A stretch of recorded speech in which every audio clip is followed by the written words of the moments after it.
Bird Books presents Girl Found, a Detective Kaitlyn Carr mystery. A novel by Gable. Narrated by Madison Gilpin. Copyright 2022. 1. They found Violet's clothes last night rolled up in a bag consisting of everything that she wore the night of her disappearance: her shirt, her jeans, her bra, her underwear, her necklace, her socks, her shoes. They found the bag of her things but not Violet herself. The clothing was found in a bag under a fallen tree, tied up and carefully hidden by someone on purpose. Why? Why did they take her, my sweet, kind, beautiful 13-year-old sister named for the color of eyes that she had always wanted to have? It has been days since anyone has seen her. Being a detective, I know as well as anyone that we might not be looking for her anymore. We're looking for her body. They found them about a mile away from the observatory, Luke Gavinson tells me, as my whole body starts to shake. He's speaking loudly into the phone, but he sounds like he's miles away. It's like my ears are plugged with something cotton wax earbuds. All I hear is a thumping of my own blood, and the steady sound of my heartbeat speeding up. The observatory? I ask, even though I know fully well what he means. There's a big white structure with a telescope across the lake from the house where I grew up, where Violet was living with my mom. I've never been inside the observatory itself, but the park is popular with teenagers and visitors. There's a beautiful hiking and biking path nearby through the meadow, and a protected marshland for the fish and the birds. I'll be there as soon as I can, I say, but Luke stops me. No, that's not a good idea. You're driving back and forth. It's 3 hours each way and you're just exhausting yourself. Besides, Luke's voice drops off. I know what he's going to say. I had just had an encounter with an armed suspect. He wants me to take some time off. He wants me to relax. He's worried about me, not just on a professional level, but on a personal one.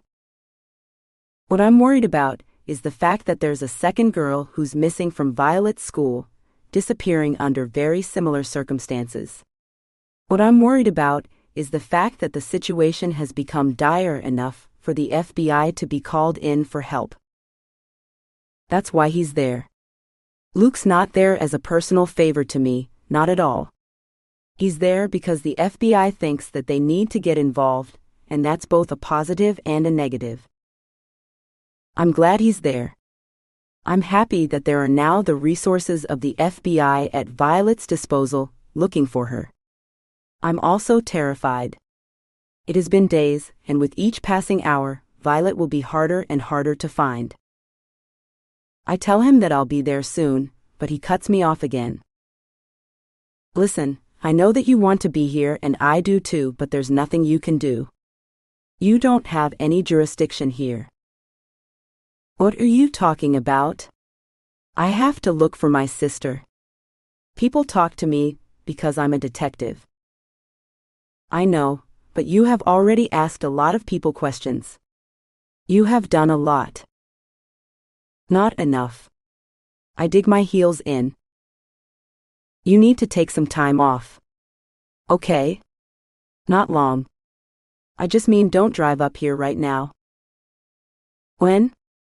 When would be an appropriate time for me to look for my sister? I ask sarcastically. Don't be like that, Luke says. Please, you know that what I'm saying is right. You know that I'm just looking out for you. I don't need anyone to look out for me. Okay? Least of all you. What is that supposed to mean? I clench my jaw. I didn't want to get into this right now.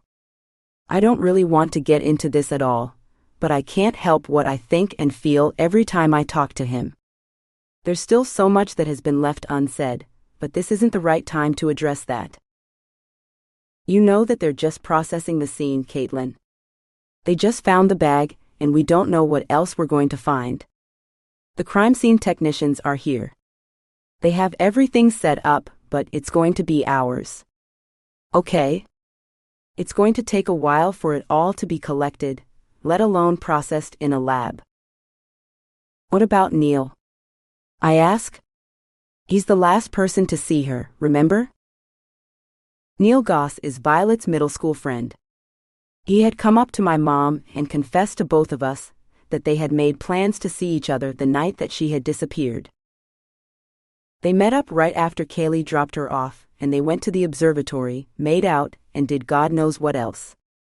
He didn't admit to anything beyond that. He was distraught and upset, but he didn't have to come forward. I know all of these things, but I also know that he has to be hiding something. He told us all of that to cover his tracks. He told us that to place himself at the scene, and to explain why he was there, because he suspects that we are about to find something. You cannot talk to Neil again. Neither of us can. Captain Talarico was very clear about that. He's in charge of the investigation, and if Neil talks to us again, which I highly doubt, given who his father is, we are going to do it in a controlled environment with cameras to record exactly what he says. Luke doesn't tell me anything that I don't already know. Of course, it has to be this way. We have to build a case. The thing that I think everyone seems to be forgetting here is that Violet is not dead. No body has been found, and there is no confirmation that she was killed. That means that there's still a possibility of her being alive. Okay, fine, I agree. You keep me updated about anything else that you find. Okay? I have to go into work and do some more paperwork anyway. Please promise me that you'll let me know if you find anything else, however insignificant. He promises, but he knows very well that even though that's what I made him promise, what I'm actually asking him is that I'll be his first phone call if or when they find her body. Uncertain as to what to do when I'm not working, given the fact that I don't have kids or a husband, I go into the office, sit down at my desk, and start to fill out reports about the last case that I worked on. I take a few little breaks to get a cup of coffee here and there, but mostly I work. I know that this is not the typical existence of a woman my age, but I don't mind. I've never really wanted children or imagined myself with a child, but I have been thinking about getting a pet. Unfortunately, my schedule is so erratic and unpredictable that I know that it will be highly unfair to have my dog or cat wait for me dutifully at home while I work 12, 15, or 18-hour days, whatever the job requires. I'm a workaholic in the truest sense of the word. I don't have anything else going on. I don't even have any hobbies. This is what I sink my time into. I work on cases well after others have given up. I work on cases well after they go cold. I think about them, even though the files and the boxes of folders have been put away. I've solved a few mainly because I refuse to give up.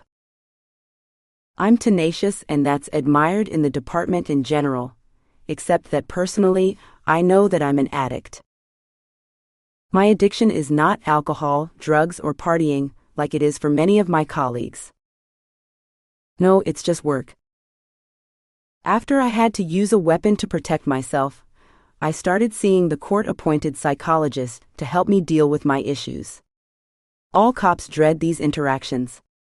We worry about being written up and analyzed, and then demoted or passed over for promotions, but the woman I've started seeing has actually put my mind at ease.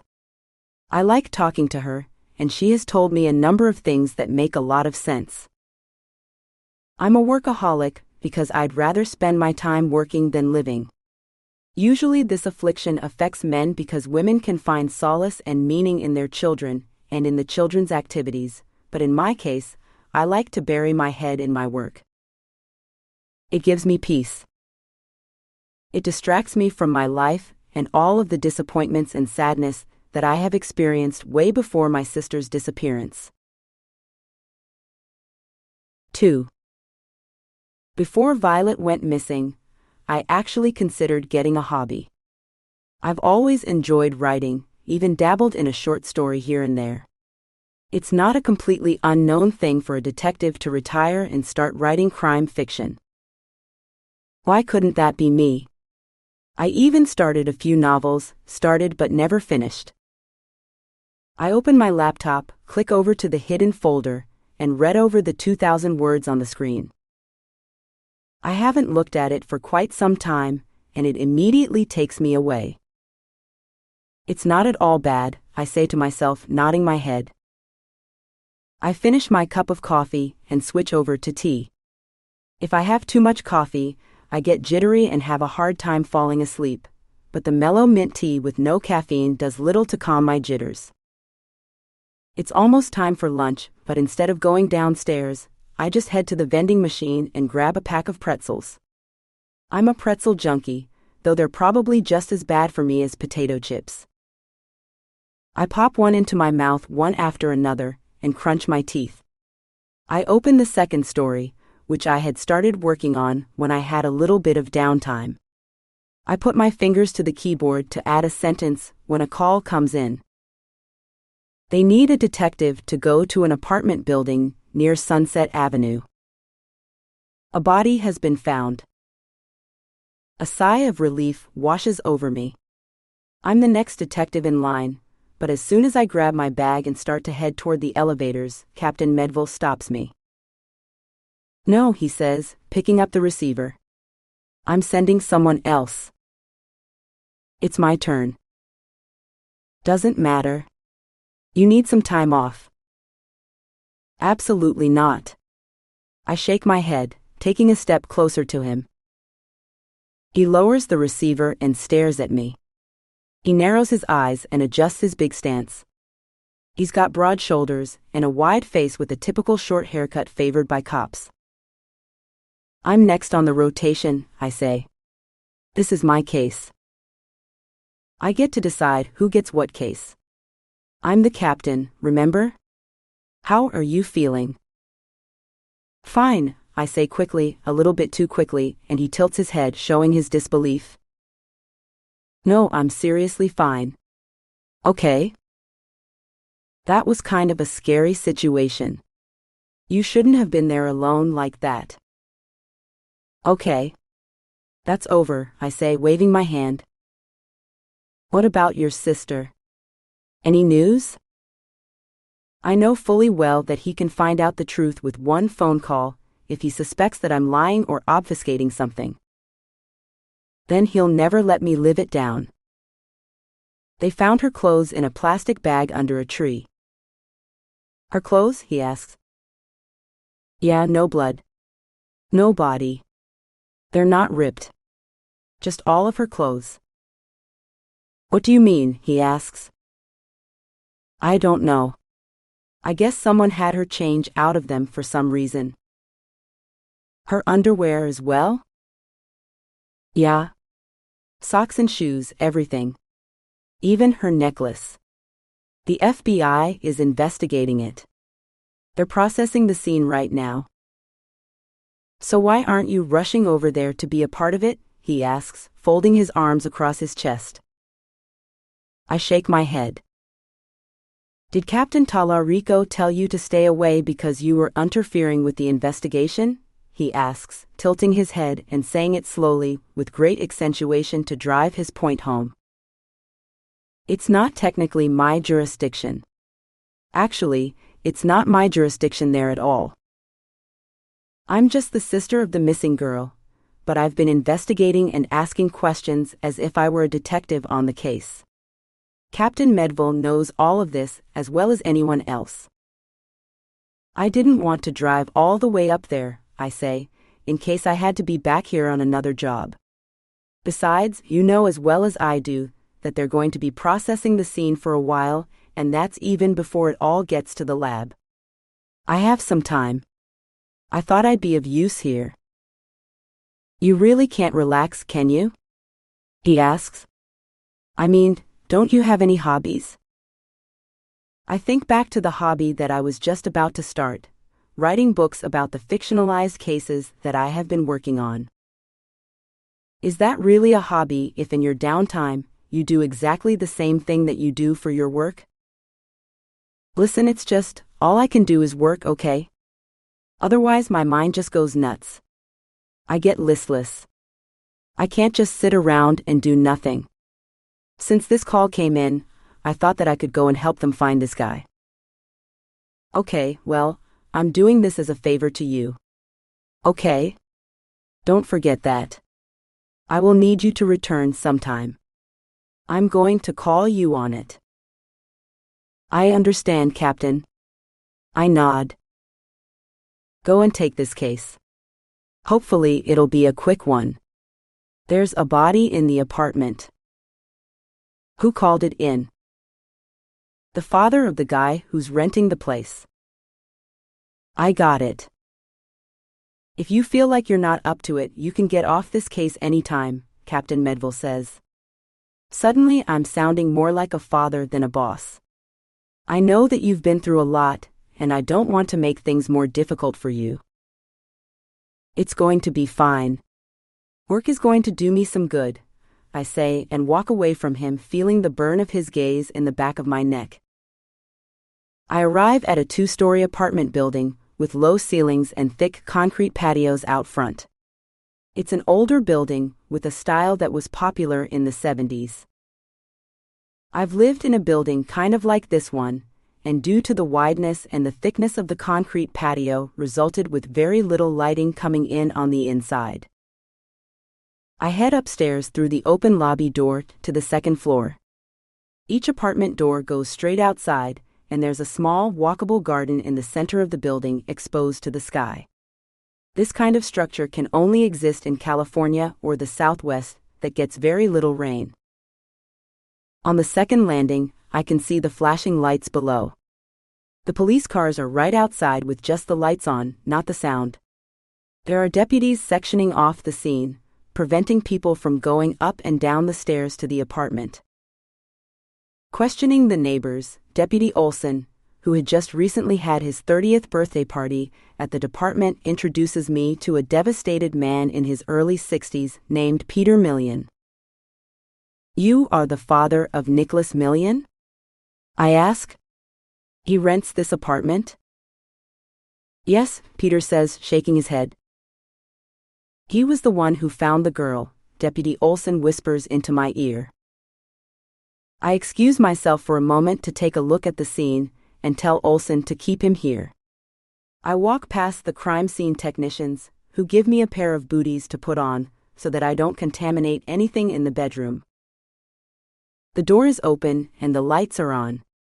A small woman's body is lying behind the bed next to the curtains. The curtains are the kind that pull at the bottom, too long for the wall, and she lies on top with her face buried in them. Given the trail of blood, she probably rolled off the bed. Dressed in jeans and a tank top with a flannel shirt on top, the dead woman has her hair pulled up into a ponytail. Part of her head is covered in blood from where she was shot in the temple. I won't know much about how she was killed, or even her name until the scene is properly processed. I walk back out, take off my booties and pull Peter Million aside. Can you please tell me everything that happened here, Mr. Million? I ask. He's dressed in a t-shirt, even though it's cold outside. He looks like he works out and takes care of himself. His hair is peppered with gray, and he has a nice olive tan to his skin, like he has just gotten back from a tanning salon or a trip to the tropics. I haven't talked to my son for a while, he says. How long was that, Mr. Million? Peter, please. He looks up at me, but he doesn't look into my eyes. He looks somewhere past me. When you say that you haven't talked to him for a while, how long was that? Just a couple of days. He wasn't answering his phone, so I decided to drive up here and see where he is. Where do you live? Down in Long Beach, so not really far. I should have come up here earlier. Can you tell me a little bit about your son, Nick? Oh, he's such a great kid, Peter says, beaming proudly. He just came back from active duty. He has all these plans. He is going to West Los Angeles College. Oh yeah? Just started? I ask. Yeah, this semester. Is taking anthropology, calculus, and another class I can't remember. Yeah, just trying to get his basic coursework out of the way so he can transfer to a 4-year school. Oh wow. Yeah, he wants to go to University of Southern California. USC? Yeah, I know. It's expensive and really hard to get into, but he really thinks he can do it. What are his plans after that? What does he want to do for a living? He isn't sure. He is all over the place. He's kind of an older student now, 26 years old. Do you happen to know who that girl is in his apartment? I ask, steering the conversation back to the crime scene. Peter shakes his head and looks away from me. I know that her purse and wallet is there along with her phone, so it probably won't be too hard to identify her, but I also want to know how much Peter knows about his son. Peter shakes his head and says that he's not sure. His son doesn't have a girlfriend. Does he see many girls romantically? I ask. Or boys? He's straight, Peter says without missing a beat. But I haven't heard him talk about too many girlfriends. He's kind of a loner. He likes to play his guitar and he has a few close friends, but that's pretty much it. He likes to play a lot of video games. Got it, I say. I know that word loner probably means something very bad in your line of work. Peter leans closer to me. He puts his hand on my arm and it feels uncomfortable. He's trying to convince me of something, make me believe something that he does. I know that my son didn't do this. He's a wonderful sweet boy, and I have no idea how that girl ended up in his apartment, dead no less, but my son didn't do this. Will you be able to help us find him? I ask. Just to get to the bottom of all of this. Of course. Of course I will, he says. I walk away from him, a little bit perplexed. I know that Peter Millian believes that his son didn't kill that girl, but women don't just show up in men's apartments without them having some connection to them. Officer Olson walks up to me and asks me what I think. He's the kind of person who looks like he never misses a session at the gym. Bulging biceps, a snugly fit uniform, and very earnest expression on his face. You'd think that he is a flirt, but he's not. He's engaged to be married to his high school girlfriend, and they've been together for years. Unlike many others in this department, he's not just pretending to be faithful, he actually is. He's one of those guys who's a little bit too honest, shoots straight, and isn't a player. What do you think is going on here, detective? He asks. We walk around the corner to make sure that Peter Millian can't hear us. I'm afraid that it's probably a domestic violence incident. He nods. They were probably romantically linked. I don't know, maybe boyfriend and girlfriend, or a little more casual. His dad didn't seem to know much about it. He nods. I hate to say this, but he's a Marine and we all know that they struggle with post-traumatic stress disorder, I mumble, pacing back and forth. A lot of them can be quite violent with their significant others, and maybe that's the case here. We won't know anything for sure until we find him. I'm leaning toward, they go into a fight, he shot her and then fled. But we can't make any assumptions. Officer Olson nods his head again in agreement. Will you put out an all-points bulletin on him and his car? I think he drives a Toyota Camry, but double-check with the father about the license plate and all of the details. This just happened. I'm not sure how long she's been there, but he probably didn't get out of the state yet, or maybe even the county. I wonder if he's just driving around LA, thinking of a way to get out of this mess. I would be, Olson says, and I give him a little smile. I'm just sorry that his father has to deal with this, I say. He really thinks he's a good guy. 3. After processing the body that was found in Nicholas Million's apartment, it falls on me to notify next of kin about her untimely death. This is a part of the job that I hate the most. The girl is 21 years old, and her name is Janine Sato. From the picture on her driver's license, she looks to be of Japanese descent, and I find her mom's phone number on her phone that was also at the apartment. I arrive at Mrs. Sato's apartment in Koreatown later that evening, and she answers the door wearing nothing but a bathrobe. She's a small, frail woman with her hair in curlers, and as soon as she sees my face and I tell her who I am, she begins to sob. It's never good to have the police show up on your doorstep in the middle of the night, but I have the worst news possible. Her only daughter has been murdered. She speaks English without even a slight accent. It sounds like she grew up in California. There are framed pictures of Janine all over the living room and the console table, as well additional ones hanging all over the walls. She has 2 brothers, both older, both married. Through her sobs, Mrs. Sato tells me that her husband had passed away just last year from a sudden heart attack. After she calms down a bit and makes herself a cup of tea, we sit down on the couch and I ask her to tell me about Janine. She was always such a vibrant child, fun and outgoing. She loved to dance. She had many different groups of friends, all throughout high school. College? I ask. She went to West Los Angeles College to save some money, and her dream was to go to USC. That's exactly where Peter Million said his son wanted to go. Was Janine seeing anybody, I ask, romantically? No, not that I know of.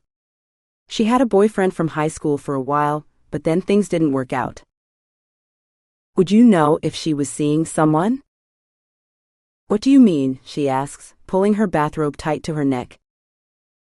Dressed in pink slippers, which are a perfect match to her turban, suddenly I become keenly aware of the fact that I'm still wearing my boots even though there is a collection of shoes by the door.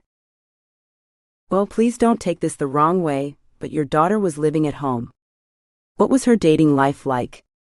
Did she bring guys back home here, or did she spend the night at their place? Did she stay with girlfriends? She pretty much came and went as she pleased.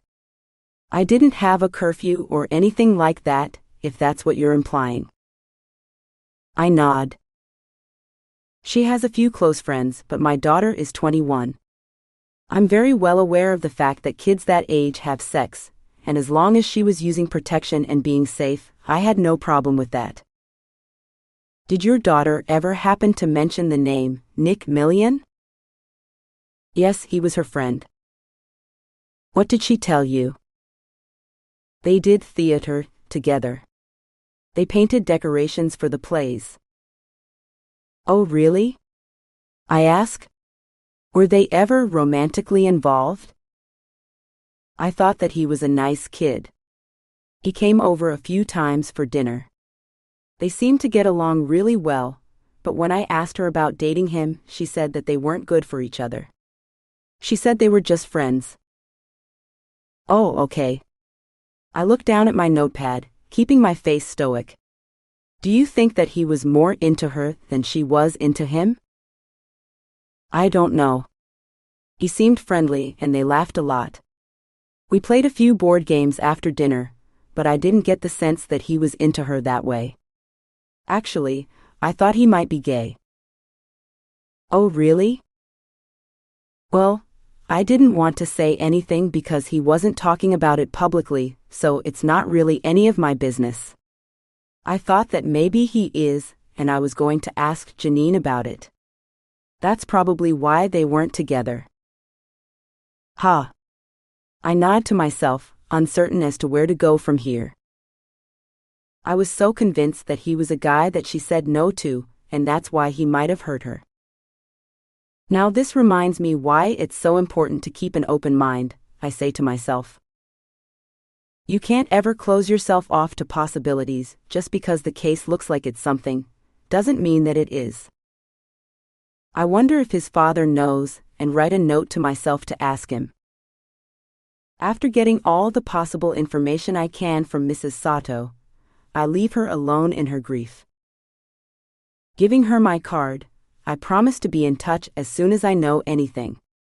Tomorrow, Mrs. Sato will have to go to the medical examiner's office and do an official identification of Janine's body.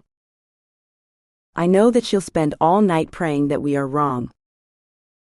I'm also certain that seeing her daughter tomorrow will cause her more pain than she has ever felt in her whole life, and yet there's nothing I can do about it except find the guy who did that to her.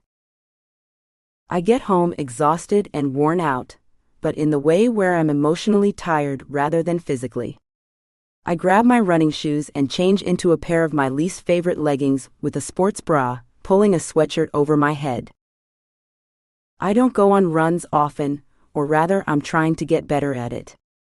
I'm not much into exercise, and I tend to binge on food, which isn't doing me any favors. With all of these hours that I put in at work, I need to get some of my energy out in whatever way possible. The sun is just starting to set, and I head west toward the ocean.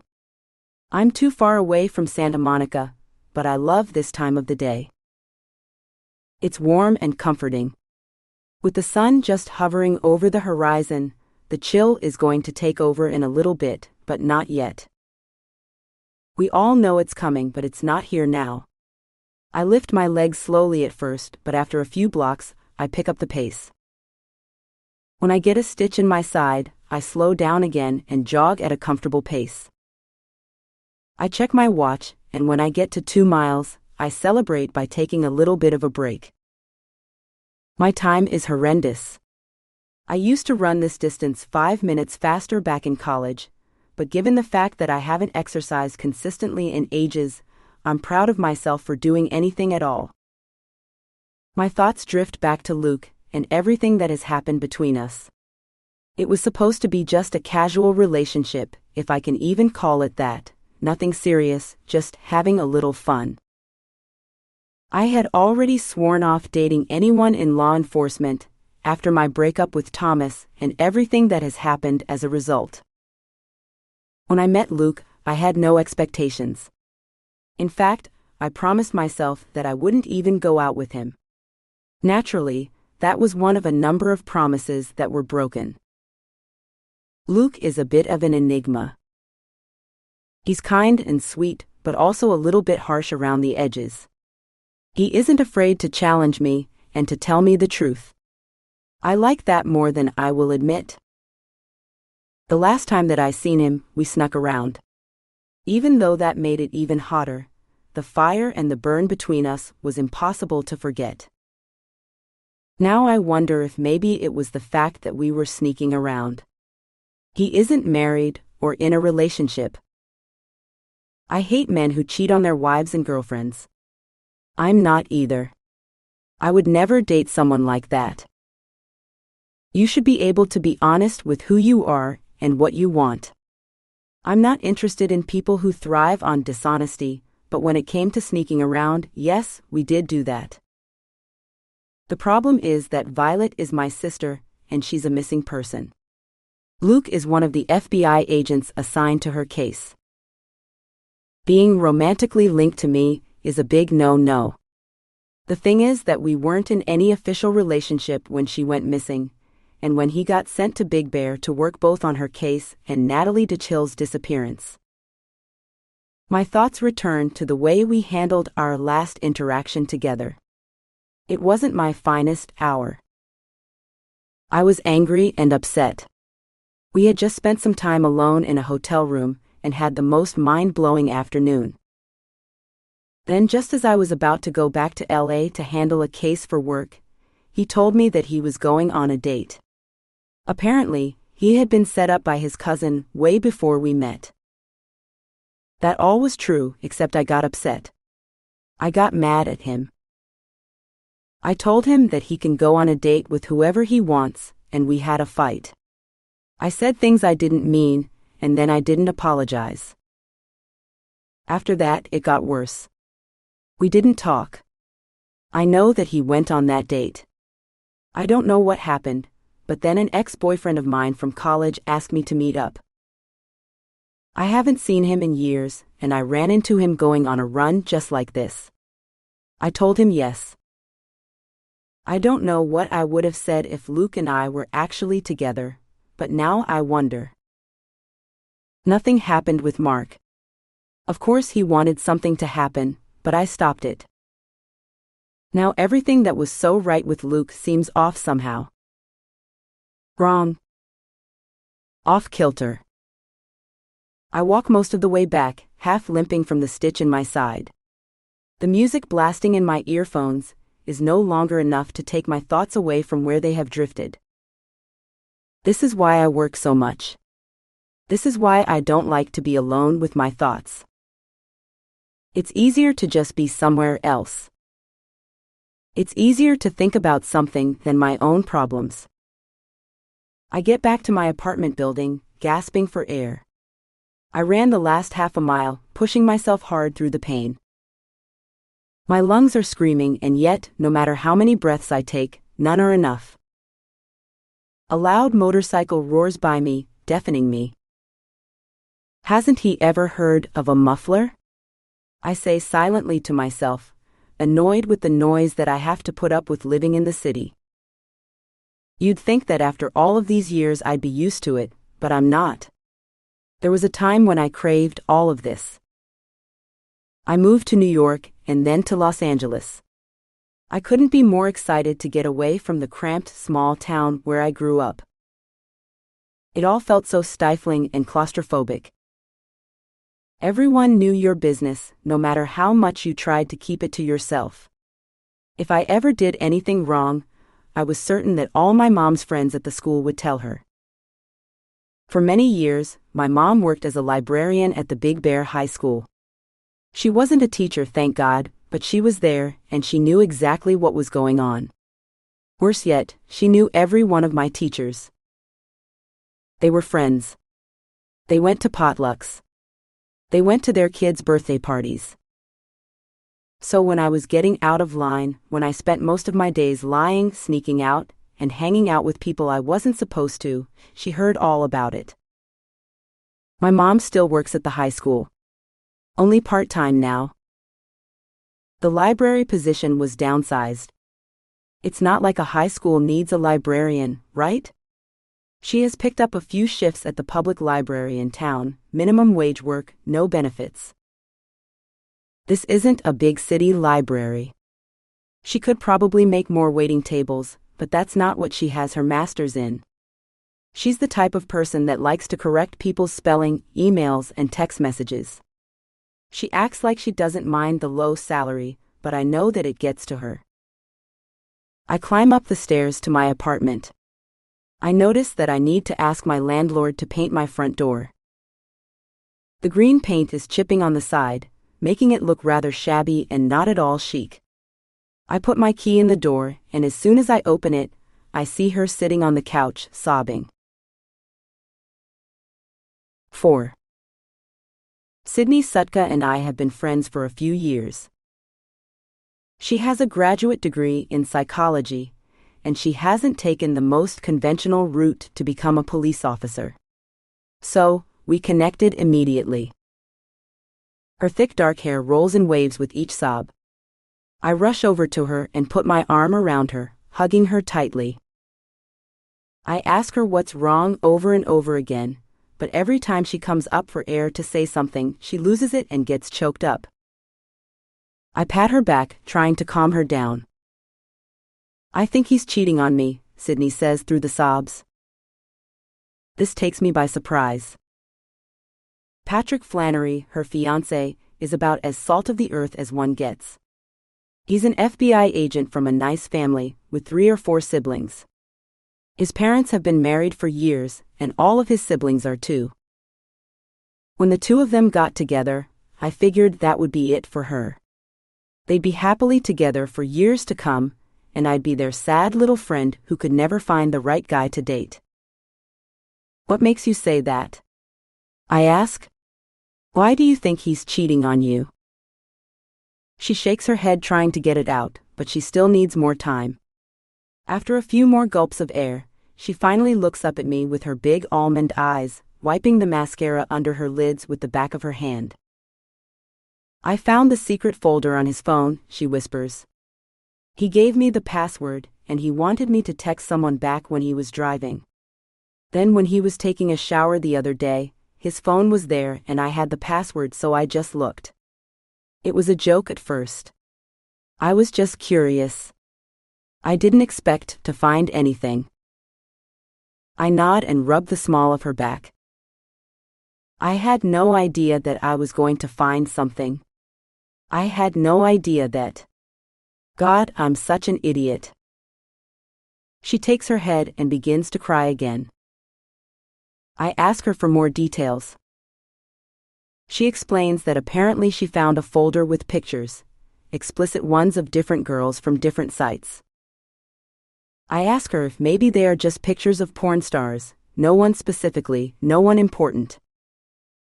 No, I thought that too, but I kept looking and saw pictures of him with them in a hot tub, she says, pulling out her phone. I just can't believe that I was so stupid. I sent a bunch of them to myself. Look. We start to go through them. In the first one, Patrick has blurry eyes, clearly intoxicated, sitting in an enormous jacuzzi with two girls kissing each other and him. There are a few other guys there as well, and it looks like Vegas in the background. There's a video of him playing pool and slapping the girl's butt while they both grind against each other. There's video of him, naked, drinking champagne off of her naked breasts. When was he doing all of this? I ask. I don't know. He said he was working a lot more than he was. I'm just such an idiot. Listen, you know he's an FBI agent. He's good at lying. I should have known. I'm a cop, Sydney says. I was going to marry this guy. I was going to have kids with him. I mean, I thought that I actually found a decent person. I'm really sorry, honey. What happened when you found all of this? She shakes her head. Did you talk to him? No.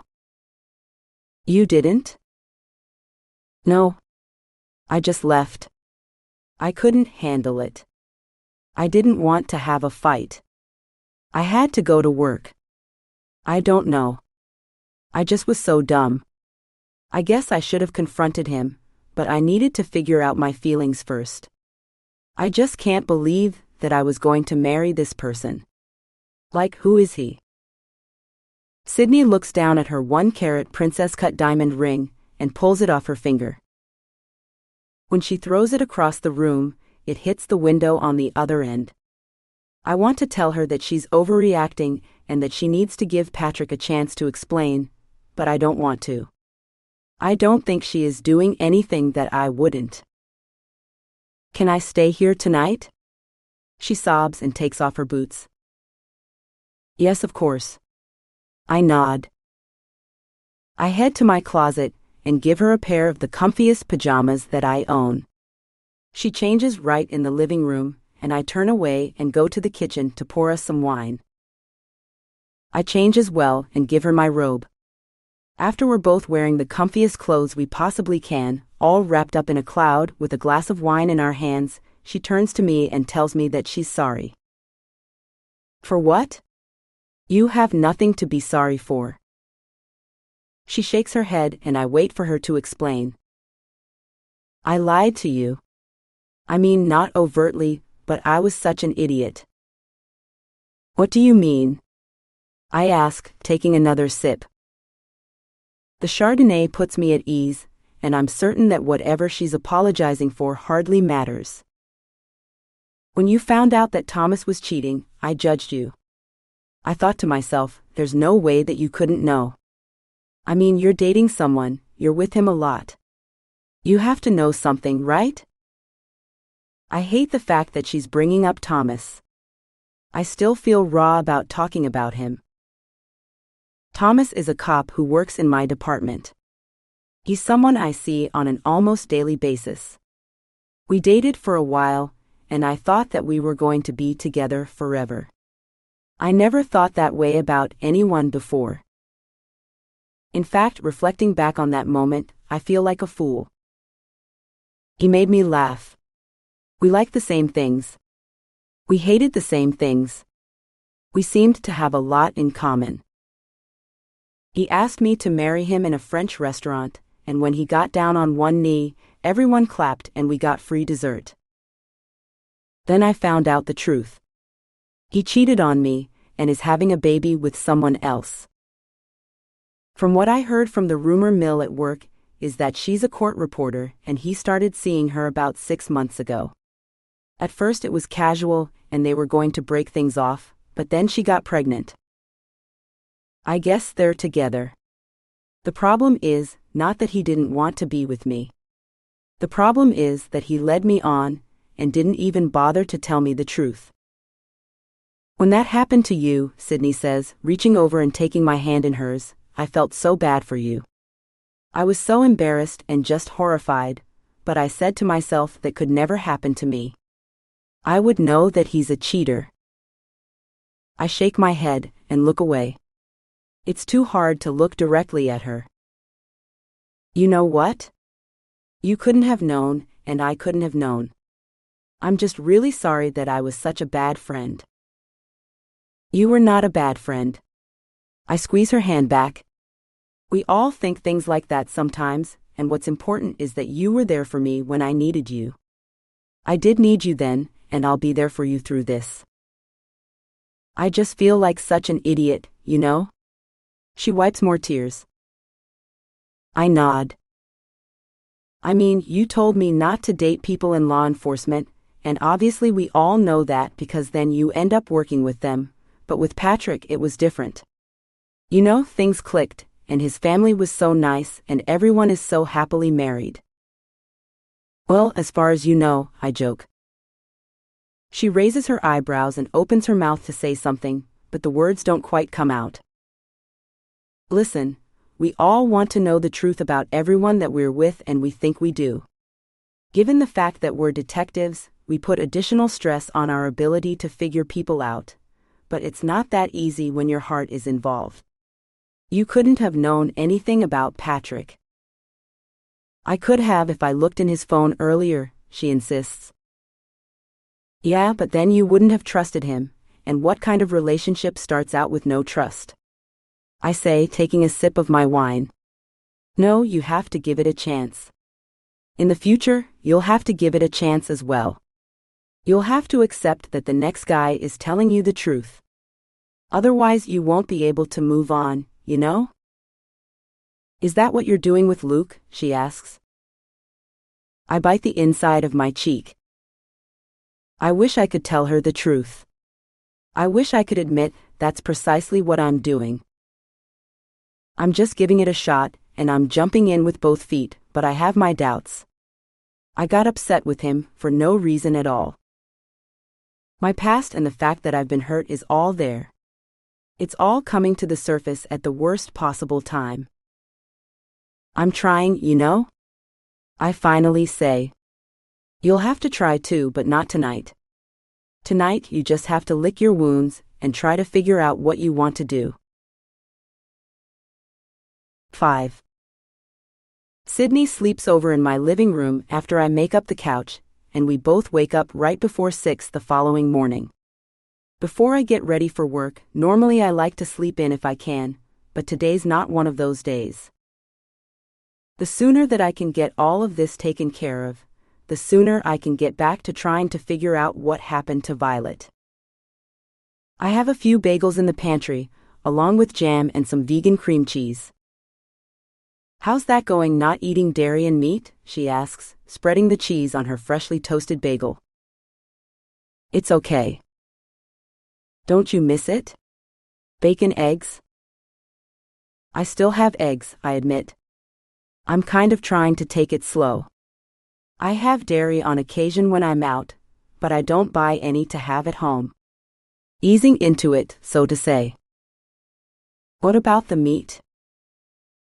Been having vegetarian burgers and some of that imitation meat, but no, I can't say I really miss it. I've been trying to eat more vegetables anyway, as well as beans and lentils. Well, you're a better person than I am. Sydney smiles, taking a big bite of her bagel and wiping the corners of her mouth. You know, you can do it too if you want to. Yeah, I think I may, but not quite yet. I'm too stressed out by everything, if you know what I mean. You have to do it at a good time in your life. I nod. It's like making any other change. Speaking of that, how's the workout regimen? Start and stop. I ran last night, but I didn't for a few previous days. Well, now that you're traveling so much between here and back home, I'm sure it's hard. I wish that I could say that's entirely what's going on, but in reality, I'm just not really into it. I'm hesitant to bring up Patrick, but I also feel awkward not saying anything, given the fact that the whole reason why she slept over is because of what happened. So what are your thoughts about, I ask, trying to be as casual as possible. I don't know. I have to figure out a way to get my stuff out of that apartment. She shoves a quarter of the bagel into her mouth, chewing fervently. Are you going to talk to him? I was going to. But now I don't know. I keep going back and forth. What do you mean? I ask. Don't you want to just lay into him and have a big fight? No, I don't. I nod. I'm just exhausted. I'm angry and I mainly don't want to hear more lies. If he hadn't told me about it, I think he'll just make up some stuff. Tell me I'm wrong. I'm just over it. What can he really tell me? What can he really say? They are pictures of him, and videos of him with all of these women. I mean, why did he do this? I don't know. I shrug. Because he wanted to. He thought he could get away with it. I'm really sorry, Sid, I say, wrapping my hand around her shoulders. She just shrugs me off. Listen. Maybe I can change my mind about everything. You mean to go back to him? I gasp. No, not that, but relationships are complicated. If I see him, I may yell at him, start a bonfire, burn his clothes. Now, that's an idea. Will you help me go to our apartment and get some of my stuff? Yes, of course, I say. Also, can I stay with you? She asks. Of course. You don't even have to ask. Thanks. That's such a relief. That's the problem when you live with someone. You kind of have nowhere to go. You can stay with me as long as you want, I say. I give her another hug and this time she holds on. I drive over to her apartment in my car. She drives hers, and I help her load a bunch of things into my trunk and back seat. She packs garbage bags full of her clothes and grabs a few fixtures and decor items from the mantel and the dining room table. She also packs a box full of books from the bottom shelves of the bookcase, making the apartment look about as cleared out as you can with 2 cars of things. We drive back over to my place, and I quickly regret my decision in letting her not just stay, but move in. When she asked, I thought that she would grab a suitcase or 2 and live out of those until she found her own place, not actually pack up all of her stuff and move in. It takes about 4 trips up and down the stairs to unload all of her stuff. I'm completely spent, and it's not even 8 in the morning. God, I need a nap, I say, sitting down on my couch for a moment and looking around with all of her things stacked in ugly piles in my living room. I'm really sorry about all of this, Sydney says, looking around as well and biting her lower lip. I didn't realize that I took so much stuff. I shrug. What else is there to say in this situation? I can go back. No, of course not, that's ridiculous. We'll figure it out. You can put some stuff in my room or when you find a new place, whatever. I'm not particularly picky about my decorations, and I'm not someone who uses catalogs to design my living space, but all of this clutter in boxes and bags gives me a bit of anxiety. I want to get out of this place as soon as I can. Luckily, my phone rings. I don't recognize the number at first, but as soon as I answer, I know exactly who it is. His voice is frantic and out of control, just like it was yesterday. It's Peter Millian, the father of the Marine in whose apartment we found the dead girl. He's using his credit cards, Peter says in a rushed, frantic way. Detective Carr, did you hear me? Yes, I'm here. Who? Who's using the credit cards? My son or maybe someone else using his credit cards, he asks as if that thought just occurred to him. I don't know, but I've been tracking them on my banking app and he's withdrawn $400 at 3 different ATMs about 30 minutes apart just this morning. Okay, that's good. Thanks for letting me know. Why don't you come into the precinct to show me what you found, and we can contact the bank to get the footage, to see if it is your son. I'll be there as soon as I can, he says and hangs up. What's wrong? Sydney asks as I turn the mood ring around my finger in circles.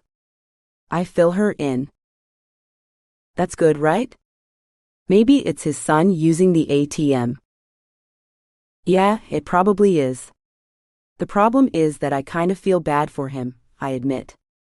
He's being very helpful, and you know how this goes. It doesn't look good. His son probably killed her, and maybe had some sort of psychotic break or whatever.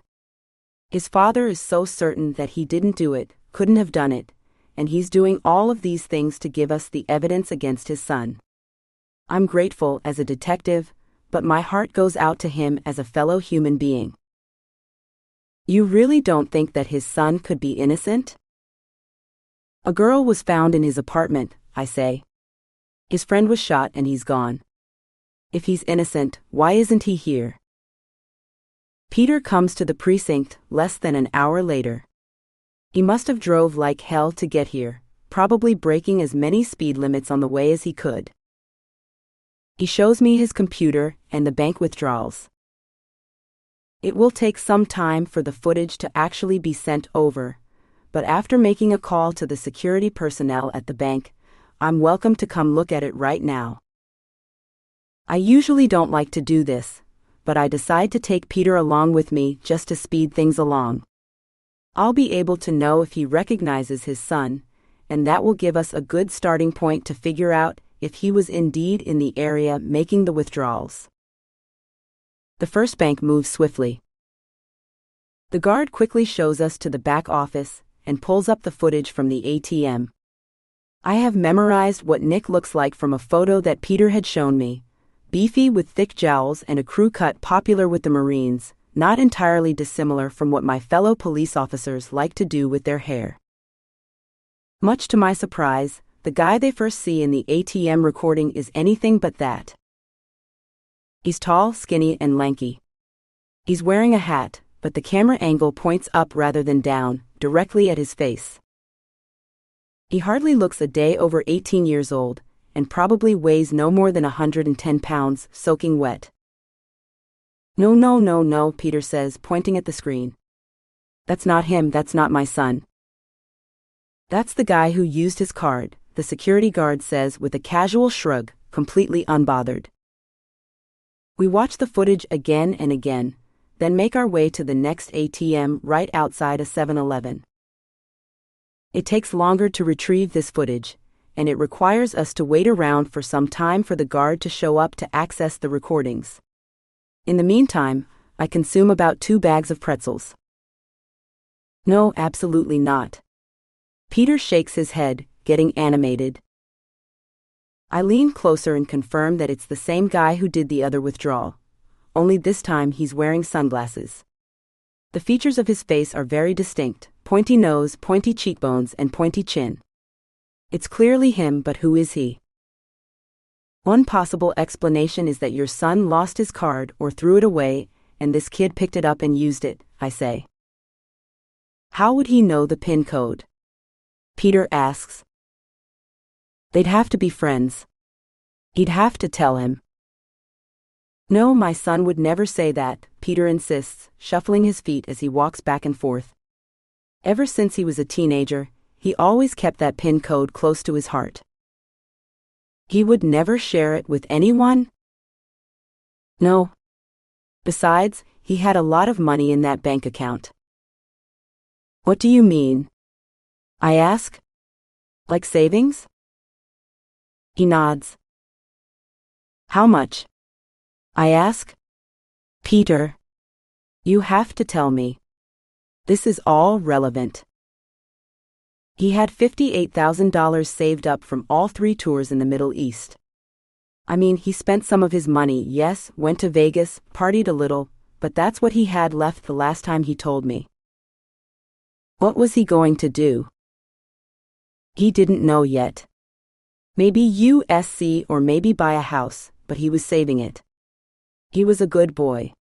Since it's his bank card, there's no way he would have given his PIN code to any friend, let alone this punk. I nod.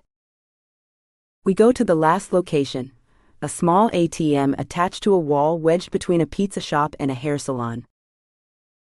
We call the number on the screen, and the people on the other end say that it's going to be a little bit before anyone can get back to us. I leave my number and stress the urgency of the situation. Back at the precinct, I try to figure out what to do.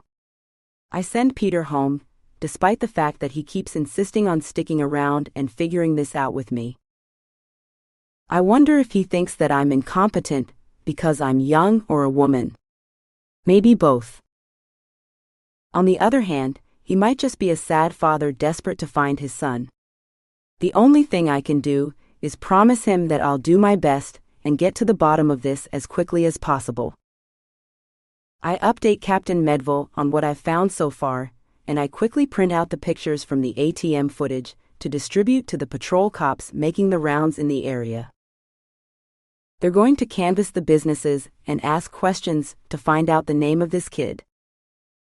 If we're lucky, he doesn't live too far away and someone knows who he is. If we're unlucky, he's a stranger just passing through, which will make everything a lot more complicated. 6. It's hard to explain exactly how defeated I feel as I drive back to my home.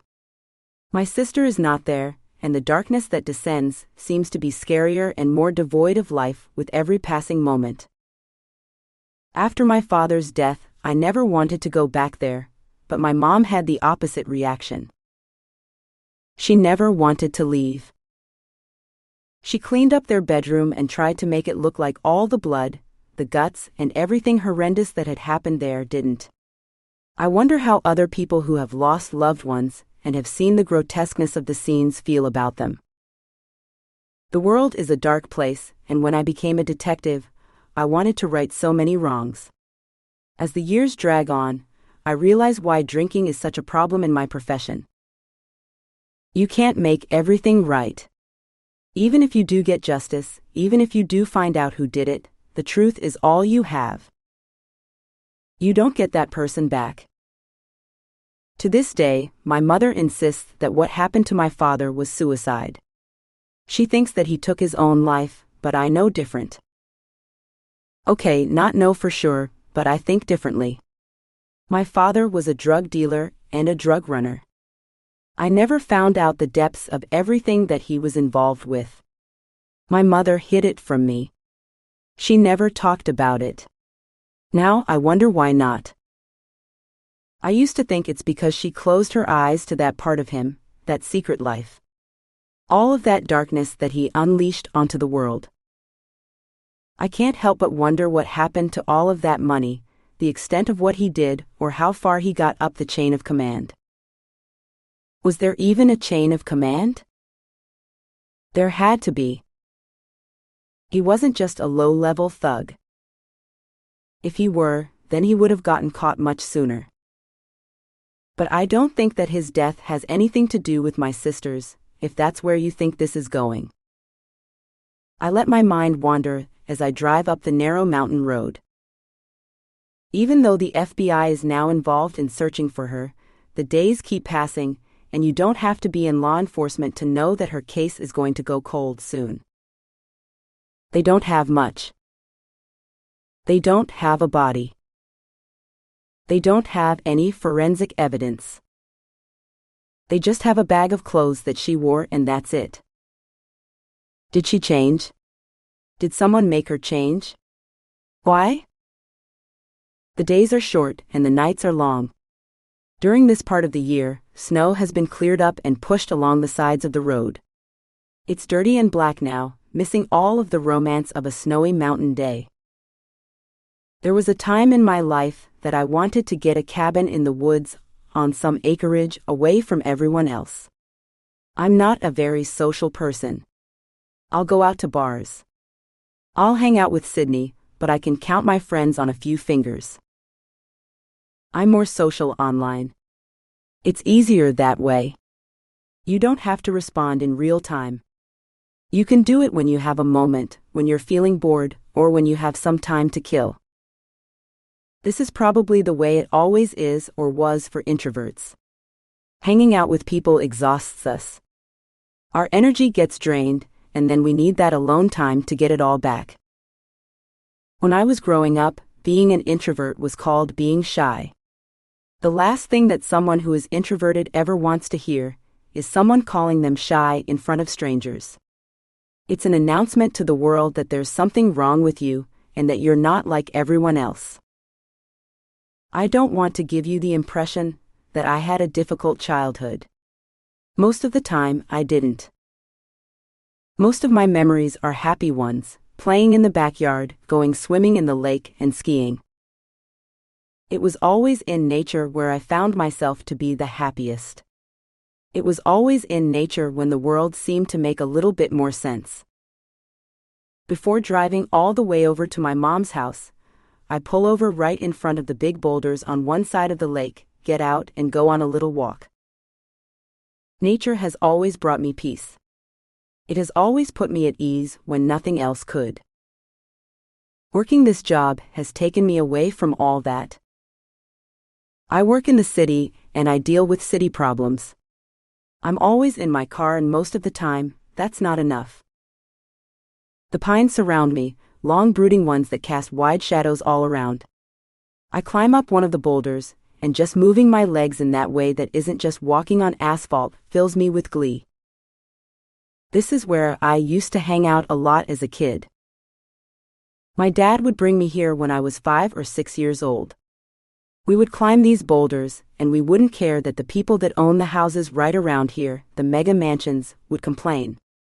Most of them were hardly ever home, and that was just fine by us. I was 18 years old when Violet was born, and the father and mother that she grew up with were drastically different from the ones that I had.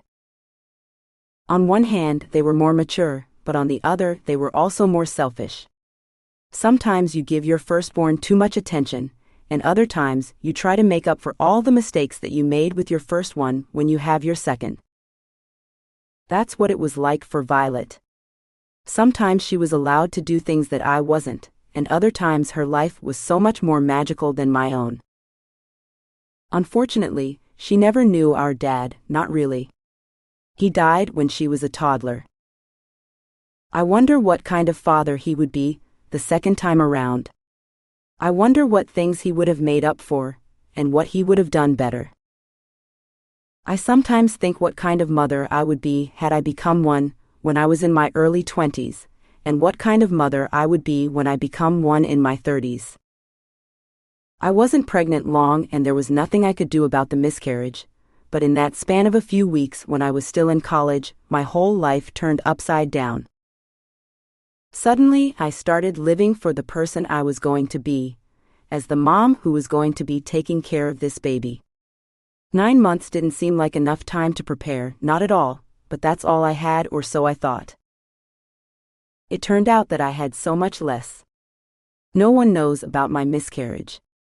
Maybe one day, if I'm ever close enough to someone to get married, I'll let them know. I'll share that part of me that is filled with secrets, but the problem is that I have so many other secrets as well. The boulder that I sit on top of is smooth but hard to the touch. I dig my sneakers into it, but that's hardly necessary, as there's so much friction already. I breathe in and out slowly and deliberately. I need to go back to find out anything more that I can about my missing sister, and to help my mom, but I can't bring myself to move. Violet was always someone who laughed very easily, and she cried easily too. It was like she had this precipice of emotions. Sometimes she was angry, sometimes she was sad, and sometimes she was happy. Sometimes she was all of those things all at once. I know that's what drove Mom nuts. Mom is a librarian who likes rules and order. She organized my childhood books according to the Dewey Decimal System, and she even made a small little card catalog of our home library. In addition to working with books at work, she also had a big collection in our house. There was a whole separate bedroom devoted just to books. When I saw Beauty and the Beast for the first time, I recognized myself in Belle, beautiful yet quiet and reserved, being held hostage by some mysterious stranger in a castle full of books. Well, that was kind of a fantasy come true, especially for a 12-year-old girl with an imagination that was a little too big for her britches. I adjust my seat on the rocks just as one side of my butt cheek falls asleep. It's cool against my body, which feels nice. 7. I was an only child for so long that I've often felt like an only child, even after my sister came into existence. Of course, I never forgot about her, nothing like that. It's more that she appeared when I was already a grown-up. So when I thought about my childhood, it was just me. I don't want to give you the impression that I was lonely. I was anything but that. My parents were very involved, always going to my events and always encouraging me to participate in things, even though I didn't really want to. My mom was even more like that with Violet. She loved to write and take pictures and make videos, so she wanted her to participate in the newspaper and the photography club. Violet did join last year, but what about this one? I can't quite remember now. It seems like parts of her are vanishing already. When I was younger, I thought of her as my baby. There were already girls that I knew who had children, and she was a baby that I spent a lot of time with, especially that first summer when she was born. I came home to help take care of her, and the days were filled with a lot of laughter, swinging, and naps. Being a mother is hard, probably at any age, and I've never been one full-time, but that summer I really loved it. I loved mothering her. My mom worked full-time and took on extra shifts since Dad's money either came in buckets or not at all. My father was a drug dealer, but for many years he didn't provide much. I don't know the details of what happened, but money was hard to come by. That's why I had so many loans when I graduated. That's why I'm still paying them off. I climbed down off the boulder and walked closer to the water. It moves slightly in the wind. It looks black now, illuminated by only a few lights somewhere in the distance. I walk over to the public boat launch with a big gate out front that says that it's closed after dusk. I climb it and defy the rules, just like I did when I was a teenager. When I was Violet's age, I had a friend who was so much more than a friend. We have known each other since we were in preschool.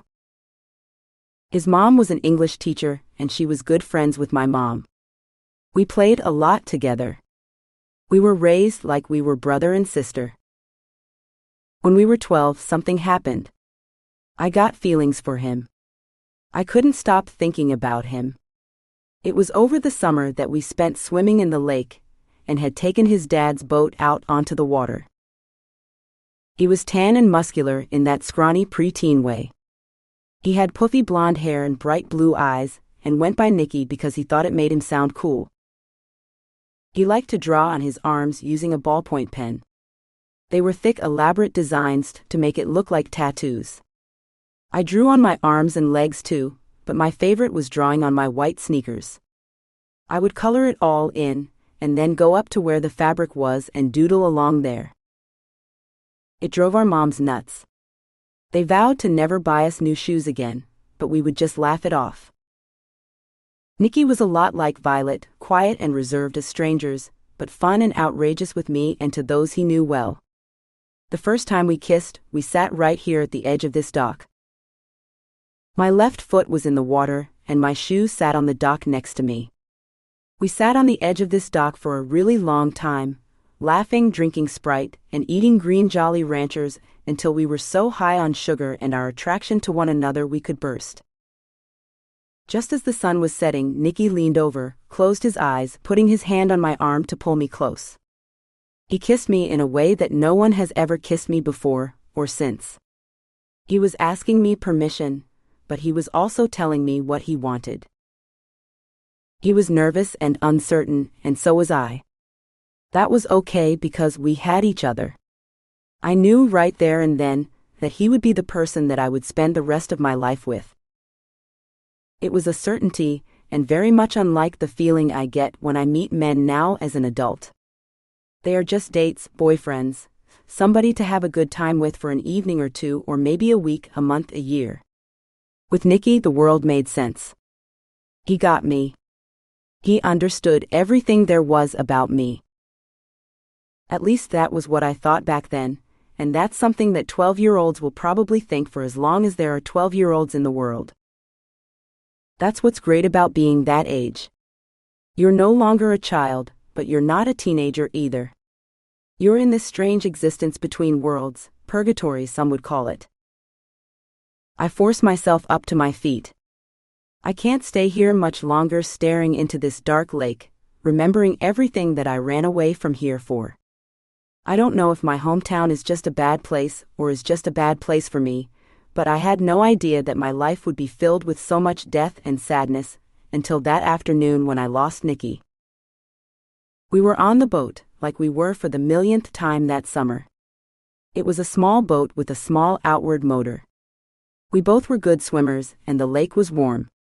We sunbathed for a while, listened to music, talked trash, and joked around with our friends that came by around noon. Neither of us was drunk because we never had anything stronger than root beer aboard. That was one of his father's rules. It was a cardinal sin to drink on a boat, and though we broke some rules, we always abided by that one. I don't know exactly what happened that afternoon. My memories of that day are hazy, and have only gotten hazier since. I thought that at some point memories would flood in, but they never did.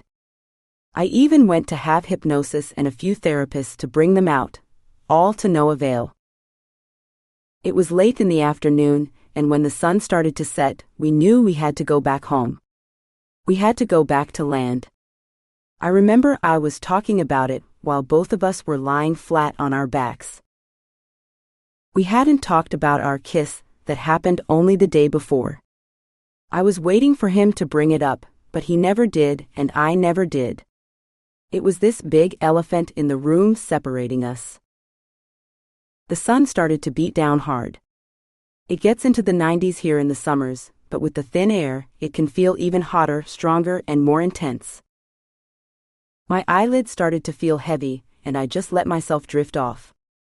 I knew that I'd probably wake up soon. I'd slept like that, taking little cat naps 1,000 times before, but on that particular afternoon it was a mistake. When I finally opened my eyes, Nicky wasn't there. The Hobbit by J.R.R. Tolkien, Nicky's favorite book, lay open flat with the highlighted pages and underlined sentences toward the fiberglass. Still feeling woozy from opening my eyes, my heart jumped into my throat. I didn't know what to do. I looked around everywhere, but the boat was barely 15 feet long. There was literally nowhere to go. There was a driver's seat, passenger seat, the front and the back. That was it. I looked around, I climbed out front, peering into the blue water. It was a little bit murky, it was a lake after all, and quite deep. I didn't see anyone, or anything. I had no idea when this could have happened, or where he had gone. What if another boat came by, and he jumped in? I wondered. Looking out into the distance, 360 degrees all around me, and there were no boats in sight. Our friends had come and gone, but if someone had pulled up, the sound of the engine and their voices would have definitely woken me up. I knew that for sure. I was asleep, but I wasn't deeply asleep. Besides, I was lying on the outside of the boat, and it wasn't the most comfortable bed. I picked up the intercom and called for help. I didn't know what to do. I wanted to drive the boat back to dock, but I was afraid of leaving him.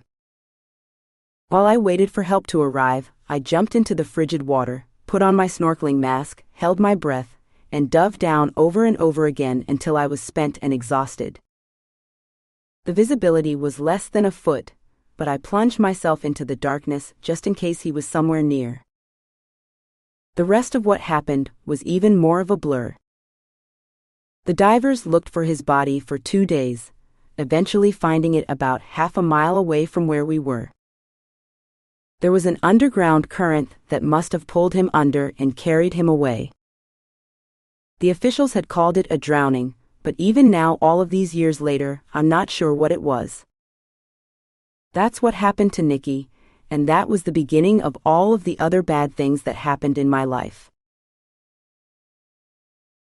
8. I haven't thought about Nikki in a long time, and I'm still afraid to let my mind go there, but this place, this beautiful town on the lake, haunts me whenever I visit. If I ever do get a cabin in the woods, it probably won't be here. There are too many memories. Too many bad things have happened here. I try to put him out of my mind, but as I get back to my car, start the engine, and drive down the dark road with nothing but headlights in my field of vision, all I see is his face. When it first happened, I was obsessed with reading his online journal. There was a popular journaling website called LiveJournal, where you can make a screen name or use your real name and write about your life. This was before social media or anything like that. Nikki had an account, and one day when we had too much Mountain Dew and sat around giggling and laughing, watching the movie Scream, he told me about it. He just came right out and said that he started a journal and that he didn't want me to read it, but maybe I will someday. He made me promise that I would never read it, not as long as he was alive, and I now wonder whether he had any premonitions that he would not live long. I wondered a lot about that, but now I think that's just one of those things that teenagers say. You like to think of people around you, and what they would do and say about you if you weren't around anymore. Nikki and I were very macabre in that way. That's why when I went to his funeral, I felt a spirit there, watching, hanging around, seeing who showed up and who didn't. It made me smile. I missed him so much. Knowing that about him, I felt his presence there. What did I find on his live journal? Not too much. It had the expected musings about fights with his parents, and how much he missed his dog who ran away and was later found dead after being hit by a car. I had promised him that I wouldn't read his journal, and I managed to keep my promise for a year. After that, I couldn't hold on much longer. I needed his words to be with me. I needed to feel his presence. The last entry mentioned me. Well, there were plenty that mentioned me in passing as his best friend. Kaitlyn did this and Kaitlyn said that. Kaitlyn is obsessed with Scream, but I don't like it as much. I prefer The Crow. We like to think of ourselves as emo goth kids, without all the black makeup and the black hair comb-overs. We listened to metal, we watched 90s horror movies, and we thought that we were deeper than everyone else who wore their highlighter green outfits and sparkles in their hair. The last journal entry was written the day before his death, the night of, to be more specific. He mentions me. He mentions our kiss, describing it in detail. Sunlight beamed against her tan skin. Her pouty lips opened slightly, and I couldn't stay away. Her big green eyes smiled at me, and our fingers intertwined in that way that they never have before. There was a moment right before our lips touched when our childhood seemed to have melted away, just like that. We were not yet 13, but we were no longer children. We had feelings for each other that we couldn't explain, but we could only express when I kissed her. She tasted of summer, Jolly Ranchers, sunshine, and the big blue lake where we grew up. Tomorrow I'm going to kiss her again, if she'll let me, and I will ask her to be mine. I swallow hard, going over the words in my mind. I have read that journal entry thousands of times, and the words have imprinted on me. He wanted to be a writer. He loved writing about his life. He loved putting himself onto paper. I loved that about him. He would read me excerpts from Wordsworth and Yeats, poems that made my hair stand up on end. We never talked about it in public, not at school or anything like that. I mean, people knew that he liked to write. He worked on the newspaper with me, and he edited the literary journal, but his interest in poetry was something that he shared only with me. As I pull up to my mom's house, I wonder what the world missed out on when it lost Nicholas Bender. How much beauty, love, and sorrow. I also wonder about how much I have lost as the girl who loved him. I see Luke's rental car in my mom's driveway. I'm both excited and a little bit anxious. Why is he here? I park on the street and walk up to the front door, knocking once. Luke answers the door. He smiles at me, and I immediately relax. If they found her body, found something, or even had bad news of any kind, his face would be different. Luke has big, kind eyes and a casual demeanor that makes him look comfortable in a suit as well as sweatpants. His shoulders are broad and strong. His hair is getting a little long, but in that attractive, sexy way, along with that 5 o'clock shadow that's really probably 3 days old. I haven't known him for too long, but I've noticed that he can't really grow a beard. He gives me a warm hug and I embrace him back. This is the first time that we have touched since our fight. Mom comes out of the kitchen holding a tray of cookies, freshly baked from the oven.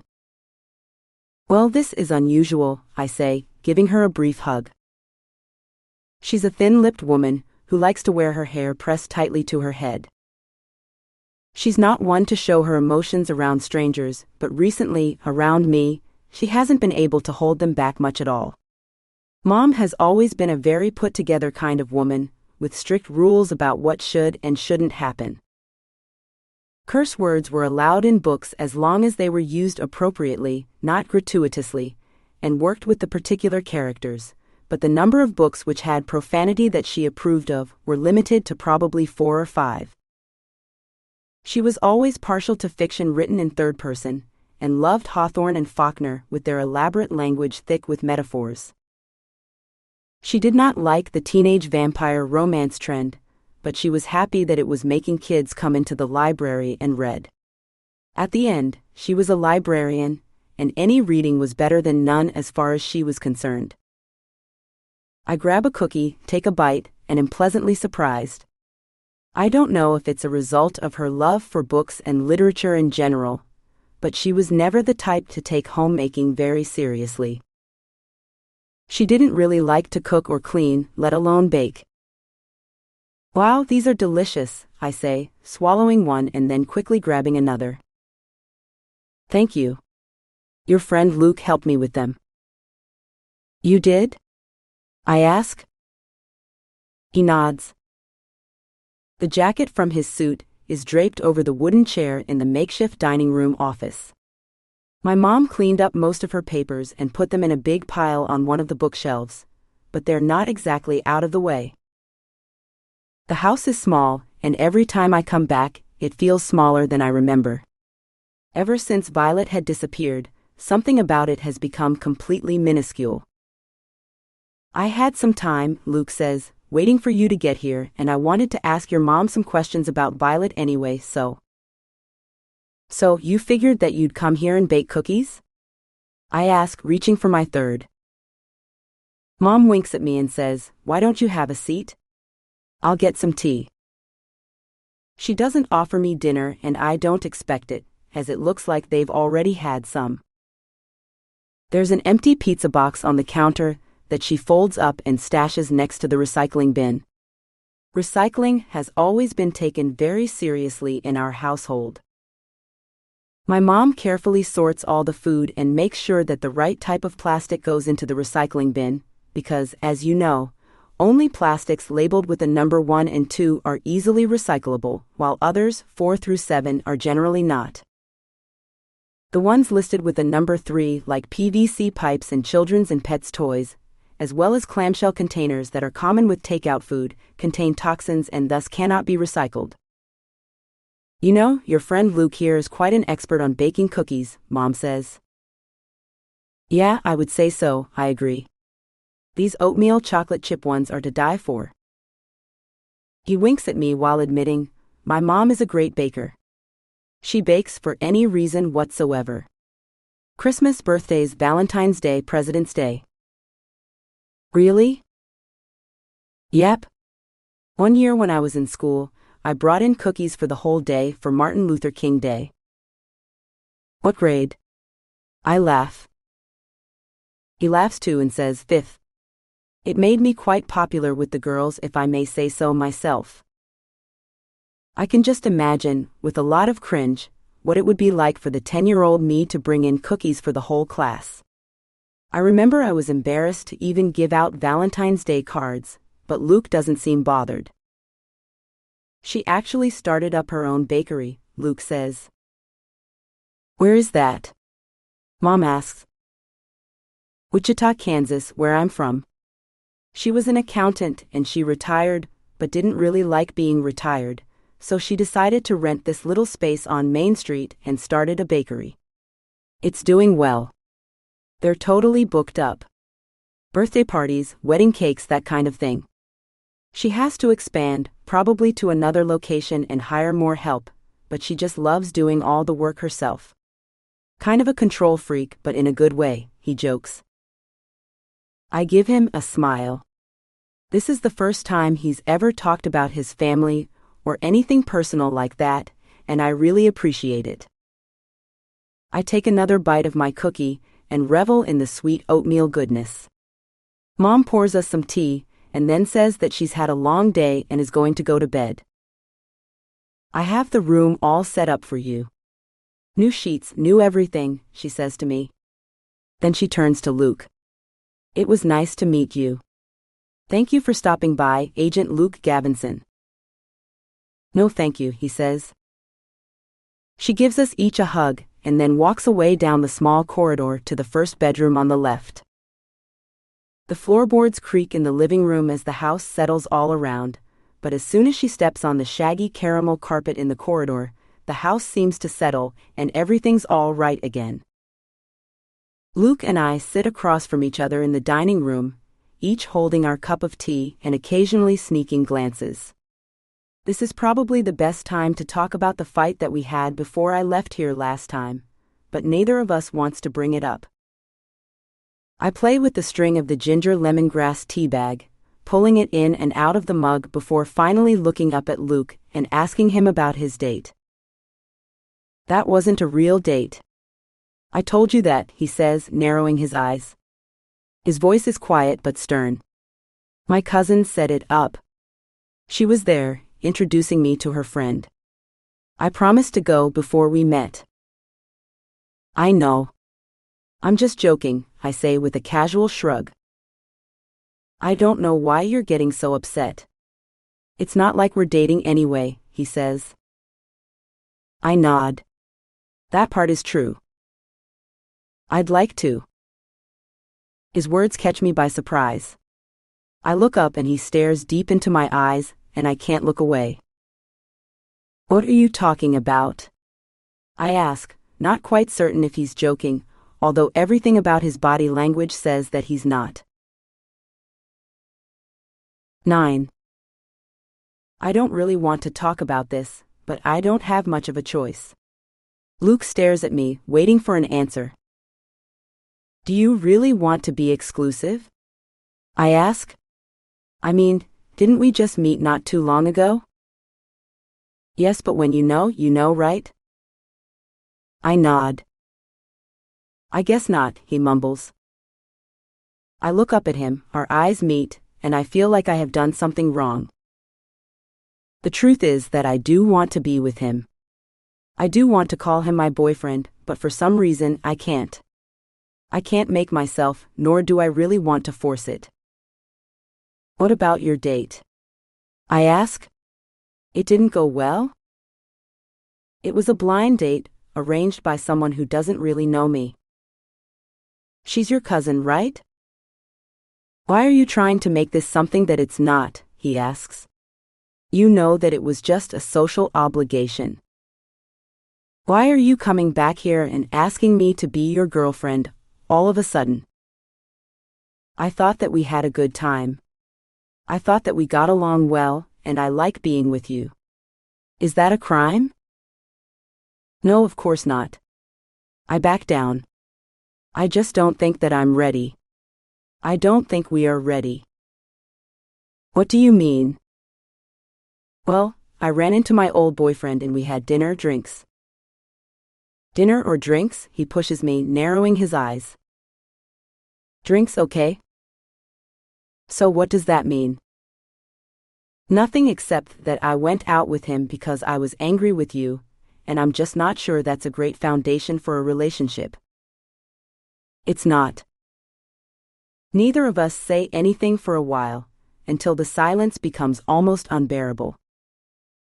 I'm not sure where to go from here, and neither is he, but I'm also a little bit annoyed, angry. We had a fight, but we had a good thing going. We got along. We had fun, and I haven't had fun for a long time. Can we just rewind? I finally ask. Rewind to what? Rewind this whole thing. This whole cascade of events. I just want to go back to how things were. Like how we meet up in your motel room, had a good time, and had a few laughs. Why can't we go back to that? Why do we have to put this relationship into a box? We don't, Luke says. We don't have to do anything.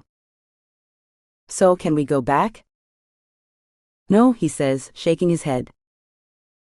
I don't think I can do that, either. Why? I don't know.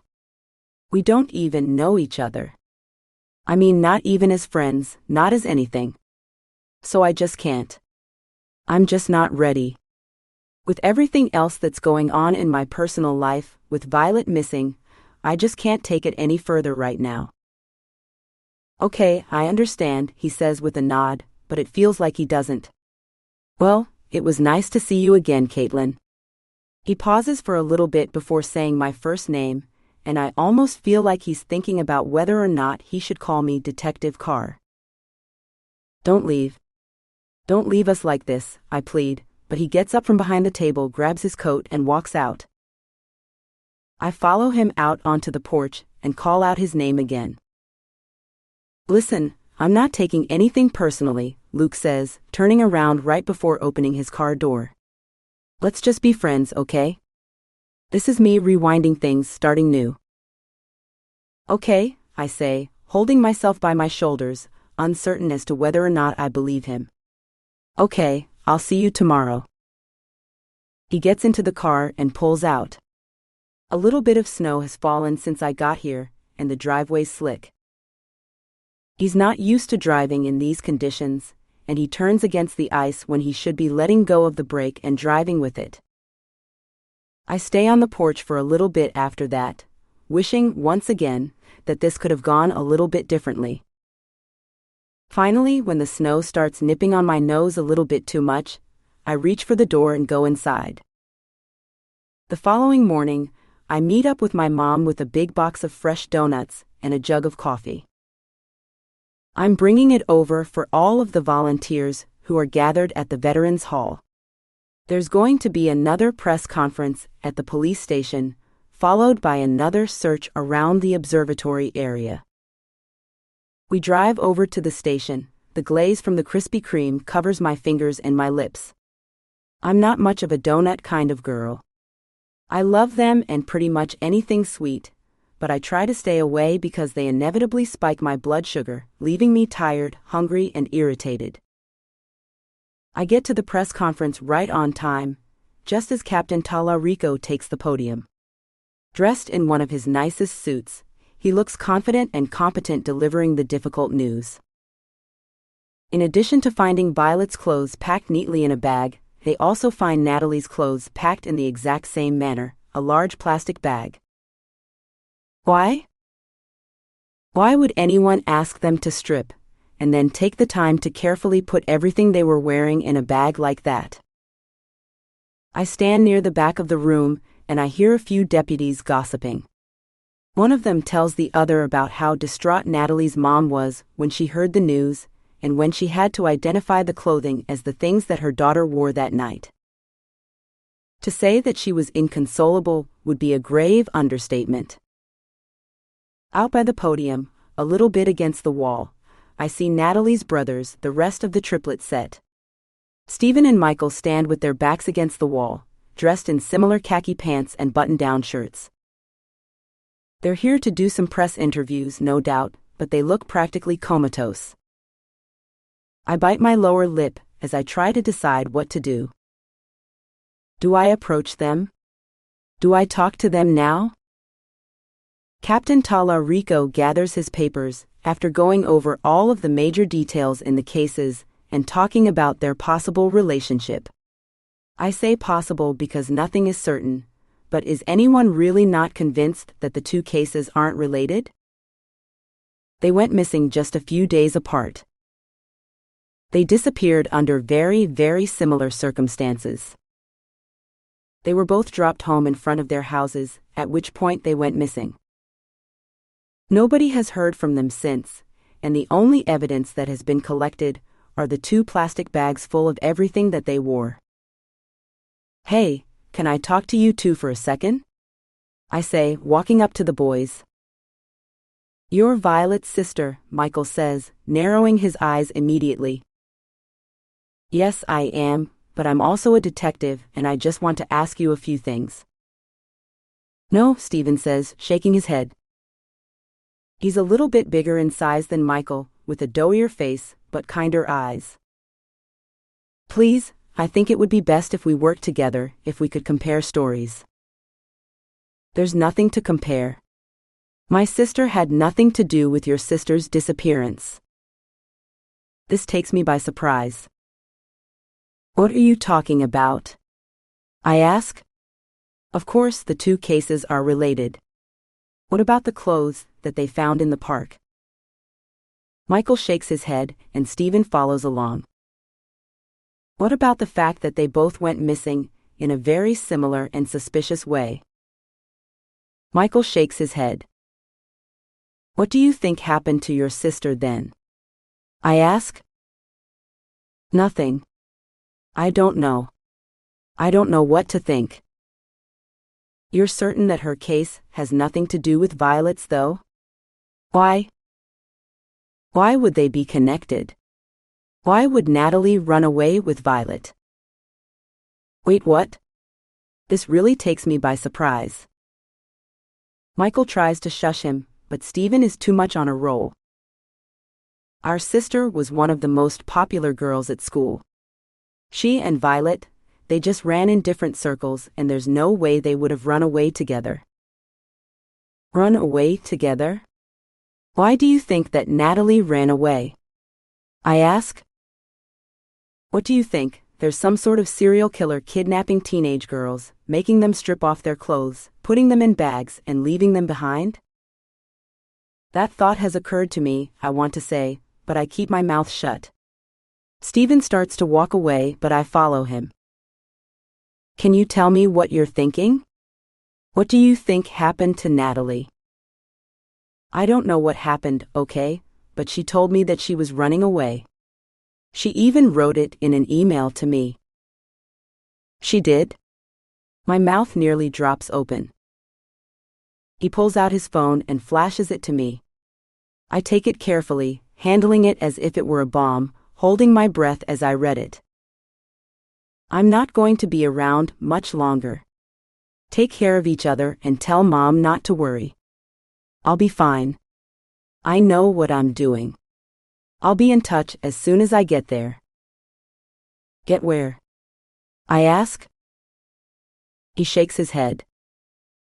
You have to tell me. I don't know. Stephen grabs his phone out of my hand. This email arrived last night. My eyes widen. He thinks this is actually an email from Natalie.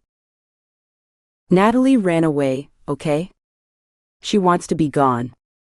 She had all these problems with my mom and she had all these issues with Neil. What about her clothes? I ask. I don't know. Maybe she changed, maybe she knew that we'd all be looking for her. Who knows? I nod. Mrs. DeChill comes over and pulls her sons away from me. I swallow hard as I let the wave of emotion rush through me. For a moment there, I thought that Stephen had actual evidence that she was gone, that maybe she wrote that email before she went missing, but I'm pretty certain that whomever took her wrote that email to throw us off the mark. He can convince a teenage boy, but not a seasoned professional. After talking to the boys, I head straight to Captain Talarico and tell him what Stephen DeChill has on his phone. The kid thought that he was protecting his sister by covering it up. As soon as he sees the captain and me approach him, he gets angry. I should have never told you a thing, he yells. What are you talking about? This is a message from Natalie. Stephen, please. We have to go through the proper channels. Our crime tech team has to go through all of your emails and track who sent that email and why. No, it's Natalie. I'm certain of it, even the way she signed it, and all in her little phrasing. It's her, he insists. This makes me pause. In fact, it might actually be good news. Whether or not it's her, we have to confirm it. It may be her, and this may be a clue to finding out where she is. What if she doesn't want to be found? That's not really up to her, Captain Talarico says. She's underage. She can't go missing. Okay. She's going to be so mad at me, Stephen mumbles. I should have never said anything. When the captain starts to pull him away, I lean over and whisper into his ear. I'm glad that you said something. She may be alive, and she may need your help. This way we'll find out for sure. If she did run away, well, I'm sure she'll like to know just what kind of caring and loving brother she has watching out for her. He shakes his head and turns away, reluctantly handing his phone over to one of the deputies holding an evidence bag. 10. Right after the press conference ends, Mom excuses herself to go to work, and I meet up with her later around lunchtime. Work is her sanctuary. It's her happy place, just like it is for me. She likes being around books. She likes organizing them, handling them, getting new ones in, and cataloging them. I park out front of the public library, where I have spent many happy hours of my life. The building is rather bureaucratic in its formality, no columns or fancy things like they have in some big city libraries, but more like an office building with a no-nonsense exterior and even less no-nonsense interior. I find Mom in the back, walking around with a trolley, sorting. She only works here part-time now just because more hours are not available, but I have a sneaky suspicion that she would work here for free if she could.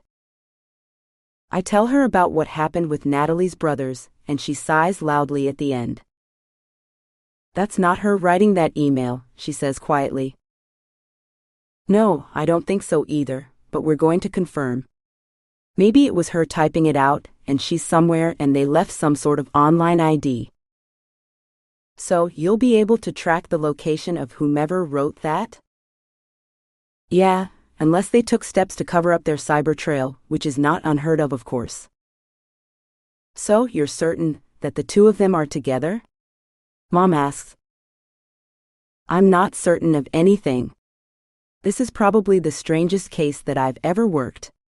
I shake my head and whisper, I don't know what the connection is between them.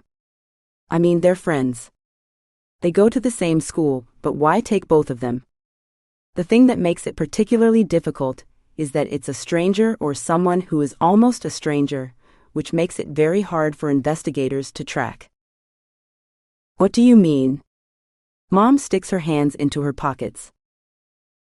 Well, if it's someone that Violet knows directly, that's one thing, though I'm not sure that either of them know this person.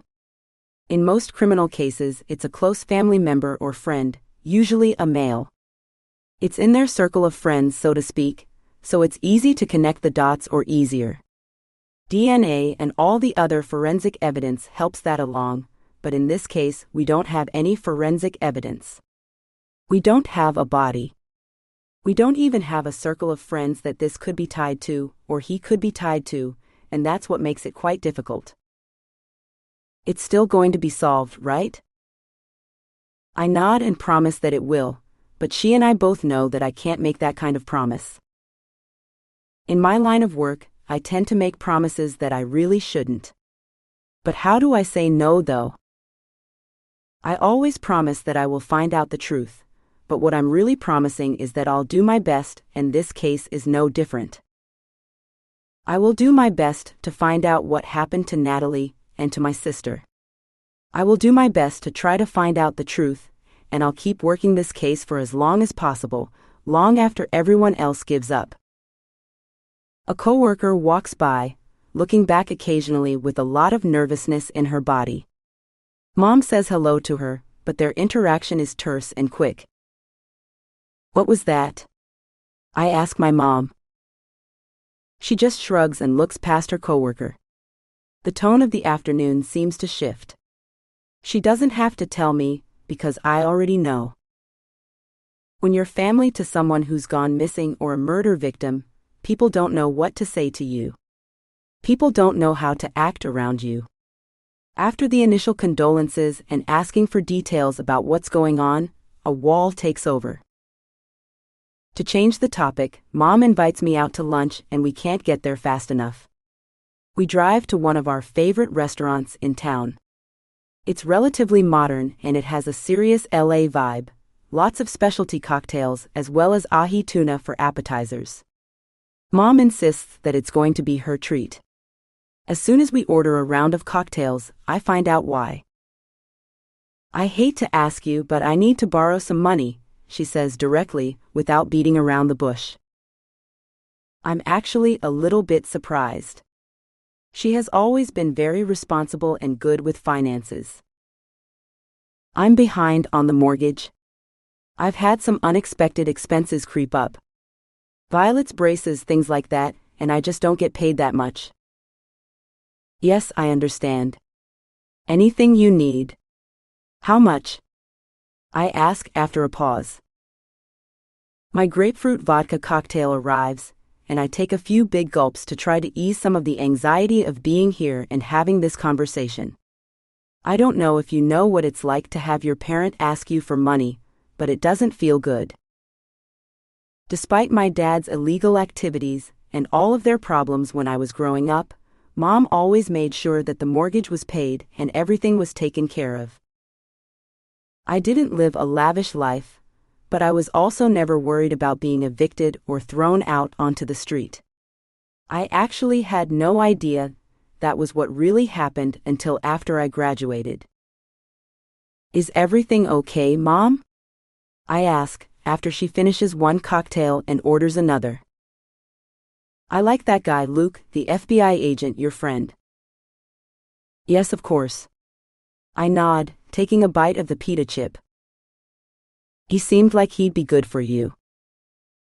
Yeah, I guess. What do you think? She asks. I don't know. I mean, I enjoy spending time with him, but it's complicated. Doesn't sound like it's very complicated. I heard him say that he wants to be with you. Were you spying on us? No, of course not, but the walls in the house are thin, as you know. I nod, thinking back to all the fights that I overheard her have with Dad, and how loud Violet was when she cried as a baby. Why did you say no? Mom asks. He seems to be like the type of guy who would be appreciative of your line of work, and wouldn't be scared by all the hours you put in. Yeah, I guess, I mumble, taking another bite. Tell me what you're thinking, Kaitlyn. I swallow hard. It's hard for me to explain. I don't know. I wasn't really thinking anything. I'm not ready, I finally say. Are you not ready, or are you scared? Those two things are not the same. Why are we talking about this? Why don't we talk about Violet? There's nothing to say about Violet, Mom says. Besides, I need to talk about something else. I need to think about something else. Otherwise, I might lose my mind. I reach over and grab the glass of water, bring it to my lips, and feel the chill of the ice cubes on my tongue. I just don't know if I can date like that. I mean, he wanted me to be his girlfriend. He wanted us to be exclusive, but I don't know what that means. That means you don't date anyone else. You see each other. You spend time with one another. You see if you can put up with one another long enough to spend a few years together. If that goes well, you get married, Mom says, tossing her hair from one side to another. That's so romantic. I laugh. Listen, I believe in love, you know? Real deep, all-consuming love, but I also believe that this is what it requires. It requires you to take a chance to jump.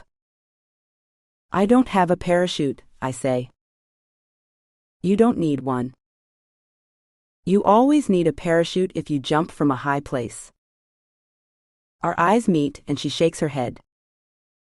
Why do you think I was together with your father all of those years long after I knew that he was selling drugs and he was running one of the biggest operations in this part of California? It's the first time she's ever spoken to me about him like that. Why? I ask.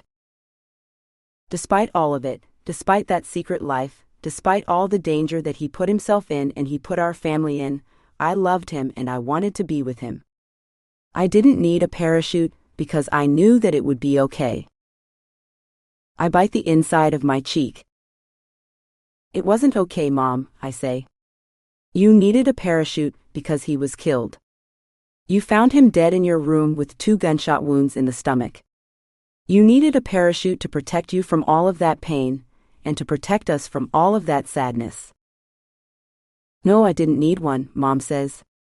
Just because something bad happened at the end, doesn't mean that we didn't have a million beautiful, amazing moments together. Yes, it would mean that, I say after a long pause. I mean, I love Dad, of course, but you were the one who was married to him. The thing about it, Kaitlyn, is that you don't not read a book just because it's going to end badly. You read it anyway. You read it despite that. If you think about it, everything in life ends badly, right? We all die. We all have to say goodbye. No, I say quickly. I don't believe that. I mean, yes, we all die, but we don't all have to die like that. We don't have to be murdered.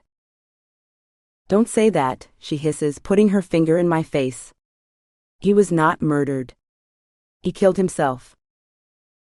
You don't know that. She looks away from me, pursing her lips. She tries to hold back tears. I don't want to fight about this, Mom. Let's just agree to disagree, but no, not all deaths are a sign that everything ends badly.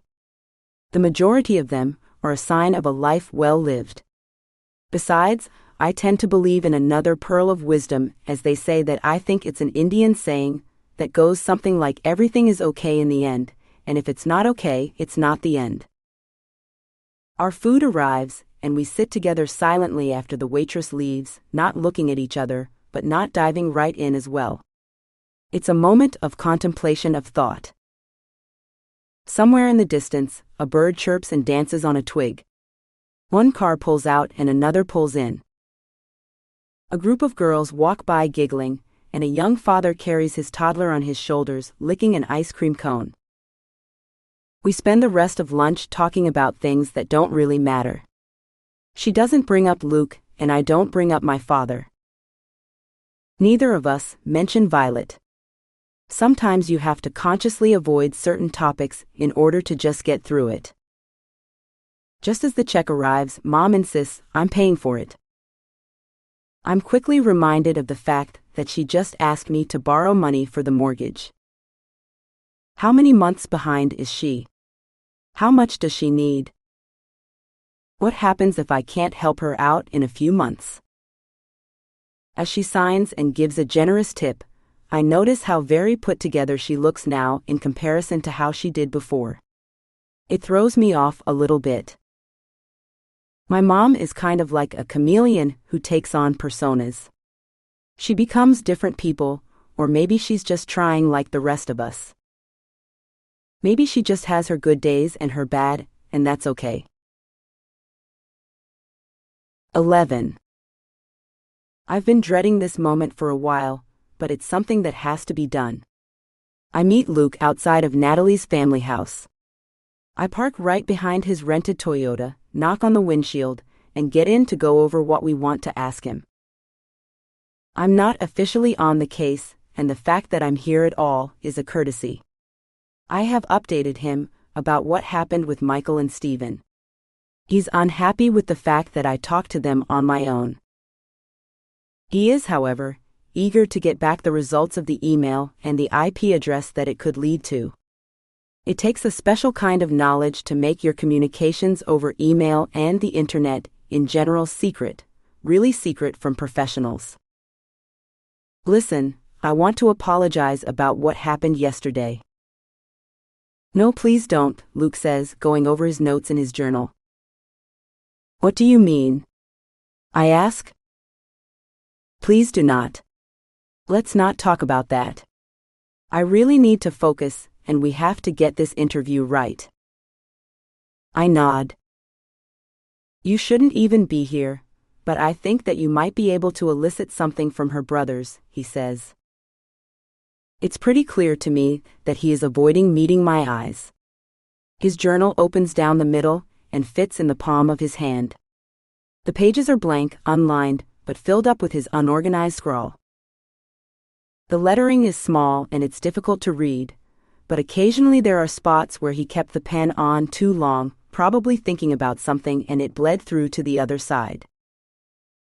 The energy inside Natalie's house feels different from before. Detectives and people in law enforcement in general like to pretend, or like to say that their work is very objective. The part where you talk to the victim's parents and you interview people in their life is anything but that. This involves assessing people's credibility, figuring out why they're saying what they're saying. Are they telling the truth? That begins with that gut feeling you get walking into a place where you've been before, and feeling that somehow everything is different. Tension seems to hang in the air, filling up the house all the way to the top of the cathedral ceilings. Natalie's mom isn't particularly too pleased to see me, but she doesn't say anything to that effect. I let Luke do all the talking. I let him take the lead because this isn't my case at all. He takes a seat across from her at the dining room table with a big decal above the wall that reads, "Believe." There are a few crosses in the living room, as well as a few other paintings, pictures, and decals that read faith and home. It's not the religious symbols that make me feel uncomfortable. It's something else. Mrs. DeChill looks at me in that suspicious way that you do when you don't approve of something or somebody. Usually relatives try to find people who can relate to their situation, and given the fact that my sister has also gone missing, I find her reaction to be unusual and surprising. We've already exchanged words, and things were different then. There was an openness to her that is now gone. It's almost as if she blames me, or perhaps Violet, for what has happened to her daughter. I give Luke and her some space when I ask if I can get a cup of water in the kitchen. She points me in the direction, and that's where I see Michael again. "I'm sorry about earlier," he says. "No problem at all." I nod. "I just want to speak to you about anything that you want to speak about. I know that Steven believes that she ran away, but that email came yesterday." "Yes." Stephen thinks that she left on her own because that's what he wants to think, and that's what I'm going to let him think, Michael says, looking down at his knuckles. He makes a fist and then looks up at me, glaring. You don't think that at all? What do you know? He doesn't respond. I ask him again, what is it that you're trying to tell me? Nothing.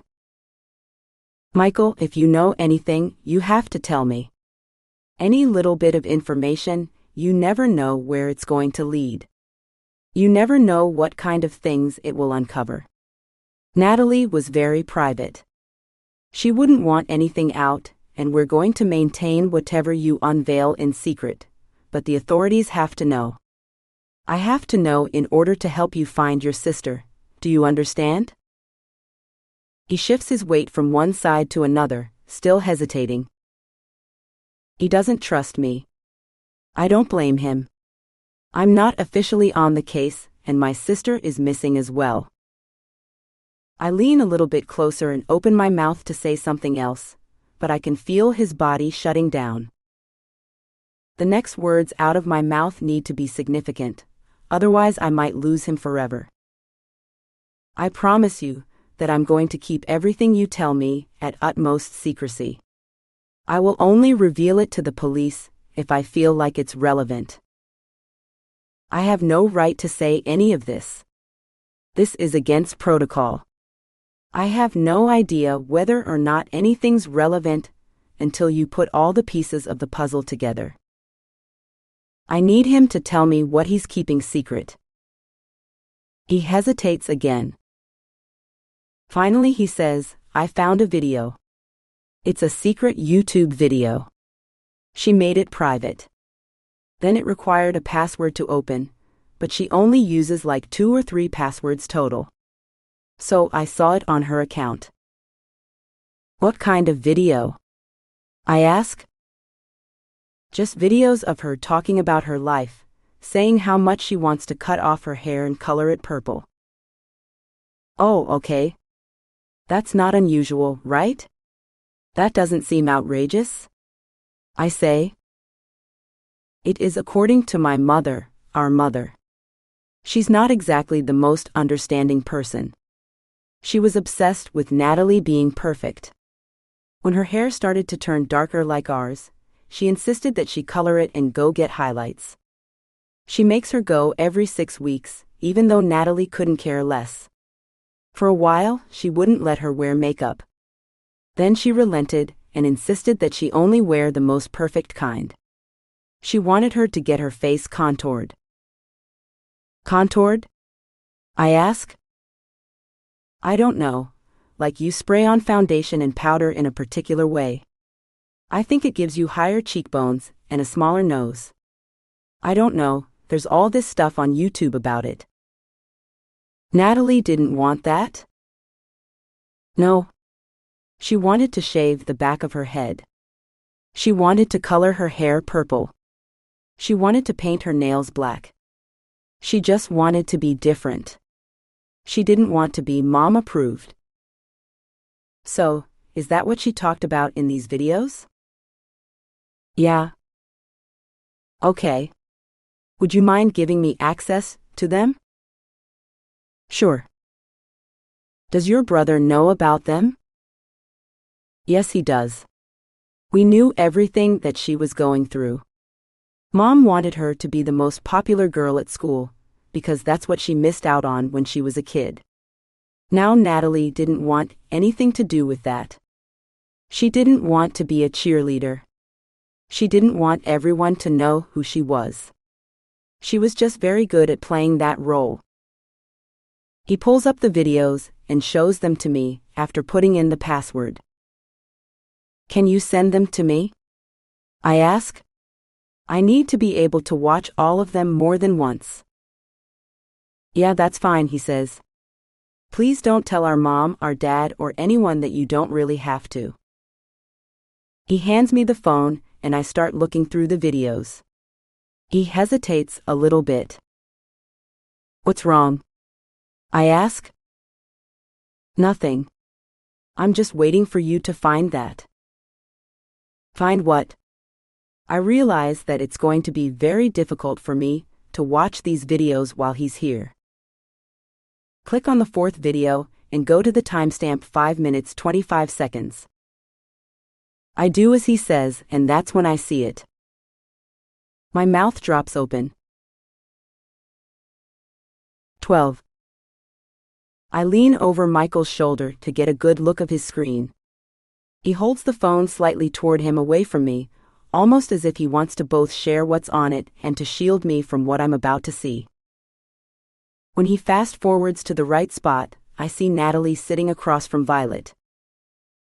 In Violet's room, the camera is set up so that it's at eye level. They're sitting on the floor, with the pink bedspread behind them as a backdrop. Natalie laughs. The sound of her laughter reverberates around the walls, wood-paneled and then painted over in a matte but white and covered up with cutouts from magazines. There is a vision board hanging somewhere in the distance between them. Pristine white beaches with tall palm trees swaying in the wind, with a laptop with YouTube on the front. I'm assuming that one of her goals is to start a YouTube channel, something she has talked about for a long time. Out in the corner are tall pines and a lake, a familiar view of Big Bear. Underneath, the word home hangs in the air, written in a farmhouse style. Violet looks small in comparison to Natalie, meek. Her hair isn't as shiny or lustrous, but rather flat. It looks like it hasn't been brushed or washed for a day or two. Natalie looks, well, beautiful but elusive. Her hair is that elusive ash blonde, cool and flattering. Her skin is sun-kissed and just a little bit golden brown. These two girls look like they would have nothing in common and not spend any time with each other at school. Yet watching them silently gaze into each other's eyes and talk about nothing in particular, I can tell that they have feelings for one another. I think I'm going to love you forever, Violet says. The sentence comes out of nowhere, but it doesn't seem to take Natalie by surprise. Instead, she just reaches over and kisses her. It's a small peck, delicate. The kind that tells you that this isn't the first time they have touched one another. Then Natalie reaches over and tucks a hair behind Violet's ear. Violet leans over to kiss her again. I realize that this video may only be made for private viewing, but I continue watching because I have to know what happens. Maybe there is a clue to their disappearance. They start to laugh again. Natalie points to her nails, and Violet gets out a sparkly pink nail polish that Natalie shakes her head at. No, absolutely not. She laughs, reaching over and grabbing the black one. This one. So, what did you want to show me exactly?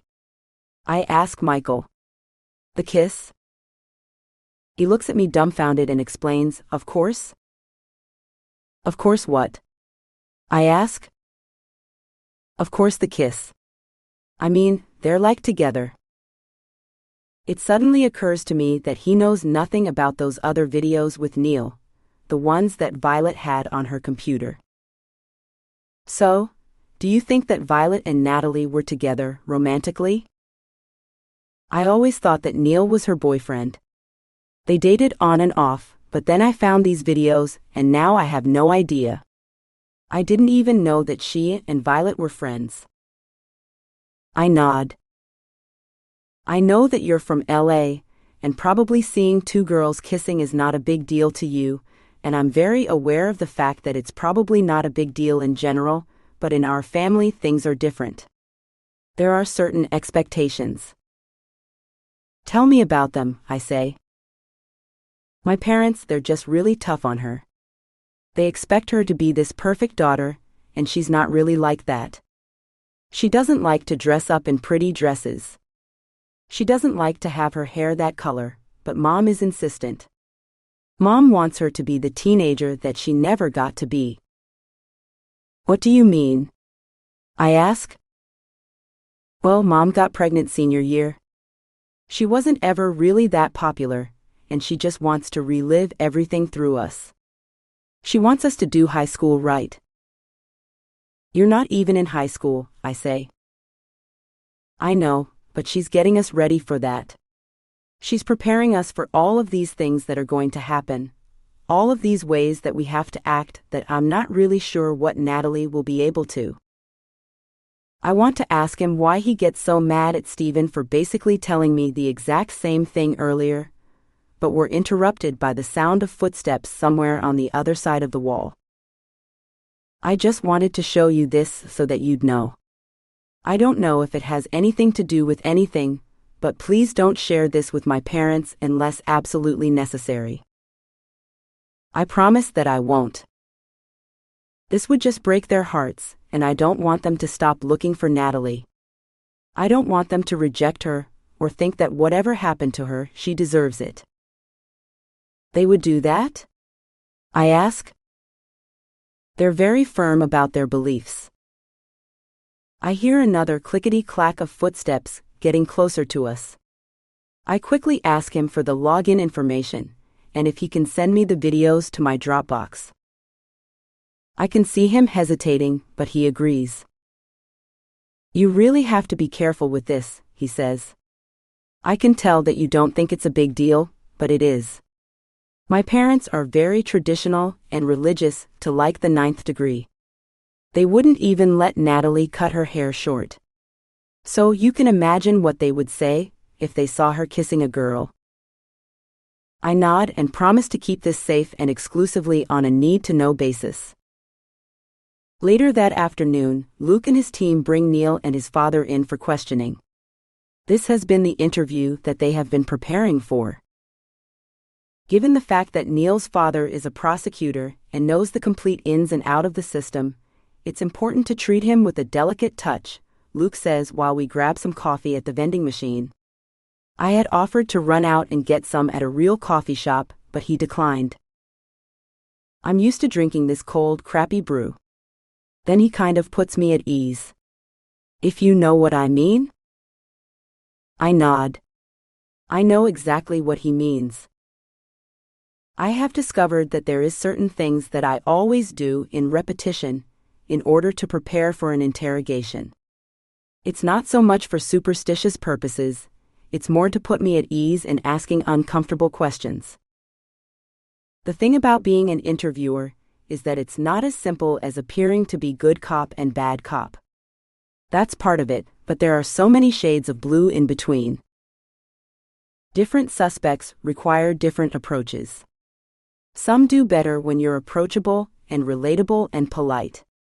Others do better with direct pressure and a good dose of fear-mongering. Neil is a difficult case.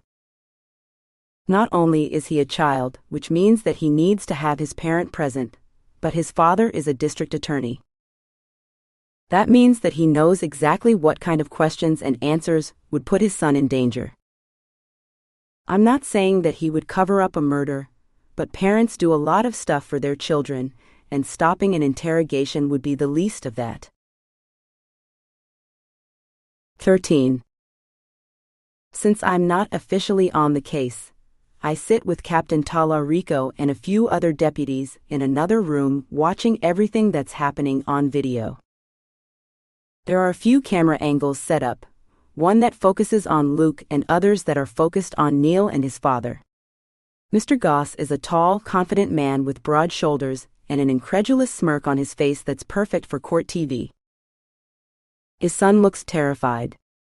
He sits deep into his chair, hanging his head when Luke fumbles with his folders of paperwork, probably on purpose to appear a little bit disorganized and to give them a false sense of security. Mr. Goss nudges Neil in the ribs to get him to sit up straight and not look so guilty. Tell me about your relationship with Natalie, Luke begins. Neil goes over pretty much the same thing that he has told me and probably all the other investigators on the case. Luke carefully goes from one question to the next. The interview proceeds slowly, but deliberately. He goes through all of the questions that he showed me, and then some, trying to get definitive answers on videotape for the future. There are a few that Mr. Goss opposes to, and Neil does not answer. The majority of them are centered on Neil coming to me in private and telling me that he was out with Violet before, after she got dropped off. It's clear to me why Mr. Goss doesn't want to talk about this or have any of this on tape. He suspects that his son may be somehow involved. I'm not saying that he's responsible for her death. I'm not saying that I think that Neil is responsible for Violet's disappearance. However, the last thing that his father, the prosecutor, wants to do is place him as the last person to officially see Violet. Luke doesn't let up. He points out the fact that we found Violet and then later Natalie's clothing in a plastic bag at the exact location where Neil said that he was with Violet the night of her disappearance. Again, his father refuses to let him answer. You realize that it was your statement to one of my colleagues about being with Violet at the observatory that led to us finding her clothes? You will not answer that question, Neil, his father barks and then glares at Luke. Why is that? You know more than you're saying? Luke finally presses. He has been dancing around this question for a while, but since the answer is a no, why not press harder? I'm going to cut this interview short, Agent Gavinson, if you don't stop accusing my son of having something to do with his friend's disappearance. We're all very sorry about what happened to her, but it's not his fault. You know that.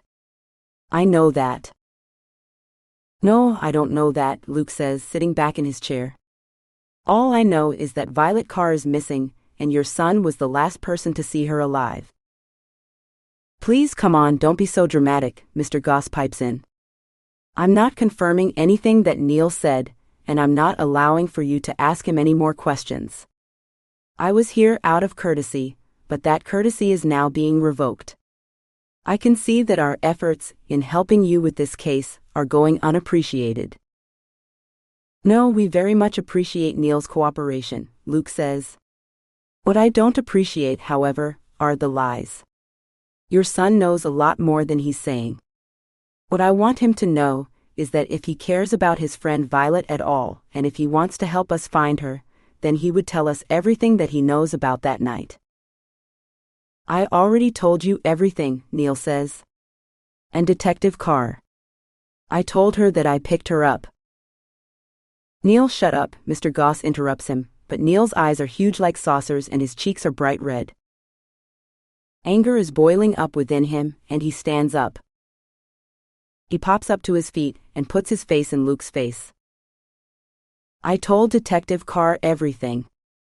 I picked her up when she got dropped off by Kaylee and her mom. She waited for me in the driveway. She got on my moped. We drove around. We went all the way to the observatory. We had some food. We made out. That's it, nothing happened. Then you dropped her off at home? We're leaving. Let's go, Mr. Goss says, grabbing his son by his shirt and pushing him toward the door. I dropped her back off. I have no idea why her clothes were found there. Were these the clothes that she was wearing the last time you saw her? Luke asks, wasting no time. Mr. Goss keeps trying to usher Neil toward the door, tugging on his arm and physically moving him, but Neil doesn't budge. Yes, that's what she was wearing. Shut up. He hits the back of his head, and Neil winces in pain. You did not just do that, did you?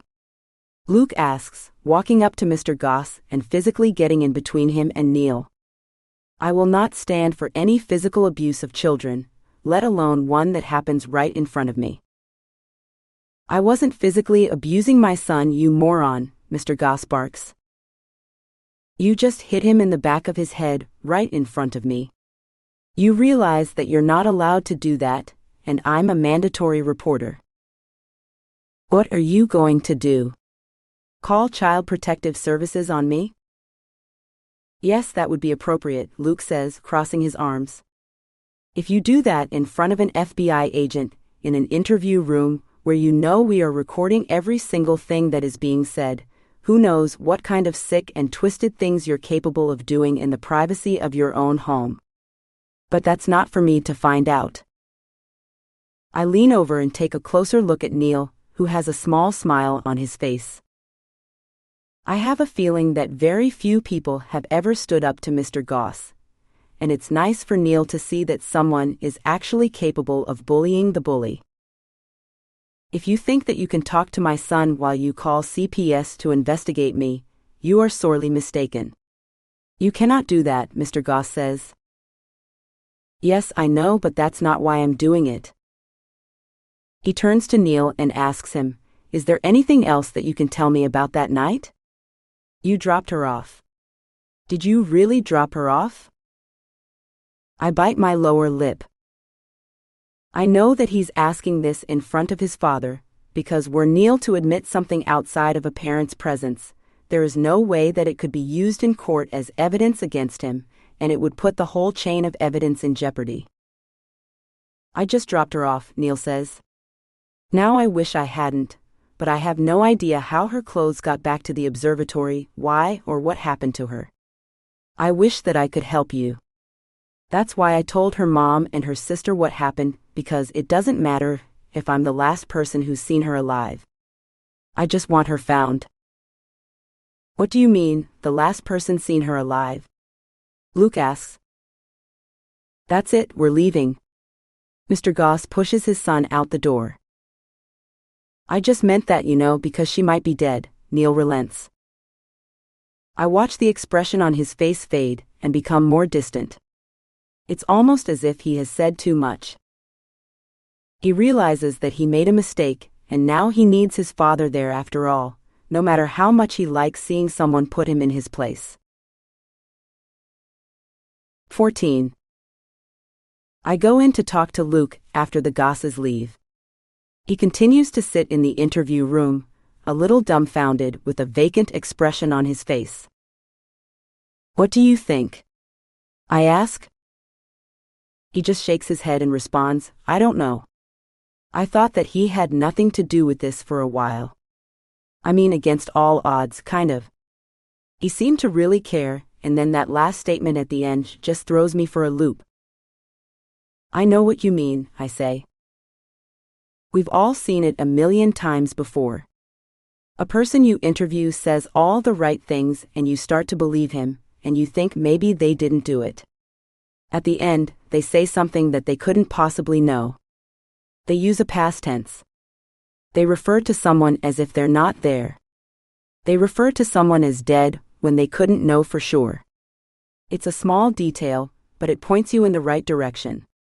In reality, everyone always refers to everyone in present tense, until they know for sure that they are no longer with us. Neil Goss didn't do exactly that, but he came close. He referred to Violet as possibly dead, not just missing. What are you thinking? I ask. Do you think he had something to do with it? He was the last person to see her. He admitted to being there. As far as forensic evidence, I don't know. They're still collecting, and you know how it is. It takes a while to get anything back. This isn't television. If Neil is guilty, then that means... What does that mean exactly? Would he have killed her, or is he still keeping her alive somewhere? I ask this out loud, letting my mind wander. You shouldn't let yourself think like that, Luke says. I know you're a professional, but she's your sister and it's different when it's family. You know that. I know, but what can I do? It's almost like I've been preparing my whole career to deal with this case, and I'm not prepared at all. You can't be. No one can, Luke says, shaking his head. It always takes you by surprise. No matter how much we see it happening to other people, we just can't imagine it happening to us. It just doesn't seem real, I say, and tears start to gather in the back of my eyes. My jaw clenches, and that familiar feeling of way too much saliva floods my mouth. I'm so tired, exhausted, and emotionally spent that I can't keep my tears at bay, not even a little bit. When Luke throws his arms around me, pulls me close, and holds me there, despite me trying to break away, I let myself sob and I really lose myself in the emotion. He holds me as my whole body shakes and I gasp for breath. I wipe the wetness on his jacket, but my face just gets more and more drenched. Somehow when I let my tears start going, I can't make them stop.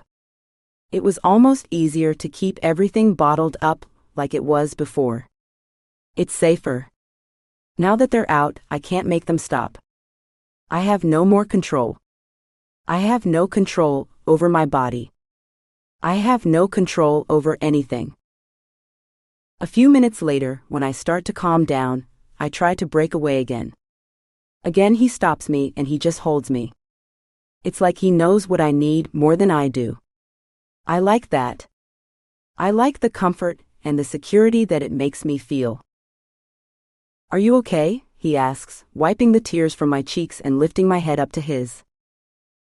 I lick my lips since they are inexplicably dry, and so is my mouth.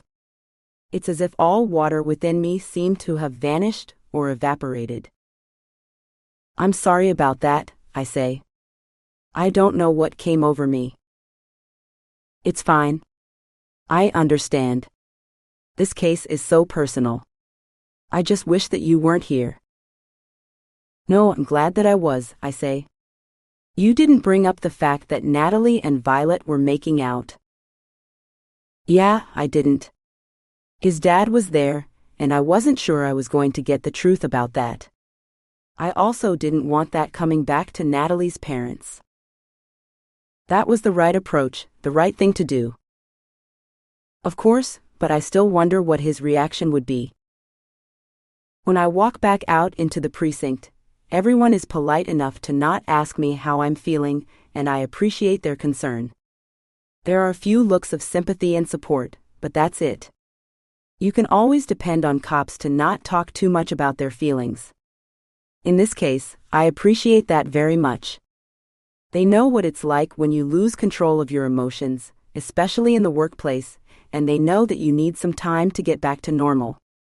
Talking about it is something you do with a therapist, but not with everyone else, at least not unless you are close friends.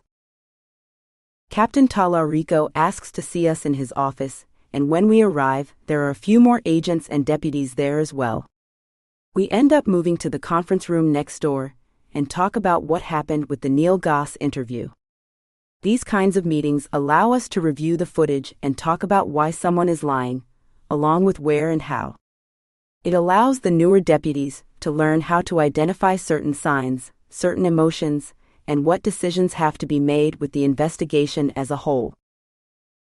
I may be in the minority here, Captain Talarico says. After we have reviewed all the footage, including the last bit when Mr. Goss was trying to get Neil out of the room as fast as possible, I get the sense that he's telling the truth. Luke snaps his attention to him with a complete look of surprise on his face. Listen, I heard what he said at the end. Don't get me wrong, but I don't know. It just feels like he's telling the truth. Cops like to talk about their gut a lot. Somehow their gut has become a metaphor for this general intuition, or this feeling that you can't describe and you don't have much evidence for, but you still feel. As a professional, we like to pretend that everything is very objective and all decisions are made in this objective way. The truth is that when we talk about our gut, we're talking about our feelings, and there is nothing objective about that. This isn't an accusation at all. This job wouldn't be possible without feelings. In fact, I wish that we would talk about them more in the open with the people we interview, the questions that we ask, and the people we suspect. They require evidence, but it's really the feelings that get us there first. Something doesn't add up, something feels off, something feels like it doesn't quite fit. These hunches, this intuition, these gut reactions, are the source of all that we do. In this case, the captain is arguing exactly what I am feeling. Why would he come and talk to Mrs. Carr, Captain Talarico asks, and put him at the center of this investigation? This is just a question, playing a devil's advocate or whatever, but tell me your thoughts. This is a brainstorming session. Not all precincts do this, but I like that Captain Talarico does.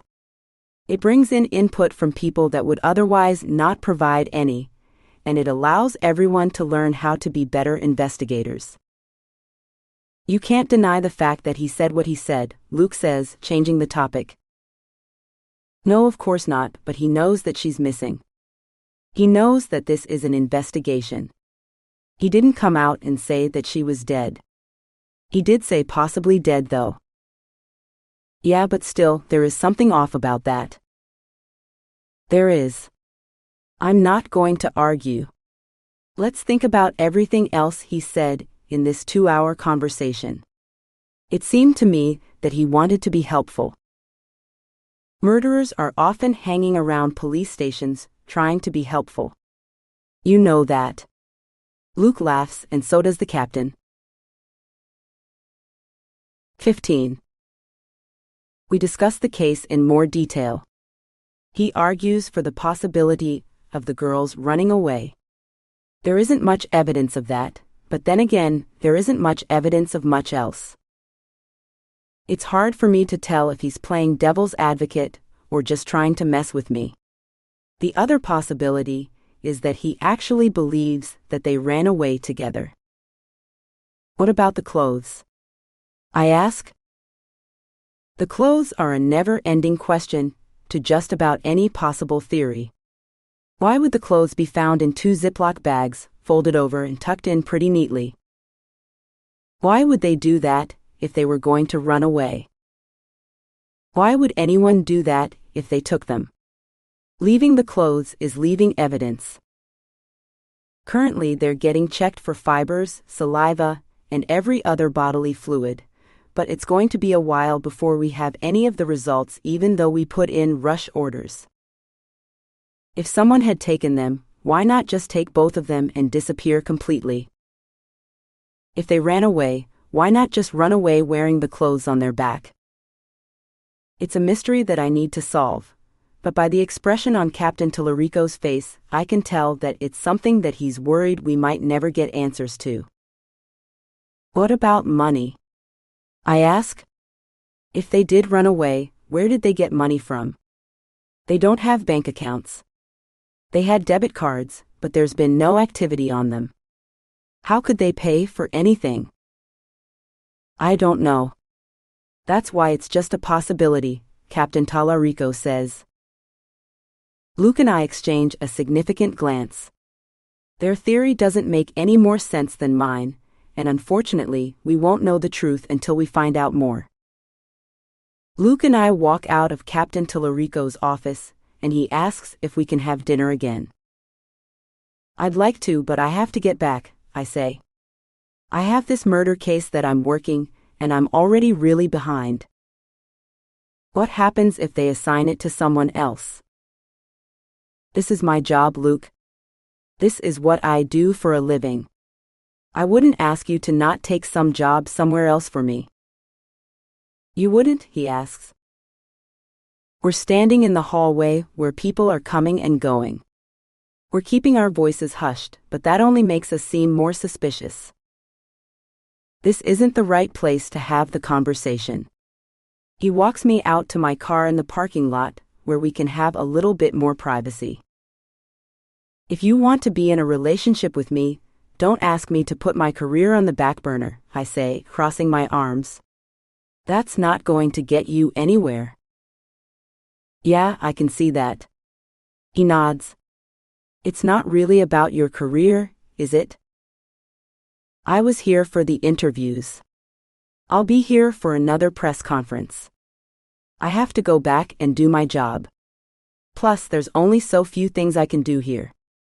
You know that.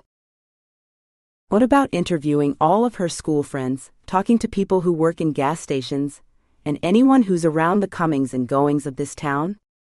You know who works here. You know who lives here. You know who her friends are. Please don't try to make me feel guilty. I'm here. I'm here as much as I can be, but 1 day or 2 days in LA is not going to change anything. I need to work on that case. If I'm not there, it's going to get assigned to someone else, and then who knows what case I'll get next. We stand looking into each other's eyes for a second. He doesn't look disappointed, just acknowledging what I'm saying. I can actually see him hearing me, which I appreciate. A lot of the guys that I've dated before seem to gloss over my needs and wants when I tell them what I have to do and what I can't do. I know that he still wants me to get serious with him. He still wants me to be his girlfriend, but luckily he doesn't bring that up. Luckily, he lets it go, and I don't talk about it either. I like this place where we are now. This friendly ground where he sees me and I see him, while there's a possibility of what may happen in the future. Kaitlyn.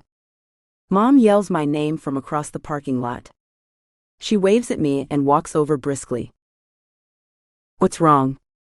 What are you doing here? I ask. I wanted to catch you since you told me that you were leaving. Yeah, but I'll be back. I just have to get back to LA for a bit. I need to talk to you, she says quietly. Yeah, sure. I give a nod to Luke and he leaves. Mom is dressed in her favorite plum trench coat and thick boots. She gets cold easily. I guess that's where I get it from, since my body starts to shiver even when everyone else is just wearing long sleeves. Mom has had a thyroid problem for a while and even takes medication for it, but when I got mine checked out, everything turned out to be fine. The cold is just due to my unusually low body temperature. Thanks for coming by, I say and wave her over to sit down in my car. Yeah, sure. Why do we have to go in here? She asks, and I pull off some of the wrappers from the front seat. You know, you could clean this car once in a while. It wouldn't kill you. I roll my eyes, or rather resist to fully roll my eyes. She takes her finger, runs it over the dashboard, and points out, look at this, look at how dirty this is. Mom, can we not talk about this right now? You know, they have these people called detailers and they'll come over, vacuum your car and all that stuff. It also costs $150 bucks, and I would have to stay home, so that's impossible. What about running it through the car wash once in a while? That's what, $15? Mom, I just don't have the mental space to deal with washing cars right now. Can we just talk about what you came here to talk about? Sure, she says, disappointed. She pulls on her coat and sets it on top of her lap, almost not wanting it to touch her seat. There's trash packed into each of the compartments on both sides, and I wish that I took the time to throw it all out before she came here. If you were visiting my apartment, I would have invested a little bit in a housekeeper to come out once and get it all ready, but this is a surprise visit. What did you want to talk to me about? I ask. Just if you found out anything else about Violet. Any news on the case?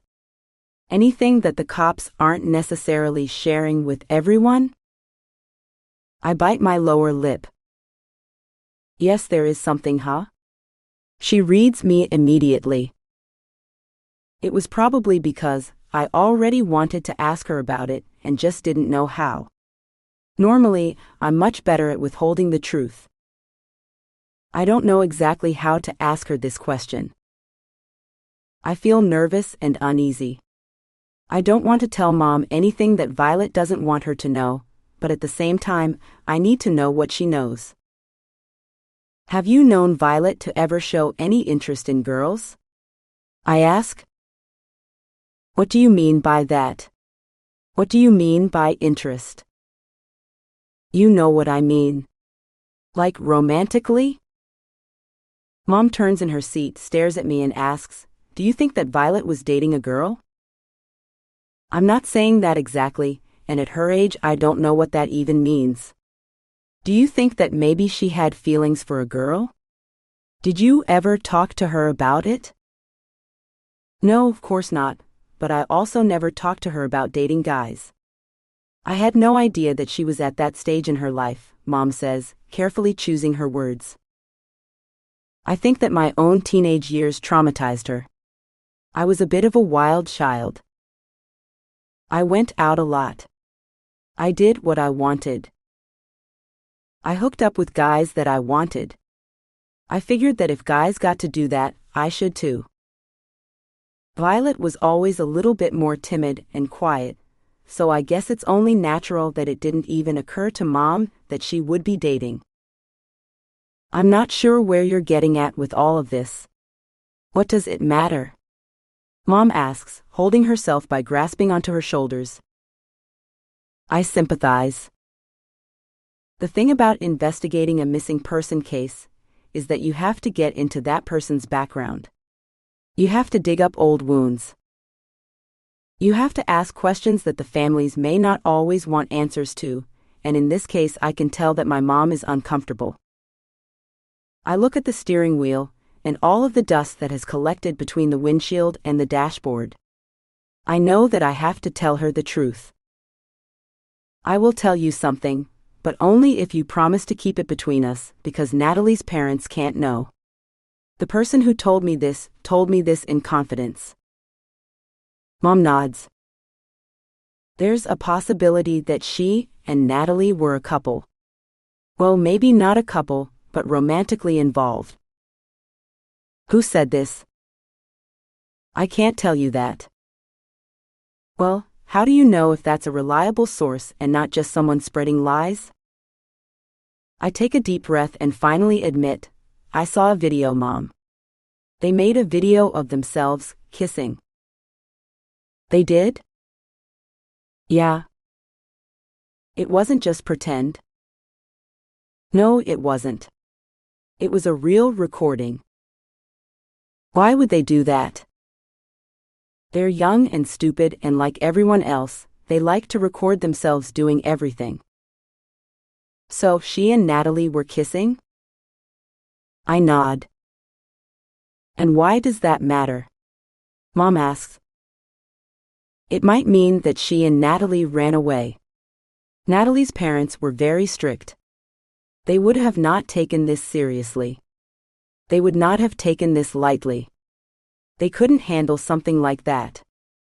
I mean, it means. I have no idea what it means. That's why I'm asking you about it. Mom swallows hard, looks at me again, and admits, she never mentioned it to me, but I wish she had. There's a faraway glance in her eyes. She looks distant and tired, but not angry, not in the least. I had no idea how my mom would react to this news. Unlike Natalie's mother, she didn't have firm, strict opinions that she had vocalized. At the same time, there are so many things that she disapproves of, especially things that I used to do, that I was pretty sure she would disapprove of this. Why are you acting like this? Mom asks. Why are you acting like this is some difficult thing for you to ask me about? Well, frankly, I have no idea where you stand on people being gay. Please don't insult me. Where I stand on that? People are gay. There's nowhere to stand. I just remember how you were when I was a kid, I start to say, but she interrupts me. Things were very different when you were growing up, Kaitlyn. I can't believe that you would even compare the two, Mom says. If Violet has feelings for Natalie, and they want to explore those feelings, that's one thing. What you were doing was rebelling. You were hooking up with guys, and you were trying to find something that you could not find by acting like that. You were trying to get approval. You were trying to fight back against me. That's what I wanted you to stop doing.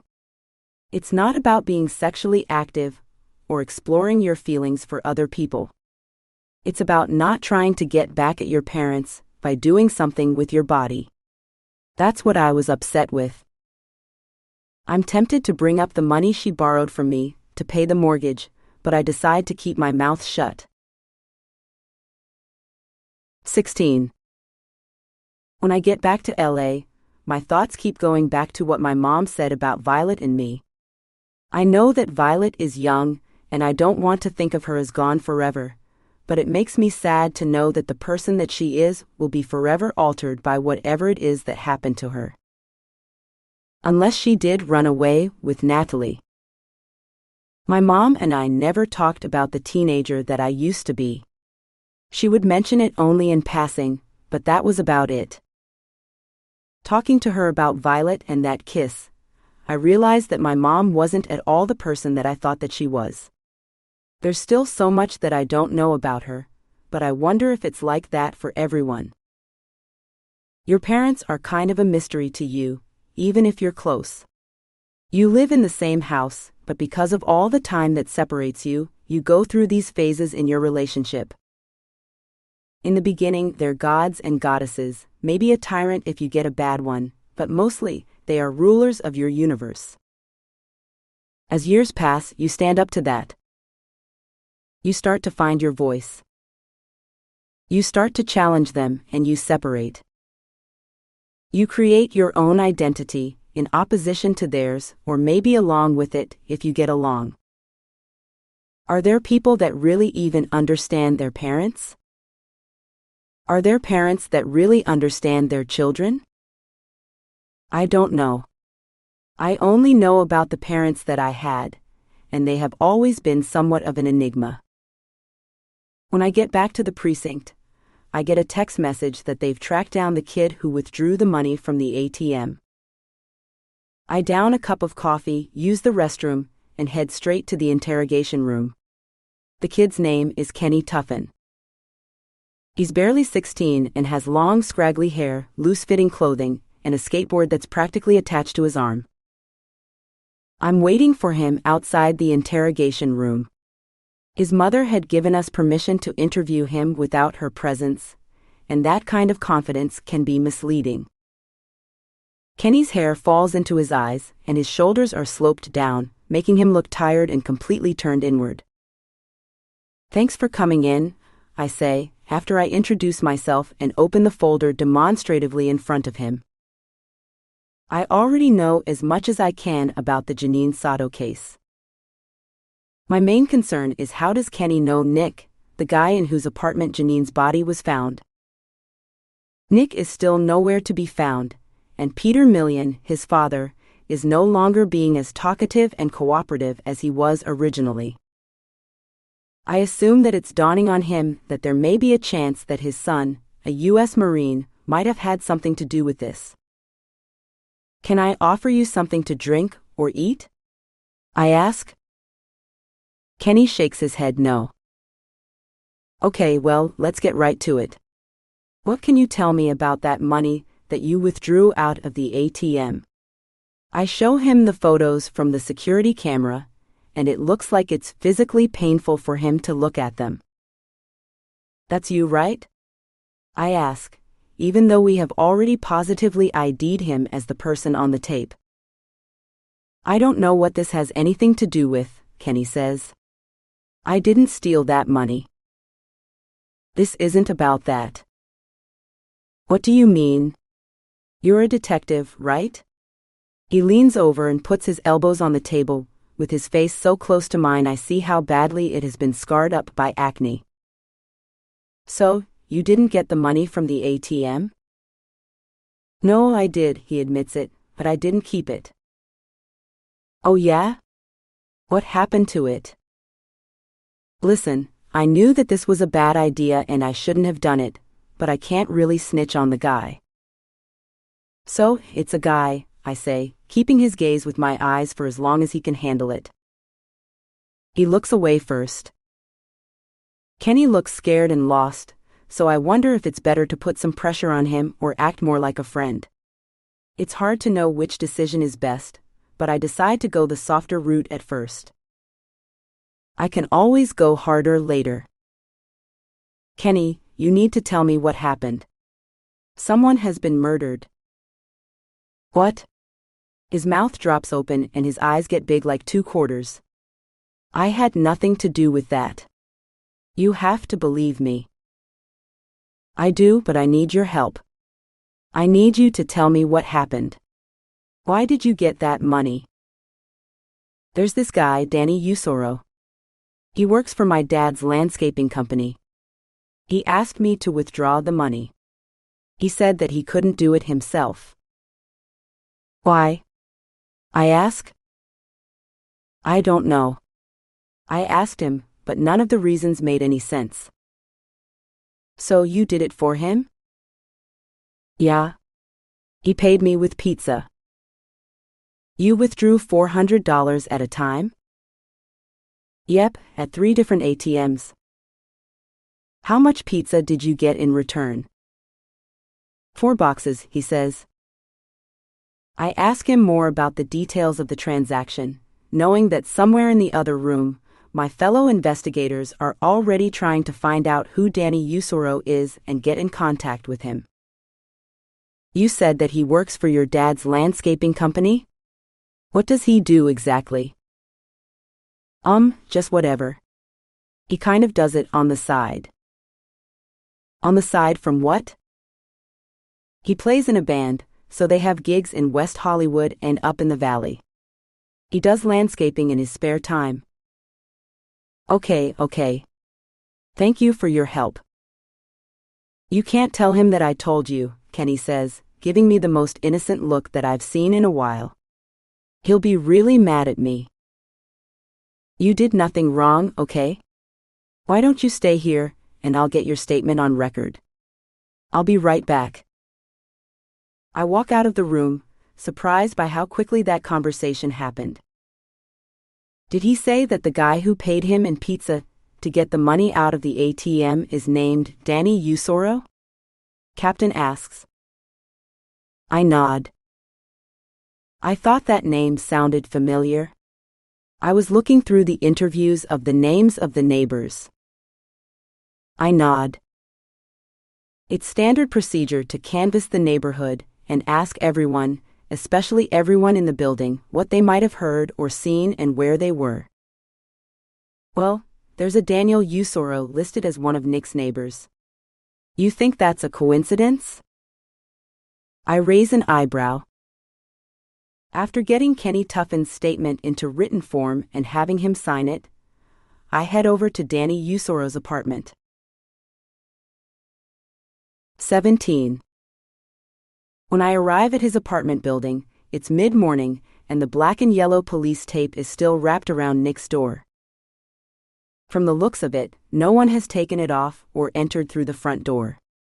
Danny Usoro lives 2 apartments down. I knock softly at first on the peeling paint, but it's not until I slam the knocker that I finally hear some movement inside. He staggers to the door, his feet are heavy on the parquet floor, and he opens the door, leaving just a crack. His hair, thick and slightly curly, stands up on end. His face has creases on it from the pillow, and his eyes are bloodshot. I introduce myself and show him my badge. He opens the door a little bit further, but doesn't invite me inside. He's wearing a loose pair of flannel pants with a drawstring and no shirt. He has a muscular, broad-shouldered body, pale and covered in tattoos. There's a big black spider on his left pectoral muscle, and something that looks like medieval armor plate around his left shoulder. I have a few questions about what happened in Nick's apartment. Would you mind if I came in? I ask, tilting my head to the side. I want to appear as approachable as possible, and it seems to work. The apartment is a standard 1-bedroom with a living room that starts right at the front door. The walls inside have recently been painted and there are movie posters all over them: Scarface, Pulp Fiction, The Boondock Saints, and then a surprise one, Cider House Rules.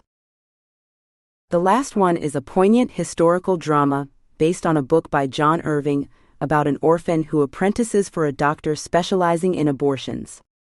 He has mixed feelings about it and falls in love with a woman who gets one. Cider House Rules? I ask, pointing to the poster. That seems like an unusual choice. Yes. You'd know that, given the fact that we've met only a few minutes before? Danny points out, crossing his arms. Sorry, I didn't mean anything by it. Yeah, right, he says and walks over to the refrigerator, pouring himself a glass of water without offering me anything. That was my mom's favorite movie, okay? Is that what you came here to talk to me about? What movies I like to watch? No, not at all. Danny walks over to the couch, sits down, and nudges for me to do the same. Blue light streams through the windows. The blinds are up, and there are no curtains to filter it. I feel like we got off on a bad foot, but I try to suck it up and just move forward. Can you tell me anything that you know about Nick? I ask. I already told all of this to this other cop in a uniform who was here. Yes, but it's important we go over the story a few times, just in case. In case what? In case you catch me in a lie? He's abrasive, sitting forward on the couch in an intimidating manner. He doesn't intimidate me, but he's clearly trying to tell me that he's not worried about a thing. I open my notebook and take out a pen. I've noticed that this gesture alone seems to put people at ease. They're not just having a conversation with me, they are having a conversation with someone who is writing down their observations and answers. Nick is my neighbor. I saw him around the building and talked to him a few times. He was a cool cat. Were you guys friends? No. I just went to a party he had briefly, but that's about it.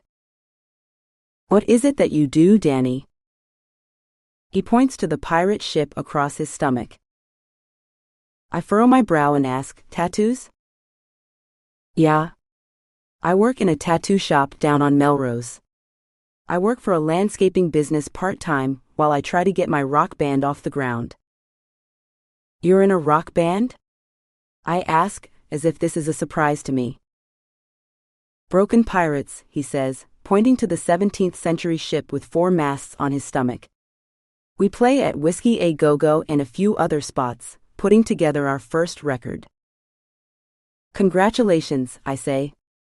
What landscaping business do you work at? Toughen. How many hours a week? Probably 20, sometimes 30. It varies.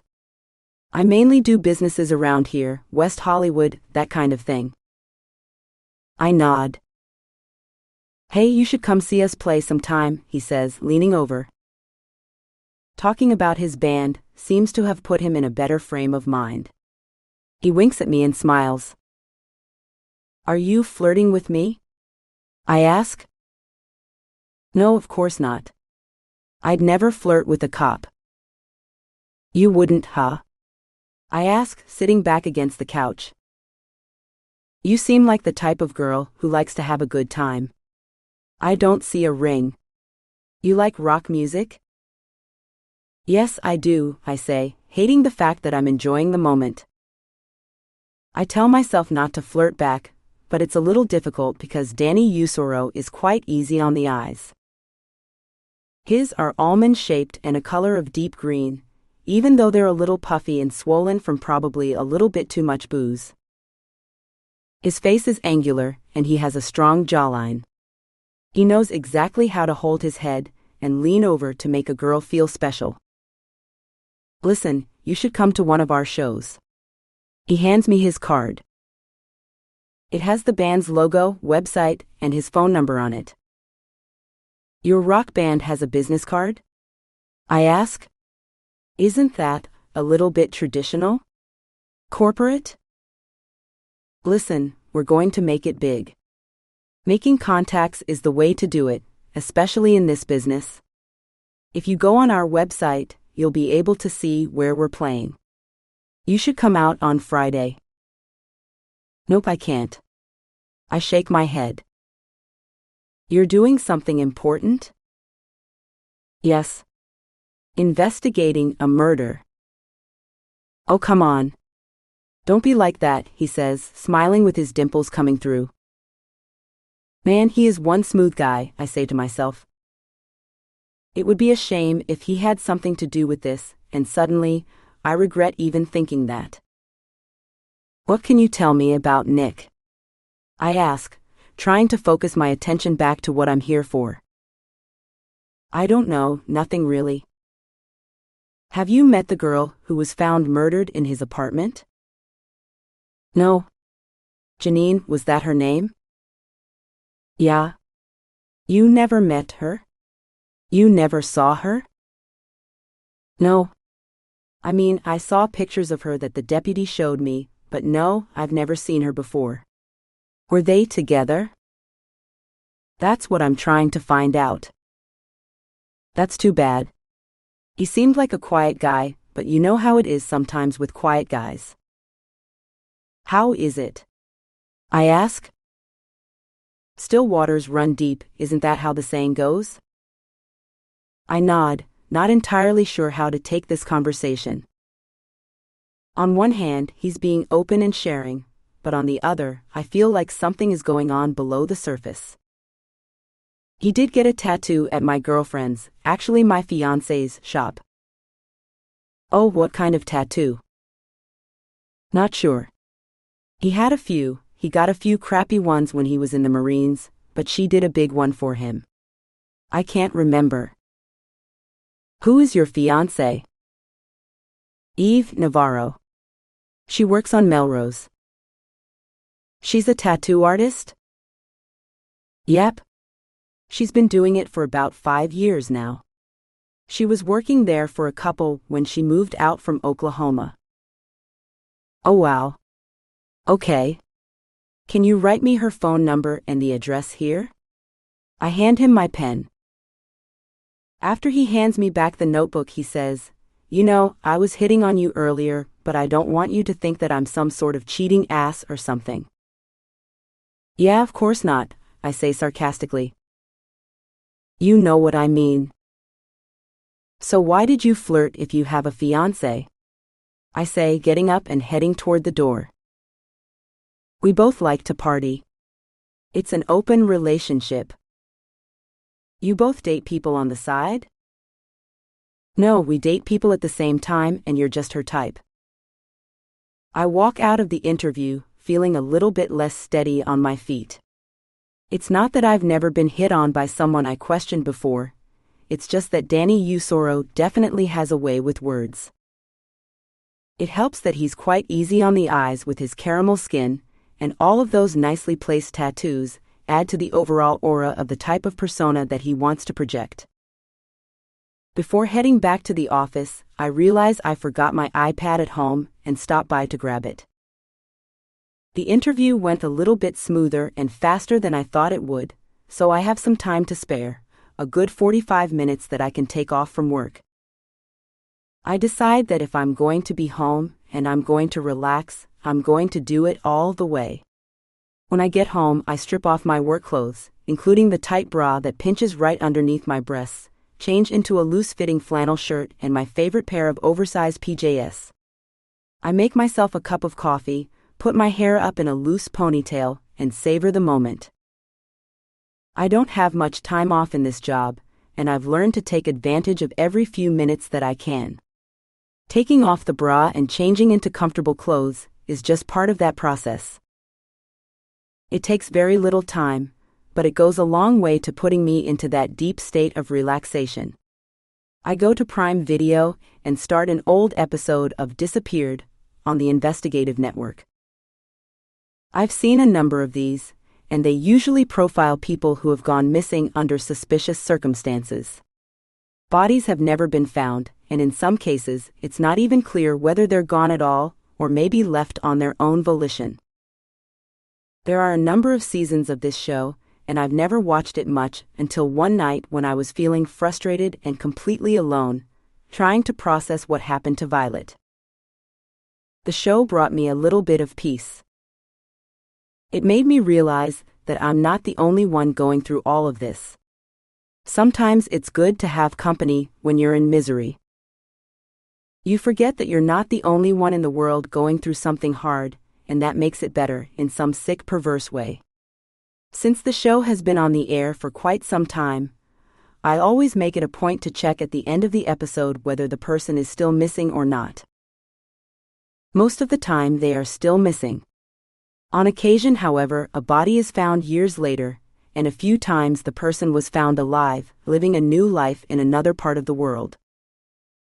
The scratching of keys in the door break my concentration. When I turn around, I see Sydney. 18. Hey, what are you doing here? We ask each other almost simultaneously and then laugh. I had some time before I had to get back, I say, so I wanted to have some breakfast and just relax. You? Just stopping by to get something. She's dressed in jeans and a t-shirt, with her hair pulled up in a high braid, tied with a ribbon. Her makeup is flawless, but I notice that there's a little bit too much concealer under her eyes, and she always tries to look a little bit more put together when things are particularly tough. How's everything? How are you doing? Sorry I haven't been around. No worries. She grabs a glass, pours some water in, and plops down on the couch next to me. The sun is streaming in through the open window, creating a halo-like effect around her head. We chit-chat about nothing in particular.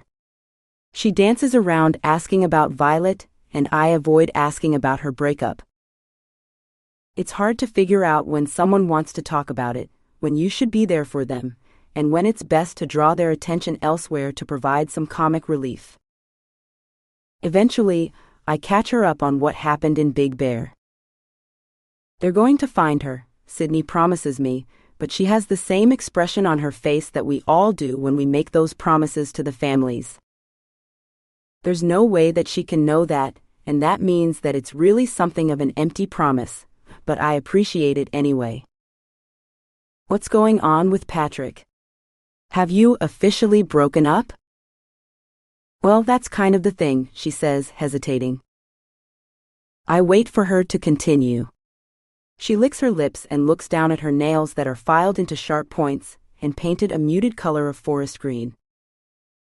I think we're going to get back together. My mouth nearly drops open. I turn my body to face her, leaning over, but before I can say anything, she says, Listen, I know that it's stupid, but I have to give him another chance. Why? He said he was sorry. Please don't tell me that you love him. I do love him. I know that you do. Otherwise, you wouldn't even be thinking this insane thing. It's not insane. We have a really good connection. What about what he did? What about all of that stuff that you found on his phone? Is that okay with you? If he's going to do that to you now, what's he going to do after you've been together for a few years or a few decades? Listen, I didn't come here to have you judge me. That's when I know. When she uses that word judge, that's when I know that her mind is made up. She's not going to back away from this, and if I keep pushing her harder, or if I keep trying to make her agree with me, then we might not be friends after all. After all, it's not my place to say who she is supposed to be with. It's for her to decide. Listen, I'm sorry about that. I didn't want to come off being so judgmental or anything like that. I'm just worried about you. Yeah, I know, and I'm worried about it too, but I have to give it a chance. Why? The word slips out before I can stop myself. We're going to have a baby. I sit here, stunned and staring at her. Sydney is going to have a baby. My Sydney. My friend. It's something that happens all the time to people everywhere, because if it didn't, we wouldn't have much of a species. Still, it feels so odd, foreign and almost unnatural for Sydney Sutka to be pregnant. Congratulations, I say, forcing myself to smile and to give her a hug. I wasn't happy at first. I mean, things are so complicated with Patrick, but we were already engaged and I do love him. He promised that he would never do that again. I nod. Hasn't this story played out a million times before to millions and millions of other women? How does it work out? Not that well, but we keep trying anyway. I'm not saying that it's a certainty that Patrick would cheat. It's not. Every person is unique, different. But if this is what he will do when you are just dating and are supposed to be in your honeymoon period, what's going to happen when there are actual pressures of children, work, etc.?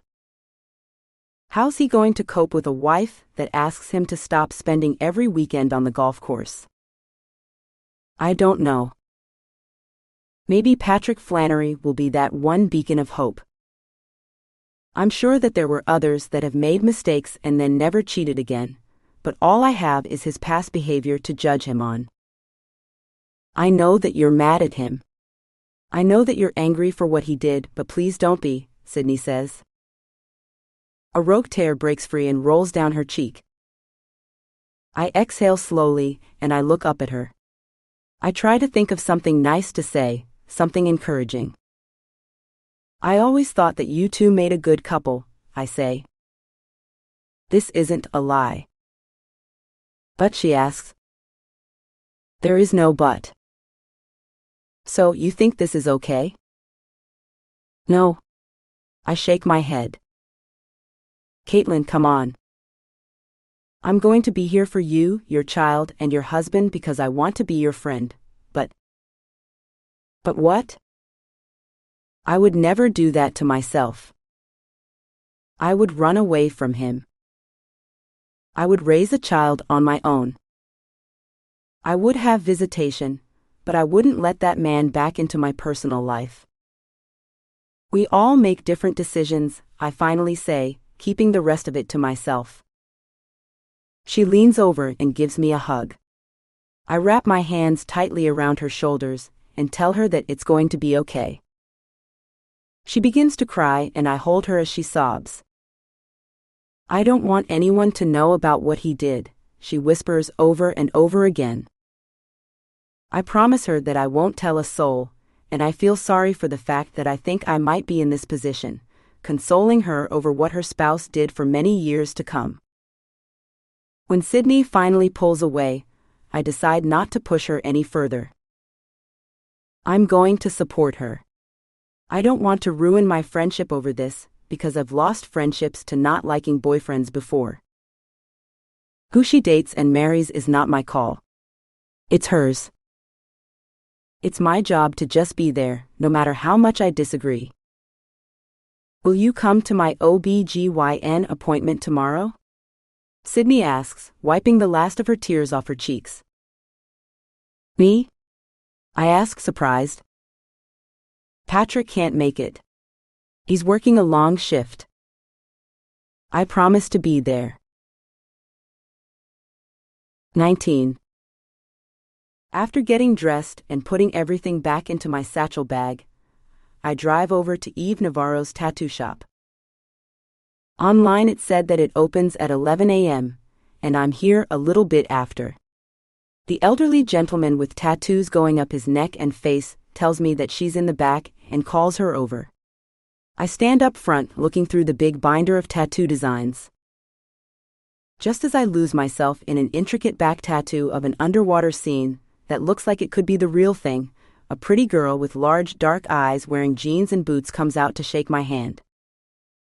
She has a flannel shirt tied around her waist and a few geometric-style black and white tattoos on her upper arms.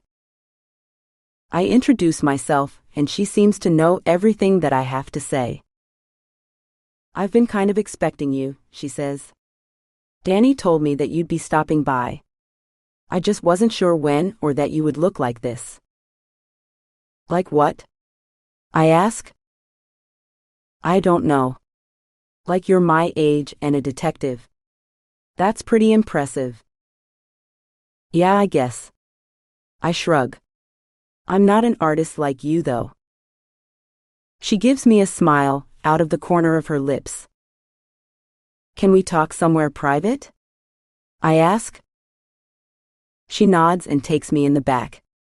The room isn't exactly private in that it has a door, but it's secluded enough, and the gentleman whom I've met earlier is nowhere around. Eve Navarro has long blonde hair, no doubt extensions, thick fake lashes, lips filled with filler, and looks like she walked out of a magazine. Dressed in a push-up bra that makes her breasts look like they're practically touching her chin, she knows exactly how to move her body to look both seductive and approachable. Do you have any tattoos? She asks. Detective Carr? No, I don't. Never wanted one? I wouldn't say that, but... But what? I don't know. I sometimes think back to the tattoos that I would have gotten if I got one when I was 20, and I don't know if I'd want to have that on my body anymore. Yeah, I guess. We can't really think of it that way. What do you mean? I ask. Well, yes, they're permanent, but only in that they're drawing on your skin. But really, they're a representation of the person that you once were, and that's not exactly a permanent thing. If it's done badly, I understand why people may not want it anymore. If it's of an ex-boyfriend or an ex-husband, names are never a good idea. She laughs, tossing her hair. If they are of objects and symbols of something that you used to love that maybe you don't anymore, well, that's just how life is, isn't it?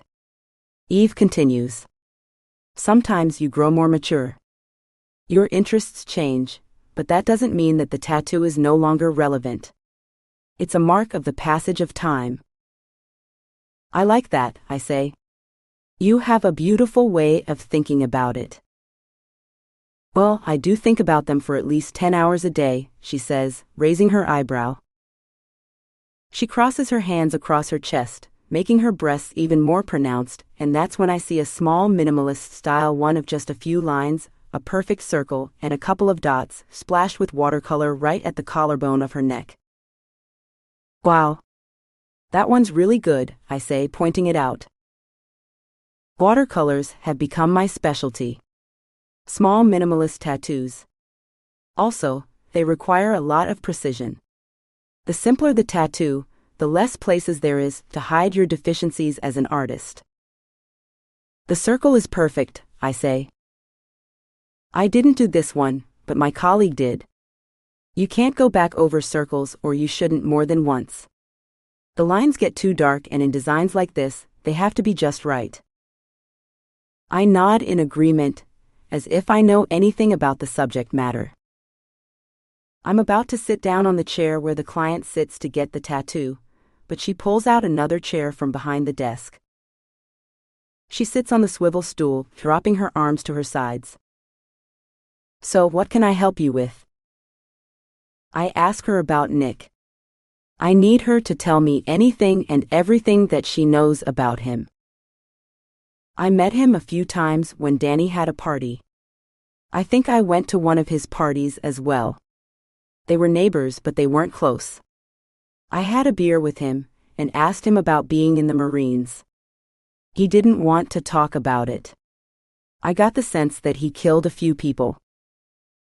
That statement comes out of nowhere and takes me by surprise. I actually haven't done much research into Nick's background, besides the fact that he served in the military. It did occur to me that he could be suffering from PTSD from what happened while he was in the service. What did you guys talk about, specifically? I ask, pulling out my notebook and jotting down a few notes. He said that he lost a close friend. He showed me his dog tags. He wore them around his neck. Wow. Just like that? He told you about him? We had a few beers. I got the sense that he wanted to sleep with me, even though he never really tried to ask me out. He knew I was Danny's girlfriend, but we were flirting and drinking a little bit too much, Eve says, tossing her hair from one shoulder to the other. I asked him about what it was like. He said it was shitty, she continues. He said he was sick of it. He was sick of people dying, and he was sick of killing people. He said that there has to be more to life than that. She nervously spins on the stool, keeping her feet on the floor. Do you know what happened to his friend? I ask. Like his name? She puts her chin up in the air and crosses her arms, supporting her head with one palm. Rolling over to the desk, she grabs a fresh page in the sketchpad and starts to draw something. I get up to see an outline of a dog tag, followed by some shading and a name. She pauses for a moment when she finishes the W on Matthew, then makes an A with a period after, and Hogue. That's right. Hogue, she says, racing her index finger in the air. I couldn't remember, and sketching what I saw helps a lot. Can I keep this? I ask. Of course. Can you tell me what happened to Matthew Hogue? 20. Eve props her head up with her hand, leaning over the table. I repeat my question, and her eyes refuse to meet mine. He got blown up in a Humvee, she finally says. What? I lean closer. Nick was supposed to go and then he got called back for something, and Matt went in his place. The car got blown up and everyone got really hurt, but Matt was killed on impact, she says with a sigh. When Nick told me about it, he said that it didn't feel like life was worth living after that, like he had gotten his friend killed, but he also couldn't kill himself because that would mean that his friend died for nothing. He said he was living in purgatory. Purgatory? I repeat her word. Yes? Eve nods. He said that he was in a waiting room, just living life that he didn't want to live, waiting to die but not really. It was really deep, and I felt really sorry for him. I asked him if maybe he should talk to someone. Like a therapist? I ask. It can be really helpful. I go once a week, and ever since I started, all of my relationships and everything have really improved. It helps me make sense of the world, and it helps me process my feelings. We don't have enough opportunities of that in real life. Everyone is just judging us, you know? Yeah, I say, realizing just how much I agree with her. Do you see a therapist? Eve asks. I have before, but mainly when I had to. I'm actually thinking about going to school for it. You are? I ask. What about this? I don't know. I like it, but the clients are a little too much, too demanding. A lot of people want designs that they find online that other artists have done. They don't want to let me do what I want to do, which makes sense because it's their body, but it makes for a difficult situation. I'm not a tracer. I'm an artist. I'd encourage you to do whatever you want, I say. Life is too short to not pursue your passions. What about you? Eve asks, raising an eyebrow. I clench my jaw. I don't know how this conversation's gotten away from me so much. On one hand, I want to make her feel comfortable enough to open up and tell me things that maybe she wouldn't otherwise. On the other hand, the conversation has suddenly turned personal. Did you always want to be a police officer? She asks, choosing her words carefully. I've always wanted to be a detective, I say. I look down at my notepad and tell her that we've gotten a little bit off track.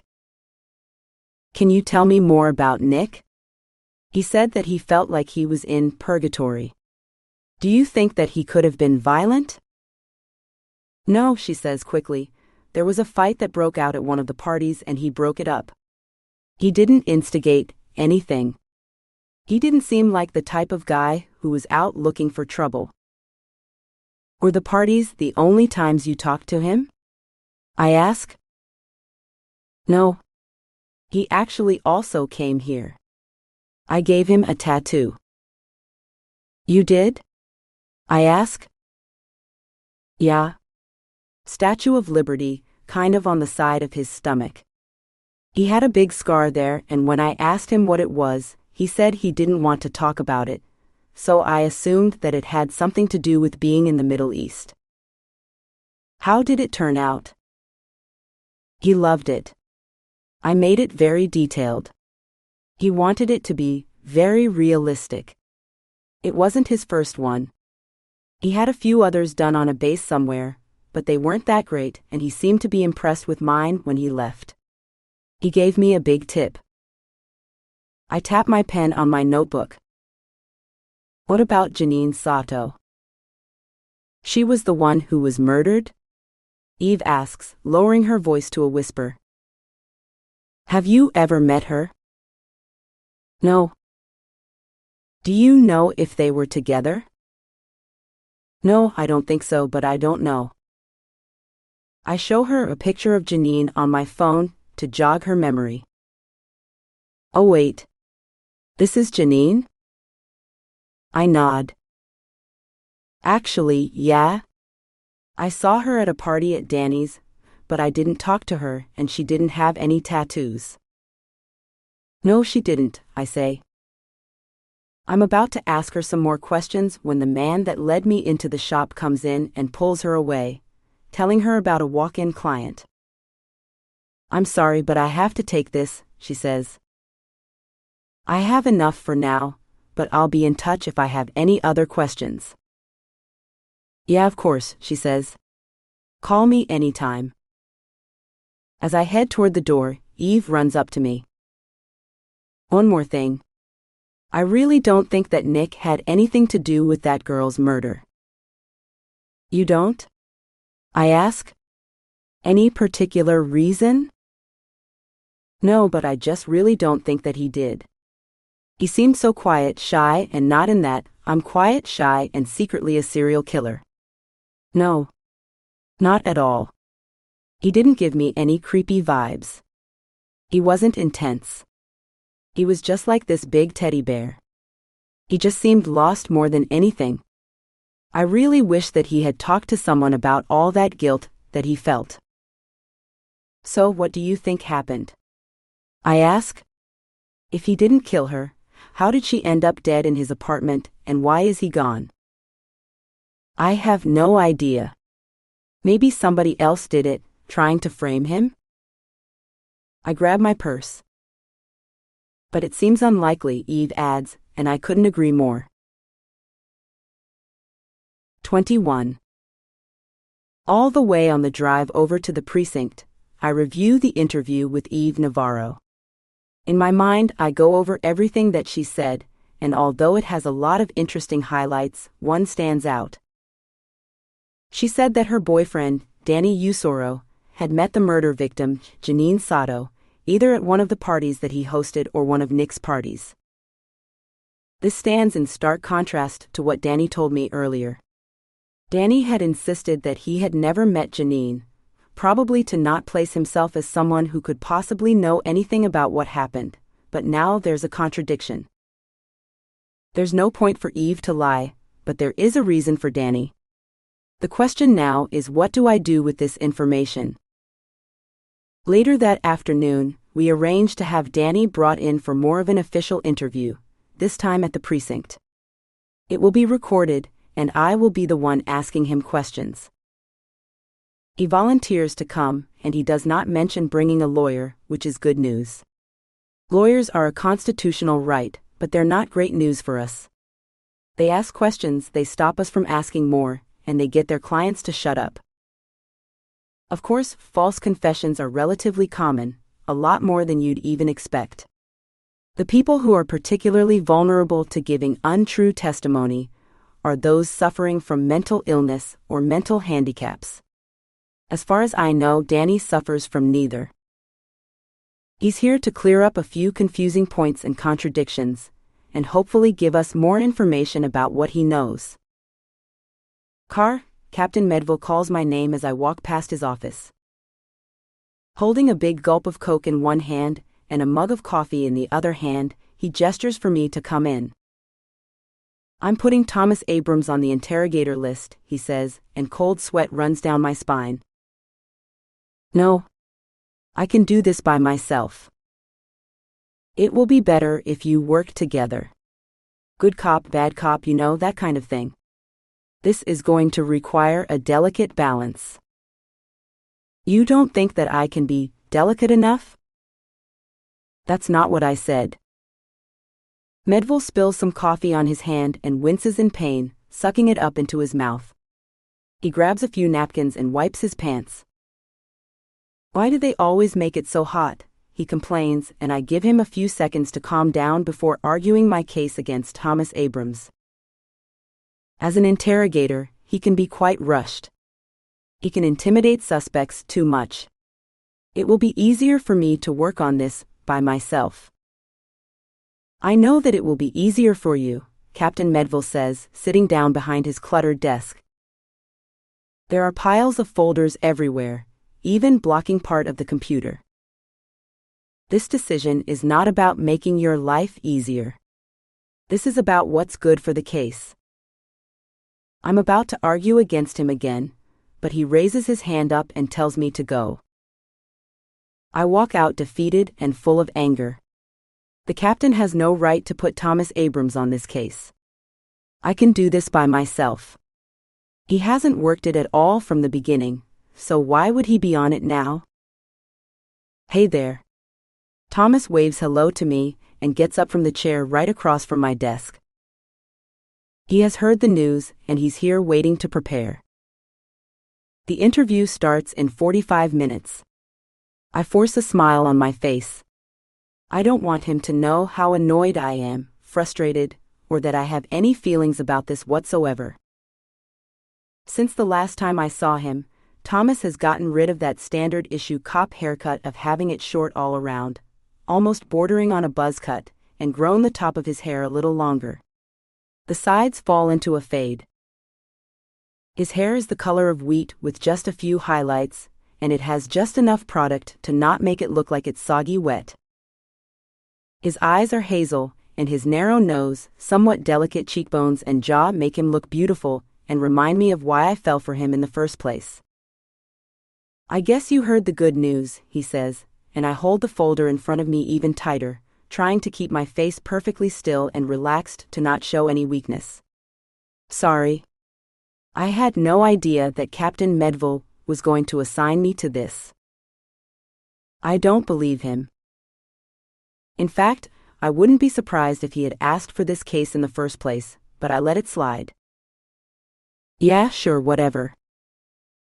I sit down in my chair and open the folder. I caught up on it last night. Now you talked to Eve Navarro today, right? What did she say? Shit, I say to myself silently. Last night, Medville assigned Thomas to this case, and he didn't even tell me until now. Why the hell not? I guess because he didn't want me to argue with him for a day, or maybe. I pause for a moment while I think. It suddenly occurs to me. Medville has no idea that we were ever together. Typically, police officers who become romantically involved have to file special paperwork with human resources. We never did. Right before we were going to file and make it official with the department, I found out the truth about him. I haven't told that many people, and the two people that do know have promised to keep it a secret. It seemed that Thomas didn't tell many people either, especially since it doesn't make him look too good after what happened with our breakup. Listen, let's just be professional here, Thomas says. Tell me what Eve Navarro said. I furrow my brows. By saying let's be professional, he is implying that I am being unprofessional, which couldn't be further from the truth. He's just trying to get a rise out of me. First of all, I'm perfectly fine with you working with me on this, I lie. He smiles at me in that casual way, almost like he's humoring me. Eve made it seem like there were a number of parties that both Nick and Danny had at their apartments, and that both were invited to each.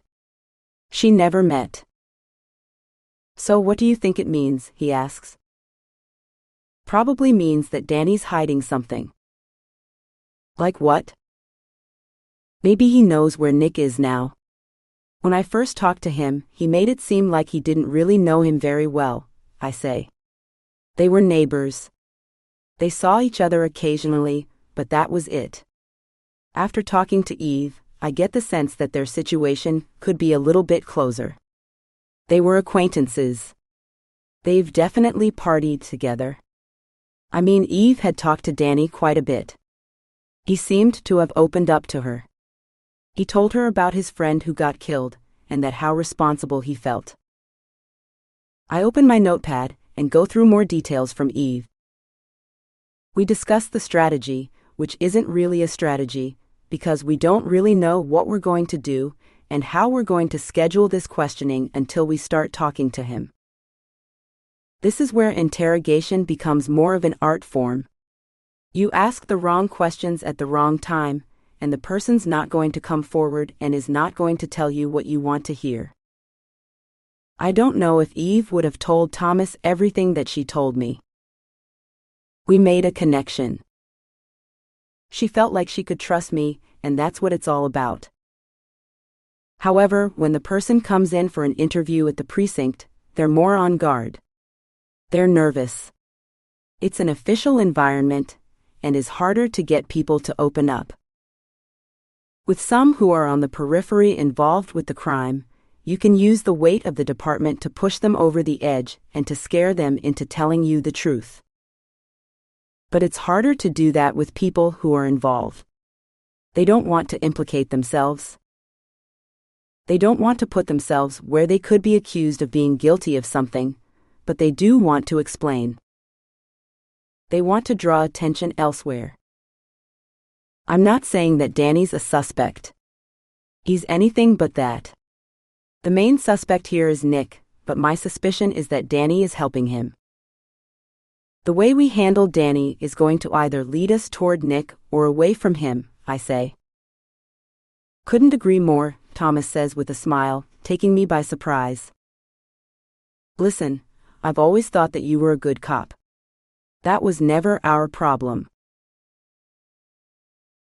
22. I clench my jaw, and I see him see me do this. I hate how vulnerable he makes me feel. Just with a few lines of dialogue, and suddenly I feel like I'm falling apart, even though on the surface I'm not. I don't know if he can read all of my signs. Probably not. I would say that most people can't, and most people don't even notice all these little twitches, all of these little facial tics and auras that they put out into the world, which I pick up on. I can feel the way other people are feeling. At work it feels like a superpower, but growing up it was more like a burden. It has always been something of a gift of mine. Whenever anyone felt awkward or uncomfortable, I felt it. I sympathized and I empathized, but I couldn't get that feeling off of me. As I grew up, I learned how to deal with it better. I learned to accept it, and eventually deflect it. Now there's almost like this thin shield of plexiglass separating me from the world. I can walk around with it, and lift it up whenever I really need to make a connection. That's what happened with Eve, and that's what I hope will happen in this interrogation room with Danny. I'm better at the informal interviews. There are comfortable seats, nice lighting, things to drink and munch on. Here with the camera above our heads, it's hard to forget that you're at the police station. It's hard to forget that everything you're saying is being recorded, and anyone who's ever seen at least one crime show knows that it's not a good idea to talk to the police. Our best bet, Thomas says, is to make Danny feel involved, make him feel like he wants to tell us something to help find his friend. What if he is the one hiding him or helping him hide? I ask. He probably is, but maybe this is his opportunity to draw our attention somewhere else, or maybe he'll have some possible explanation for why Janine's body was found in his friend's apartment. If he has an explanation, there'll be more details to help us figure it all out. Thomas is not telling me anything that I don't already know. We're just brainstorming and coming up with an approach. I take a few big gulps of water before we walk to the interrogation room. Danny is already waiting for us. I take the lead with as casual of a manner as possible. Thomas is an expert at this. Nothing is ever formal or precise, but it's meant to be that way. He comes off even a little bit stupid, and that's what makes people think there's no way that he's going to figure anything out. Thanks for inviting me here, Detective Abrams, Danny says. I'd really like to find my friend. That's kind of a weird statement, but it's still early in the interrogation to start cataloging unusual comments. Why don't you call us Thomas and Kaitlyn? I say. I want him to think of us as his friends. I want to make him comfortable. He nods approvingly, and we get started from there. Since Thomas is new here, he takes the liberty to ask Danny to go over the testimony that he had given me earlier to check it for any inconsistencies. Most of the time, the people we interview get a little annoyed when you ask them the same questions over and over again, but that's part of the job. You have to make sure that the story stays the same, and if it changes, it only changes slightly. We want to make sure that there aren't any glaring inconsistencies, but then again, if the story is exactly the same, verbatim, word for word, that's something to consider a little bit suspicious as well. Maybe in that case, someone memorized something instead of actually experiencing it. As we talk to Danny, Thomas does a good job of playing my ignorant friend. He acts like he doesn't know much about the case. He asks Danny to pose possible explanations for what could have happened. We act like we're here to ask him for his advice and for his help in figuring out who did it. He is very helpful. He tells us a lot, but nothing really specifically different. When I confront him about the fact that Eve mentioned that he was closer to Nick that he had led on, he just shrugs it off. What about Janine? I ask. Have you met her at one of those parties? Yeah, maybe, he says. That's not what you said before. There were a lot of people there. Anything is possible. We all know what he's trying to say. He's trying to give himself an out and give us what we want, but not implicate himself too much. After we review the case in general, and Thomas develops a little bit of a rapport, we finally get to the point. Do you know a guy named Kenny Tuffin? Thomas asks. Danny's mouth drops open. Blood rushes away from his skin, making it appear sallow and greenish. Kenny who? He asks, clearing his throat in the middle. Kenny Tuffin, Thomas says, leaning forward over the table. You must know him. Yeah? I kind of know him. The wait for the next question is excruciating long, and I kind of revel in it. Why did you ask Kenny to withdraw money from Nick's account for you? Danny leans back in his chair. He didn't realize that we had gotten that much information, and that realization is all over his face. Little beads of sweat appear. He starts to develop a nervous tic where he clinks his top teeth against the bottom and then tries to hide this fact. What are you talking about? He asks. We found Kenny on camera withdrawing money, I say, talking slowly and taking in every single one of his expressions. Each word feels like a gut punch. The friendly, happy-go-lucky guy practically disappears from one frame to another.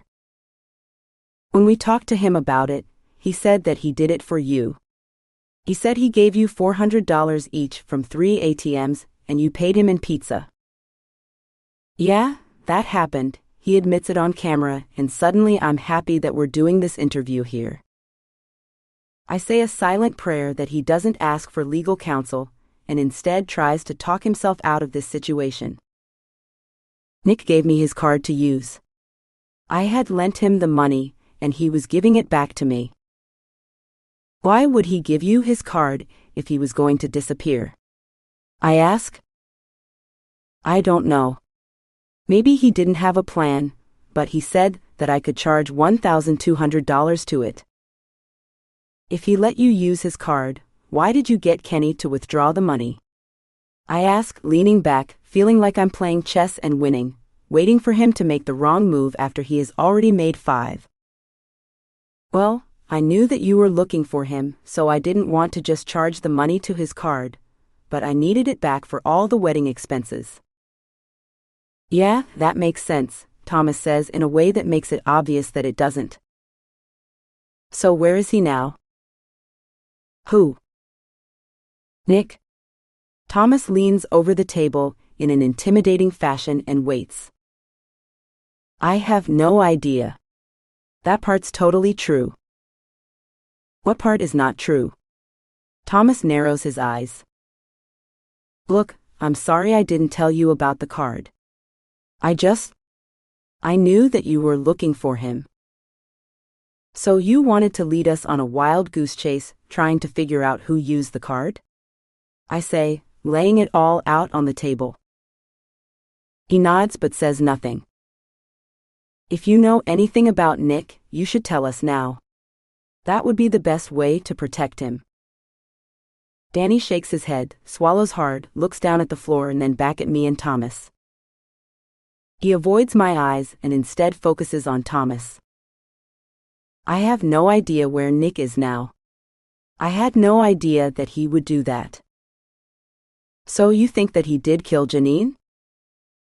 I have no idea, but you did find her body there. So in all likelihood, yes. If you're protecting him, I say, it's going to be worse. You could be tried as an accessory. He inhales quickly like taking in a gust of air, but then shakes his head, doubling down on his insistence that he has no idea where Nick is. Neither of us believe him, and I'm not so sure that he even believes himself, but for now, that's all that we can get out of him. There's always that tension that if we push him too hard, and it feels like he's being accused of something, then he'll ask for a lawyer. We don't want that. We want to press just hard enough to make him feel uncomfortable, to make some moves, maybe go home, make a call to his friend Nick and tell him what happened. That would be the ideal situation. We let him go for now. We thank him for his time, shake his hand, and ask him to promise us to give us a call if he has any other information. I leave him with the feeling like he has been helpful, and that we believe what he's saying. For now, that's good enough. 23. After interviewing Danny, Thomas and I step out and grab a cup of coffee. We're in the break room, a nondescript white kitchen with 70s-style cabinets, a stainless steel refrigerator, and a Formica tabletop. He opens the refrigerator, looks around, and then shuts it. If there's anything in there, it's labeled, and therefore it doesn't belong to us. I grab a bar from the vending machine. I unwrap it and hold the porcelain mug of coffee that's hot, but nevertheless slightly old, between my palms. I lean over and tell him, I wish we had talked to him more about the fact that he knew Janine. Thomas nods. He was dodging the question. It was a big discrepancy. He lied about knowing her, and who knows what else that could lead to. Listen, I get that as much as you do, but we're going to interview him again. We're going to push him on it, but I wanted to see what his reaction to toughen would be without him clamming up. I wanted him to feel like we're on his side.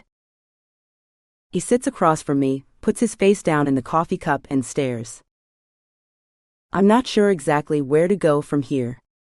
I don't want to keep working with Thomas on this case, and I need to figure out a way to get him off of it without telling Captain Medville exactly why this isn't working. I think we make a pretty good team, Thomas says, giving me a little wink. A little bit of his shirt is open at the top, and I see part of his extensive tribal shoulder tattoo peeking out. It's unprofessional to show any of it at work, and that's why he adjusts the fit of the collared shirt. No. I don't think we make a good team, I say, looking straight into his eyes. I don't want any part of what I'm saying to be confusing or be misconstrued. I'm just working with you because you have been assigned, but this is my case. I can handle this on my own, and I don't need your help. I'm not saying that you do, Thomas interrupts me. Not at all. You're really competent, and I know that you can do this all on your own. I'm just saying that isn't it nice to work on this like we used to back in the day? No, it's not, I say without missing a beat. Oh, come on. Don't be like that, he jokes. He's always been quite the smooth guy. He knows exactly what to say and how to say it. That's why he's rarely wrong, and even when he is in the wrong, he's not really the one doing anything improper, if you know what I mean. I feel my jaw clench up, and I realize that this is the last conversation that I want to be having right now. It's one thing to talk about the case, but it's another to entertain this whole situation that I got myself into. What happened to the court reporter? I say, leaning back in the chair. Perhaps the best way to get him to shut up and stop reminiscing about all the good times we had is to think about all the bad ones. Nothing happened to her. She's still around. Oh yeah? When's the wedding? We broke up. This takes me by surprise. Really? Yeah. I should offer my condolences, but that would be too polite. We have been impolite for too long. I caught him with her in bed.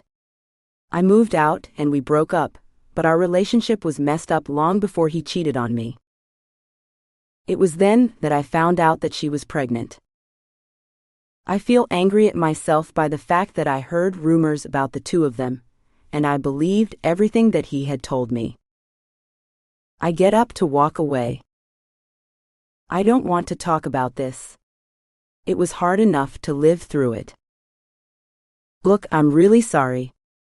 I don't know if I've ever said that to you, but I am. I shouldn't have done any of, Thomas says. You shouldn't have cheated on me, or you shouldn't have lied? I ask, unable to keep my composure. The door to the kitchen creaks, and my heart sinks. I've kept this a secret long enough. It would be monumentally stupid to expose myself now.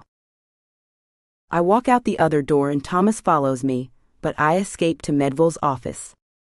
After a short debrief, Medville instructs us to talk to the computer tech guy. I'm not sure how much of an update it is, he says, but he's got something to tell you. I check my phone and see that I'm CC'd on the email string. This isn't the right time to bring up getting Thomas off the case. Medville is busy and distracted, especially since there's recently been an officer-involved shooting and the commissioner is pissed. It's always unfortunate when an innocent bystander gets injured. In this case, the cop shot into the crowd, nicking him in the leg. Medville is pissed off. He has been fighting the commissioner to change certain practices of how things are done, but bureaucracy and police policies change slowly, and the change has to come from the top. The captain has had numerous meetings with us to put in policies in place that would prevent future senseless shootings, but the commissioner is taking a hard line and nothing is going to change without it coming from the top. I can go talk to the tech by myself, I offer. No. I'd like to come, Thomas insists, knowing that we're going to have to walk all the way to the other side of the building, and that's going to give us plenty of time to be alone. I stop by my desk to grab my purse and excuse myself to go to the bathroom to gather my strength to put up with him for a little bit longer. I give myself a brief pep talk. Thomas works in my department, and that this situation has to be worked out one way or another because neither of us are leaving. He meets me at the hallway with the same casual smile, the same nothing bothers me attitude. He has the look of a guy who's always gotten everything he wanted in life, and that's what attracted me to him in the first place. He was one of the most serious relationships I've ever had, and I actually saw myself marrying him.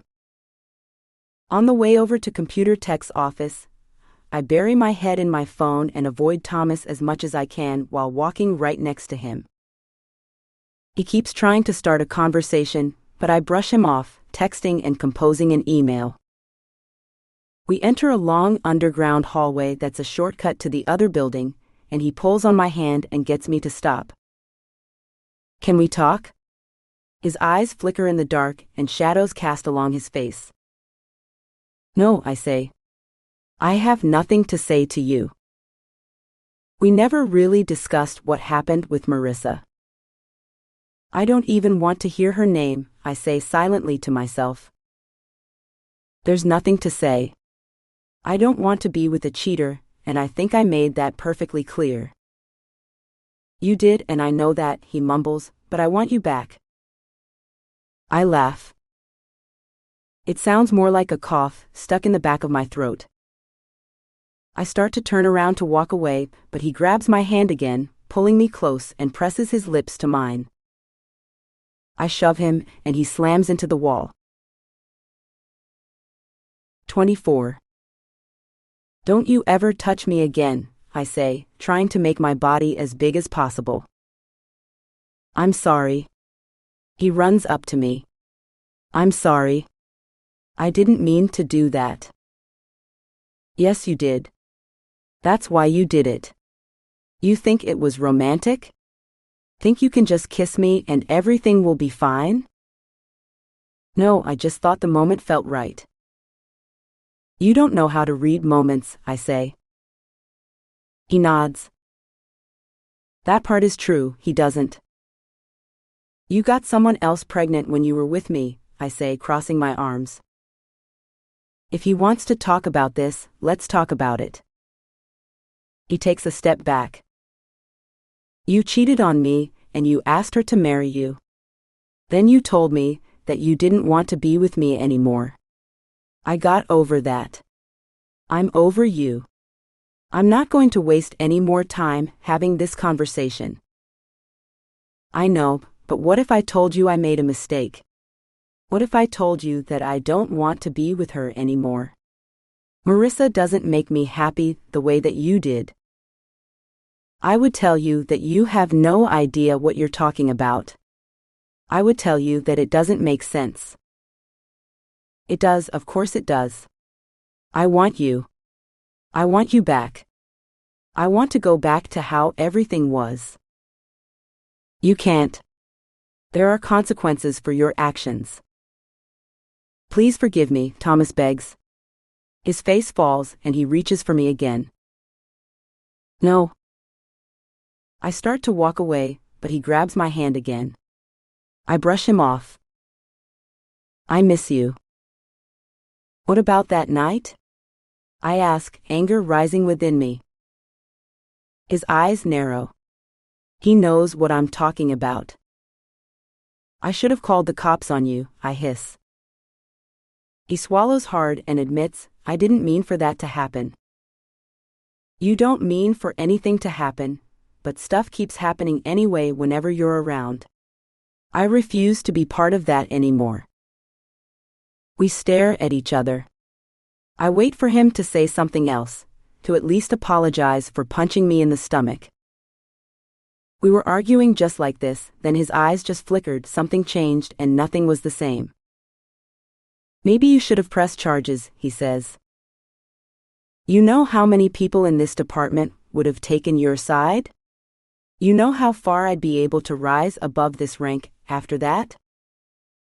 He shrugs but says nothing.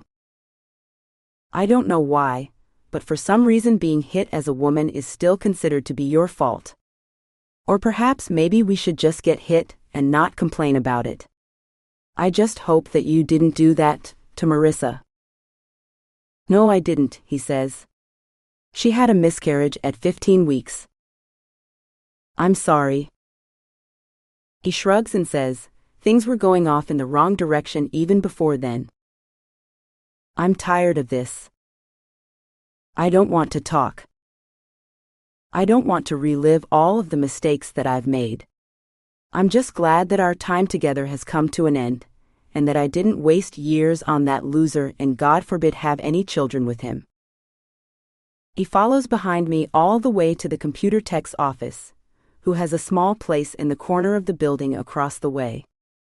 Benjamin's out, but Samson's there. I walk briskly ahead of Thomas, pushing him away with every step. Samson is a small, diminutive guy who likes to make a lot of jokes that not many people understand. I texted him earlier, and he has everything open and ready on his laptop as soon as we arrive. Congratulations on your engagement, I say, giving Samson a hug. Oh, thank you. Expect an invitation. Both of you, he adds Thomas as a second thought. I don't think that he would be invited if I hadn't brought it up, and now I sort of wished that I hadn't. It's going to have an elfin theme, so wear a long dress and little elf ears if you can, Samson spices, and Thomas doesn't even hide his cringe. Yes, of course. I nod, having no idea where I would get that kind of costume. I'll send you some websites with some good cosplay outfits, Samson adds, reading my mind.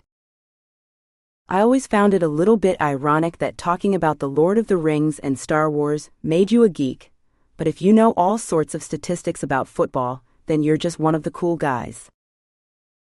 Underneath his dress shirt, Samson has tattoos covering both arms. He wears thick glasses and has his long hair pulled up into a ponytail. He's a little bit heavy-set, but he recently started a workout regimen that he's posting about religiously on his social media. What I like most about him is how confident he is in himself. I don't mean that as an insult. I love that he embraces everything that's a little bit weird about him. He's not embarrassed about anything. Whenever I stand apart from others, I like to keep secrets. I don't want to share, like for instance, the fact that I like to read steampunk historical fiction books. It's silly, I guess, but what's wrong with having interests, and what's wrong with being into things that are unusual? So, were you able to find anything interesting on Nick's or Janine's computers? I ask after a little bit of small talk. They were friends, but from what I can tell from their texts and emails, which they shared a lot of those, they weren't romantic in the least. Not at all. Nope. There's actually one email where Nick told her that he really appreciates her friendship, and that he was sorry that he pulled away when she kissed him, but he's pursuing a celibate lifestyle to try and get his head more straight. Then he shows us Janine's social media. Some pictures are pretty standard, but others are quite provocative if not bordering on explicit. There are even a few in which she's almost completely nude, except has her arms placed in just the right locations to cover herself up. Wow, so Nick didn't have an interest in hooking up with her. Why not? Thomas asks, suddenly revoking back to his fraternity brother ways. They seem to be very close friends, Samson says, being as professional as possible. Samson opens the email that he was referring to, and I read the word celibate and alone, followed by, I promise myself that I'm not going to sleep with anyone for a year. Maybe then I'll actually be in a good headspace. Man, what is wrong with kids today? Thomas says. Samson and I both look at him. I've heard about this a lot. There's so many 20-somethings who are just not having sex. Like, do they actually think their problems can be solved by avoiding sex? Thomas scoffs. Samson and I exchange looks. You know, not everybody thinks that all of their problems can be solved with intercourse, I say. That's not what I remember about you, he says in a barely audible whisper when Samson is distracted. I want to punch him in the mouth, but that would get me suspended, if not fired, and the right thing to do would be to file a report with Human Resources, stating that he said something to make it a hostile work environment. The problem is that I work with a bunch of cops who make a lot of inappropriate jokes, and it can be quite unsafe for me to start making these kind of reports. 25. The following morning, I meet with Sydney at her OBGYN appointment. I arrive early, and she meets me in the parking lot. I walk up the stairs with her, and even though she doesn't look pregnant, everything suddenly feels different. I don't want to burden her with what happened with Thomas, but she keeps asking because she saw the two of us together yesterday. At first, I go over the highlights, and then I splurge on the details. She's the only one who knows the truth about our relationship and everything that happened. She listens carefully and gives me a hug. I'm really sorry that he's such a creep, she says. I want to say, I'm sorry that Patrick cheated on you too. Some men are total pricks. I want to point out the fact that I'm no longer with Thomas, but I don't want to make her feel bad. It's her decision to be with whomever she wants. I keep having to remind myself of this fact. It's hard to be supportive when you feel like your friend is making a mistake, but I don't know what else to do. When we get to the office, the receptionist has Sydney fill out a lot of paperwork and then tells her that the doctor's running late so we can step out to get some coffee if we want. It will be at least 20, maybe 30 more minutes, she informs us. She takes Sydney's number and we head downstairs to the Starbucks. She orders a latte and I get a Darjeeling hot tea. We sit on one of the comfy plush velvet chairs and we talk about everything and anything. We catch up like we haven't in a while, and it feels really good to talk to a friend. She asks me more about Thomas and how I feel. I just can't believe that he thought that he could just charm his way back in, I say. He didn't even really apologize for putting his hands on me. He didn't even thank me for covering it up. I feel like such a fool. I'm so sorry. Sydney shakes her head. I wonder if he did that to Marissa. I wonder when he will do it to some future girlfriend, and how she will feel knowing that he did it to me. I just wish someone had warned me about him. Then I would have written him off a long time ago. What a waste of all my time. Sydney nods, swirling the sugar using the wooden stick. I'm really happy for you. I mean, I know this was a really tough situation, but you handled it well. I know that you are kind of in a weird headspace, and I'm glad that you didn't get back together with him. He's not a good guy, she says, making the understatement of the century.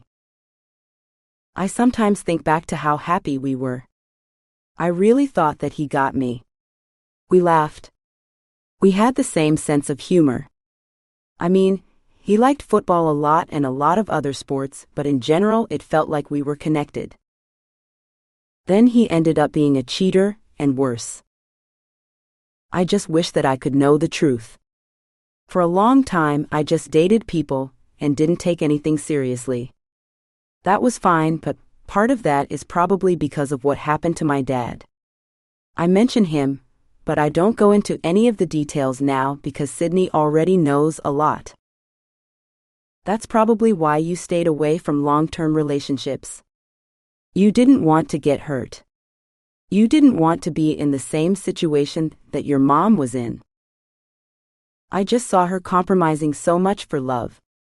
She was always the one who was going the extra mile, forgiving him, taking him back, trying to make things right, and I was always angry with her. I always felt like she was covering for him in some way. I let it slip because, well, he was the only dad I had. So when I grew up, I just thought that I don't want to be a woman like that, so maybe I'll just be a different type of woman, someone who didn't need a man. You don't. No, but it's nice having someone to talk to. It's nice to be with someone. Plus, I'm getting to a point in my life where I feel like I can't form an actual relationship with someone because of all these issues. I take a sip of my tea.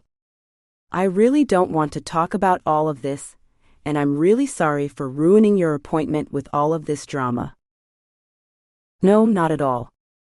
First of all, I like drama, she says, especially when it's not mine. I smile out of the corner of my lips. To be serious, it's a nice reprieve. I like having something else to think about besides my own problems. My phone rings, and I look down on the screen to see that it's Luke. I don't want to take it, but Sydney leans over and insists. What if there's a development in the case? You have to take it. I'll be right here. I nod and answer reluctantly. It's not that I don't want to talk to him, and it's not that I don't want to hear about developments, it's just that I'm afraid. I'm afraid that he will say that they found her, and that she's no longer alive. It seems like for as long as she's missing, there's still hope, but once there's a body, that's it. There can only be justice or maybe vengeance, but that's it. Luke's voice is monotone and professional. He quickly gets to the point because he knows me well enough, and he has been doing his job long enough to know that people in my position tend to hold their breath, waiting for an update. There isn't anything new, he says almost immediately. No developments, no additional leads. What does that mean? I ask, my mouth becoming like cotton. You know what it means, he says quietly. I swallow hard, but because my mouth is so dry, I cough. The case is going cold. This was the first time that I have ever allowed myself to think this way. When a case goes cold, it means resources dry up. It means attention gets diverted to other cases, and hope starts to dwindle. It doesn't mean that anything is impossible and that you can't find out what happened, but it's not so much of an active investigation, and other things take priority. Obviously, it's not as bad as finding a body, but then again, after enough time, you kind of assume that there should be a body, and you almost want to find one to put everything to bed. How are you? Luke asks, turning on FaceTime. He leans the camera close to his face, and I can see the twinkle in his eyes. I pull mine away, aware of the oppressive fluorescent light that makes me look washed out and like I have big dark circles under my eyes. I have to come up there and canvass. I have to ask more people more questions. The deputy has done that. I know, but you know how it is. Sometimes when the victim's family member does it, or sometimes right after the crime happens, people don't want to come forward. Later on, they have some doubts. They do. You can do that, Luke says, but it's going to be very tedious work. Are you saying that I shouldn't do it because it's boring? I snap at him. I don't mean it, but I'm suddenly taking everything he says personally. No, not at all. I think it's a good idea. I'm just saying that I get the sense from the department, from my boss, that they don't know what's going to happen. Do you know what that means? What? I whisper. Our eyes meet. He clenches his jaw and relaxes. He licks his lips and slowly opens his mouth. It means that the first opportunity there's another case somewhere else that's more pressing, that's more able to be solved, they're going to send me there. I nod. I understand that this is how his job works. Frankly, this is how my job works. If we don't find out what happened to Nick Millian soon, there's going to be another murder, more people to interrogate, and my attention will be diverted to that. I'll still interview, and we'll still conduct the DNA analysis and whatever evidence can be gathered from the body, but if the murder isn't solved relatively quickly, it's put aside and other cases, more solvable ones, take precedence. Television shows, books and movies will have you believe that detectives work on all cases until they're solved. The truth is that there are currently about 250,000 unsolved murders in the United States, and the number increases by about 6,000 each year. The Department of Justice calls this a crisis of cold cases. The FBI estimates that investigators are only able to close about 62% of murder cases and 35% of sexual assaults in 2017. The number of unsolved violent crimes, which eventually become known as cold cases, increases year after year. I have a number of them in files on the computer on my desk, but new files come along, so new people have to be interviewed, and new crimes have to be solved. The thing is that you have to do it very quickly, because witnesses disappear or forget, and evidence, if there is any, is never processed and often lost. That's right, I said what I said. DNA evidence isn't as common as you think. It's not a magic bullet, and there are a lot more cases like my sister's where there's simply no forensic evidence at all. I tell Luke that I'm going to be back to Big Bear soon, and I'll let him know when. I'd like to have dinner or lunch if you're available, I add. Yeah, I'd like that too, he says with a smile. I've missed you. I nod. I should tell him that I missed him too because it's the truth, but the words are hard for me to get out. Okay. I'll be in touch. I nod and hang up. When I get back to the Starbucks, I see Sydney sitting on Patrick's lap, dressed in a suit jacket and a button-down shirt. He holds his hand on her stomach like a proud, expectant dad. I'm shocked to see him, but I put on my best poker face, plastering a smile on my face and giving him a warm hug. "Congratulations," I say. "Thanks for coming out here." Patrick runs his fingers through his hair, a nervous habit of his. Either that or he just wants to bring attention to just how gorgeous it is. "I actually have somewhere to go, so now that you're here, I'll be on my way." "No, don't go." Sydney grabs my hand, but I pull away. "The two of you should share this time together," I whisper, giving her a squeeze of the hand and kissing her on the cheek. When I watch her shoulder disappear in his embrace, I'm genuinely happy for them and I hope that it all works out. 26. The following morning, I oversleep. I feel myself getting sick. I'm congested, my throat hurts, and my lips feel dry. I drink some water and wash my face, but I can't move as quickly as I want to. Everything is somewhat in slow motion, and my head spins when I try to speed up. I'm tempted to call in sick, but I have an interview to get to that can't be rescheduled. I don't have time for a shower, so I throw on some dry shampoo, brush it out to get rid of the white spots, and put on a little bit of makeup to try to hide my dark circles under my eyes.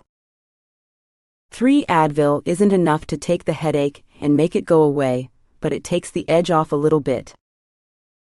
When I get to the precinct, I realize that Thomas has already started the interview without me. I'm annoyed. This isn't procedure. I stop by the video conferencing room, where deputies and Captain Medville are watching everything unfold on an enormous screen. The captain doesn't explicitly mention my tardiness, but the sour expression on his face conveys that fact nevertheless. Then he points to the screen and I watch for a few minutes while Thomas questions Danny, this time in a much more harsh and less hospitable way. "You see what happens when you don't show up on time," Captain Medville says, his voice tinged with disappointment. "I'm sorry. I'm getting sick, and I didn't get much sleep." "Not my problem." Medville swivels his chair toward the screen and points to Thomas leaning over Danny. "Did you two discuss him playing bad cop this whole time?" "No, not at all. He's been practically yelling at him, and from the looks on Danny's face, he's not going to put up with it much longer." "Let me go in and talk to him." Medville hesitates for a second. "I don't know why. The plan was for us to talk to him at the same time, so what's different?" "Put the earpiece in," he says. "Thomas doesn't have one, so we can't calm him down." Now it's my turn to hesitate. "Do it, and you better get in there fast. That kid looks like he's going to crack and ask for a lawyer." A deputy hands me a small waxy piece to go into my ear. It's on Bluetooth, and I drop my hair down to cover it. They've only been a mainstay in the department for the last few years, and I can't say that I'm completely comfortable with wearing one.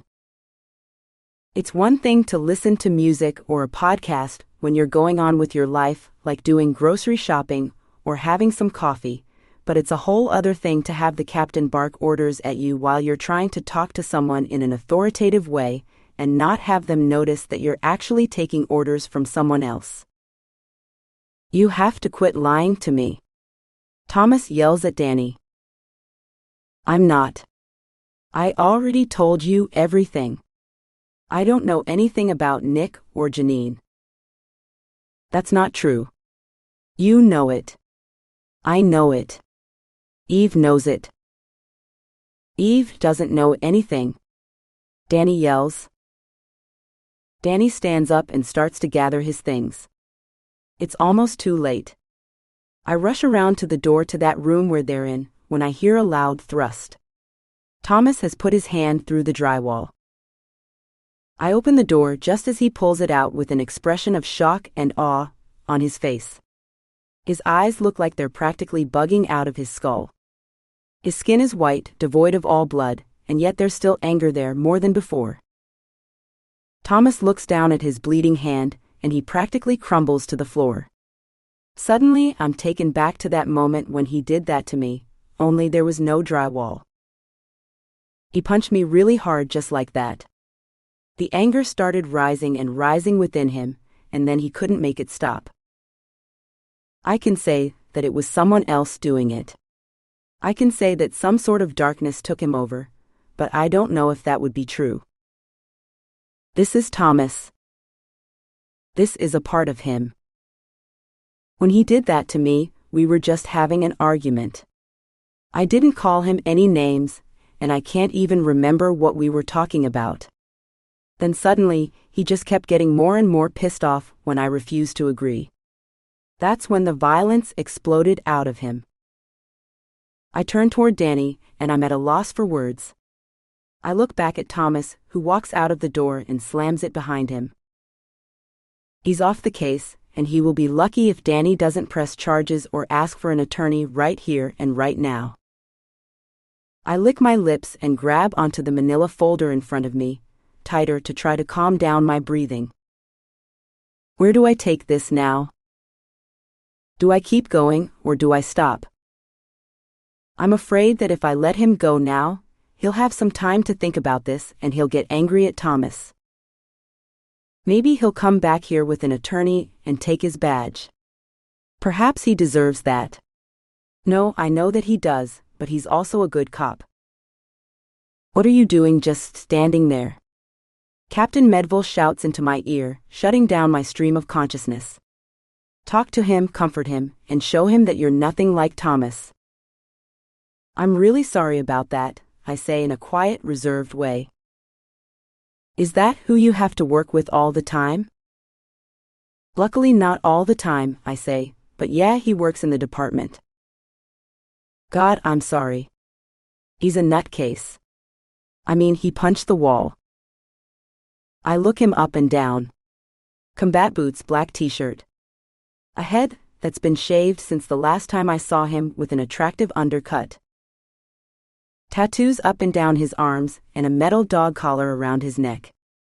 If he's trying to look scary to an everyday person, then he is succeeding, and yet he's the one that looks terrified of Thomas. The irony is not lost on me. I think I want to see an attorney, Danny says after I ask him to sit down. Make him reconsider, Captain Medville whispers into my ear. Can I just talk to you about a few things? I'm really sorry about what he just did, but I just wanted to clear up a few things and then this'll be over. That seems to put him at ease. Still eyeing the hole in the wall, he agrees to sit down. I put him on the other side of the table, so that he's facing the other camera, and doesn't have to constantly look at the indentation in the drywall. I ask him about knowing Janine. You told me before that you've never met her, but your girlfriend. Fiancé, he corrects me. Your fiancé. She told me otherwise. Yeah, I think she's right, Danny says with a shrug. He leans back in his chair, sticking his leg out to relax. It's almost as if what happened only a few moments before was something that he watched in a movie. His ability to transition between emotional states makes me a little bit uncomfortable. Can I ask you what your interactions with Janine have been now that you remember more?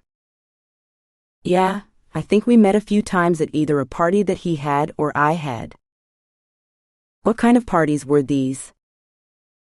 Nothing really formal, just some beers, karaoke, and sometimes a game. What was your impression of Janine? I just kind of saw her in the kitchen. I think she was fixing the keg one time. Then another time, I saw her dancing. She was a pretty girl, but we never really had much of an interaction. Okay, got it, I say.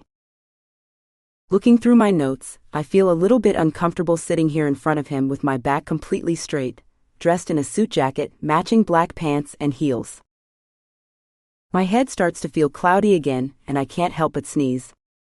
I search my bag for a tissue and luckily find one to blow my nose. Sorry about that, I say, leaning away from him. I feel flushed and hot, but I can't take off my jacket because the shirt underneath is drenched with sweat. Instead, I take a sip from my bottle of water and try to gather my thoughts. You know, Nick was always such a great guy, Danny says. We had such a good time, and it's just too bad that he's not around. I nod. I just wonder why he would do this to her. I didn't get the sense that they were together. Maybe they were just friends, but why kill her? Yeah, I don't know either. That's what we're trying to find out. Was he angry at her possibly? 27. Danny sighs, narrowing his eyes. He runs his hands through his hair and then looks right at me again. I don't know. He could have been. One thing I was thinking about is what if he attacked her? What if he tried to sleep with her or something, and she wasn't into it, and he raped her anyway? Could he have done that? I ask. I wouldn't think so, but you never know. He seemed to be such a nice guy, but you never know with people. So, your theory is what exactly? Well, he's gone and you found her dead in his apartment. He probably killed her. As to why, I don't know. Just wondering if maybe he raped her, and then things got a little bit out of control. Maybe she threatened to call the police and he got scared, so he just shot her, and then shot himself. My mouth drops open.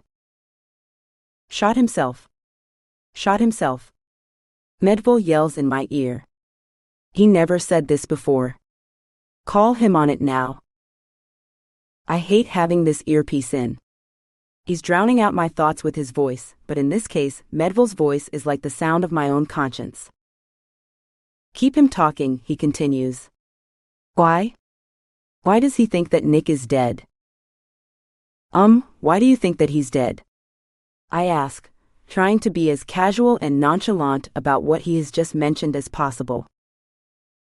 I don't want to draw attention to having him worry about revealing something unusual, but the other thing that I noticed is that he has already talked about Nick in past tense. That's usually not something people do, unless they have certain knowledge that someone is no longer with us. I was just thinking out loud.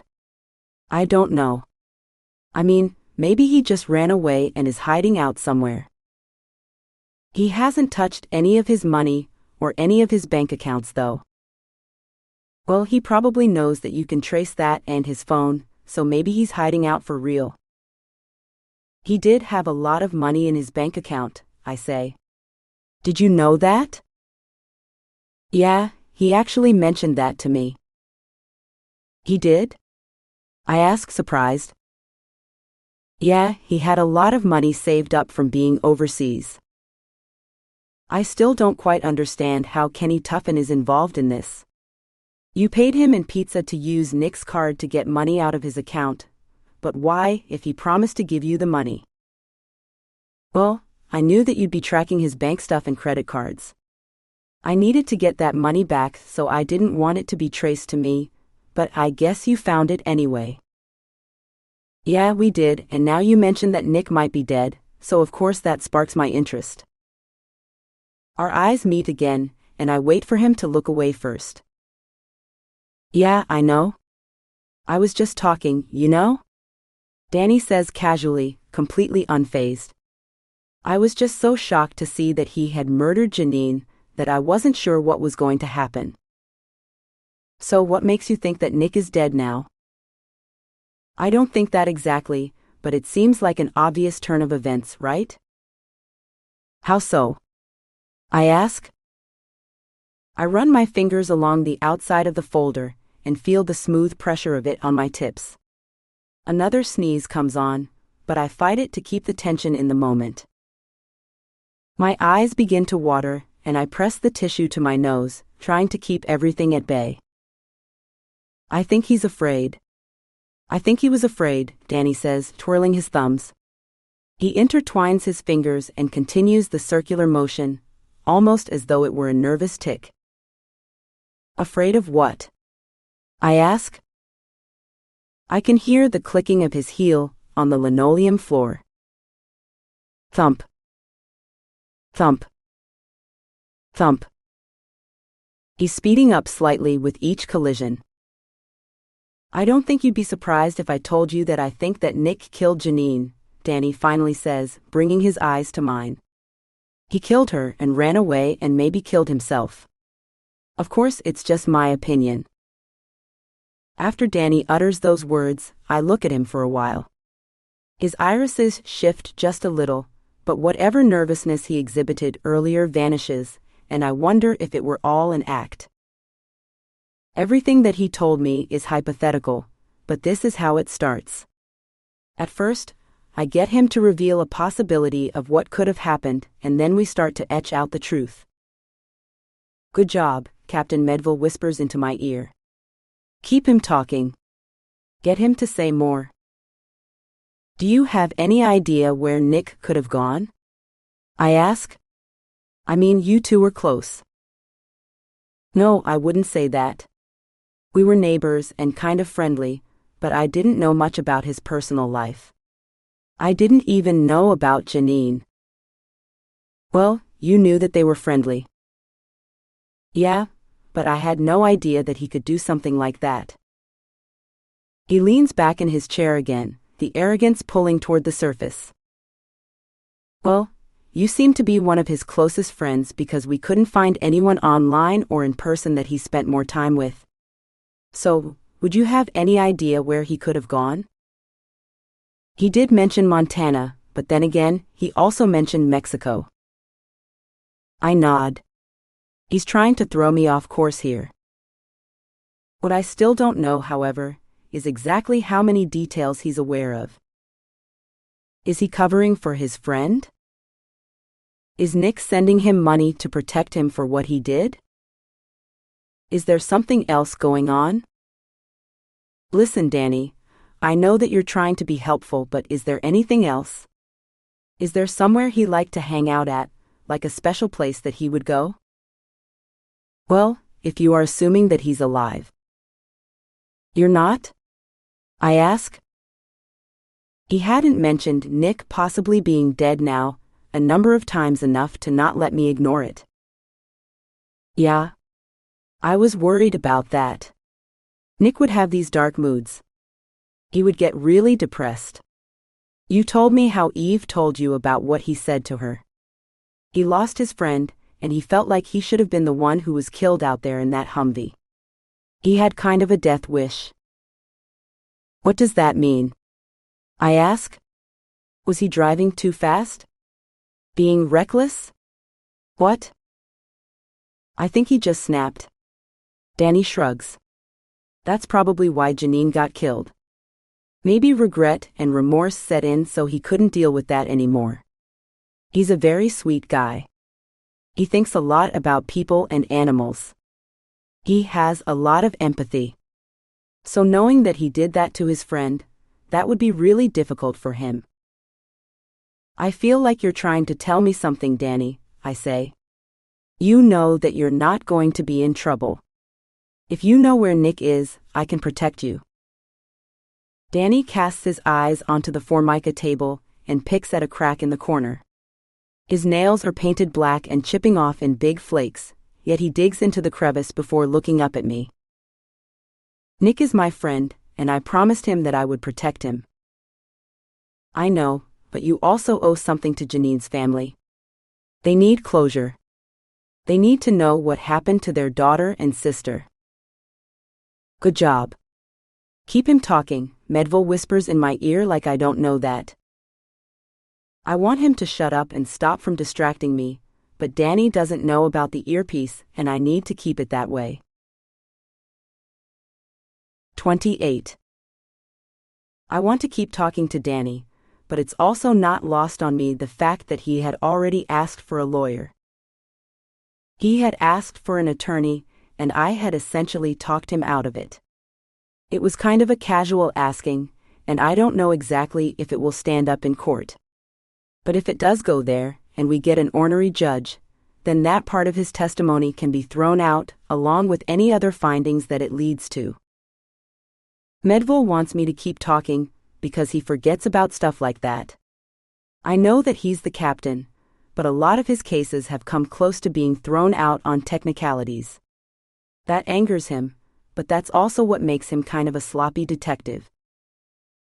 I need to do better. You know the other detective? He really freaked me out, Danny says. I can't believe that he punched the wall like that. Yeah, I'm really sorry about that. That was so unprofessional. Unprofessional would be an understatement. How about violent? Scary? Maybe even a fireable offense, huh? I shrug my shoulders. You're telling me that he can't get fired over doing something like that? It would definitely go on his record, I say, but it's not really up to me. You will testify if I make a complaint, right? Let's not talk about that right now. Let's talk about Nick, I say, trying to gear the conversation back to what I need. The last thing that I can think about right now is whether or not anything is going to happen to Thomas at a disciplinary hearing. You know, Thomas told me that I didn't need an attorney. Is that true? No, I wouldn't say that. Shut up. Medville yells.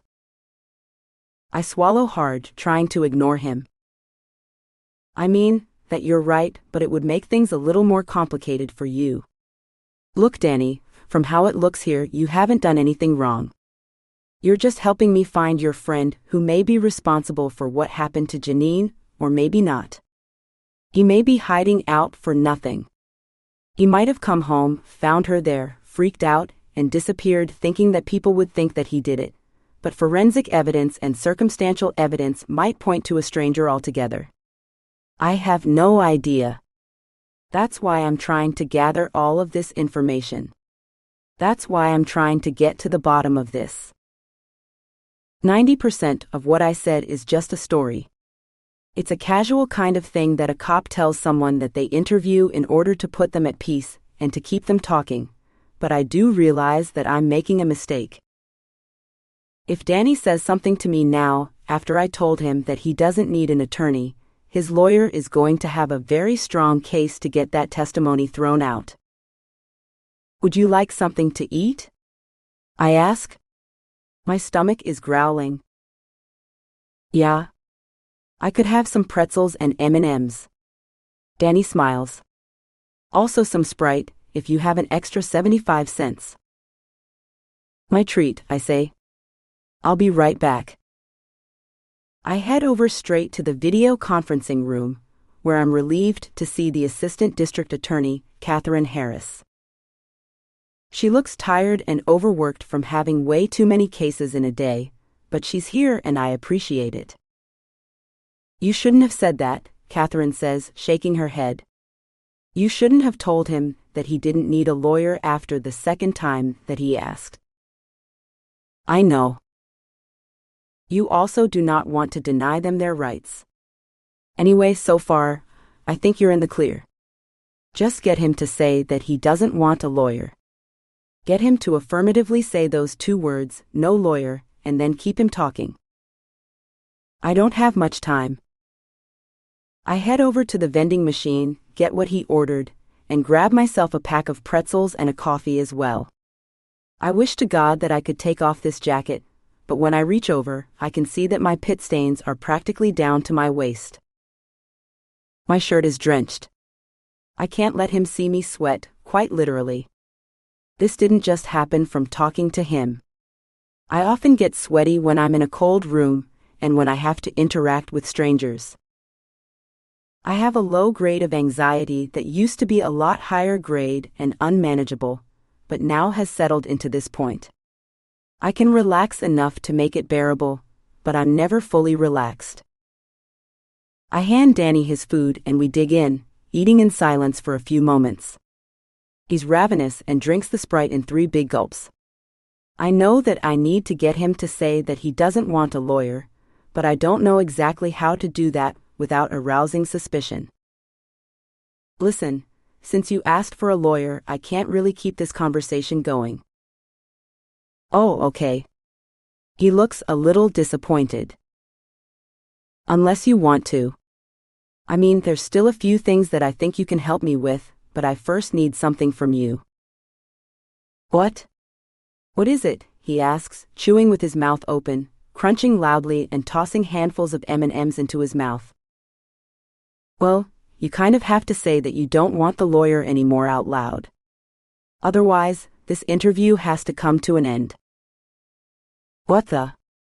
Captain Medville yells in my ear, but I reach over and turn him off. I return my gaze to Danny and wait calmly for his answer. "Okay. Yeah? That's fine." He nods, shrugging it off. "No, you actually have to say it," I say, taking a gulp of my coffee. "Is this actually going to work?" "Oh. Okay. No, I want to keep talking to you without an attorney." He nods and I want to reach over to give him a big hug, but I don't. Instead, I give him a casual smile. "So, I was thinking about something," I say carefully, choosing my words. "I was thinking maybe you're covering up for Nick. Like, you know where he is and you don't want to tell anyone, which would make you an accessory to murder if he did indeed kill that girl. The other thing that I was thinking," he raises his eyebrows to look at me, "is that maybe he attacked you." "Attacked me?" "Yeah. Maybe you saw something that you weren't supposed to. Maybe you were defending yourself?" "No. I wasn't there. I have no idea what you're talking about." "Are you sure?" I ask. "The crime scene report came back and they found your footprints in his living room." "What?" I nod. "No. I was his friend. So obviously I was there at one point. They're searching your apartment now, but there were 2 footprints that match your size and style of shoe in the blood just in the hallway leading from the living room. I believe that they're yours. This is what I've been waiting for. This is what I've been setting up this whole conversation about." The suspect is caught off guard. He doesn't have time to think. He doesn't suspect a thing. He thinks someone is on his side the whole time, and that's when I can gauge his true reaction. I can see if he is really surprised that I would think something like that, because he didn't do it. Is he shocked to hear me mention that because in reality, he is involved? Danny's face becomes white. Blood starts to drain away from it. He interlaces his fingers again. He starts to nervously stomp his heel on the floor. It's very quiet at first, barely noticeable, but I know now that it's a tic of his. It's something he does to pass the time, the same way he runs his middle finger on top of the nail of his pointer finger over and over again, to try to calm himself down. "Listen, I don't want to put words in your mouth," I say, "but I want to hear the truth from you. I know that you're helping your friend, but I also know that your friend has military experience and a history of violence. The government trained him to be violent, and a lot of those people come back from a war and the world becomes kind of a gray place for them. There isn't the same black and white world of right and wrong that we live in." "Yeah. I was there," Danny says, nods and swallows hard. I see his Adam's apple travel up and down the length of his throat. "It was like what you said. I walked in and I sort of surprised him. I thought we would just hang out. His door was open, and that's when I saw her lying there in his bedroom.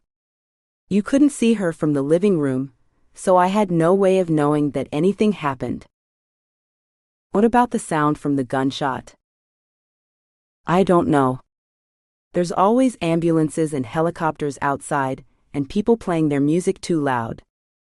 I just thought it was maybe a car backfiring."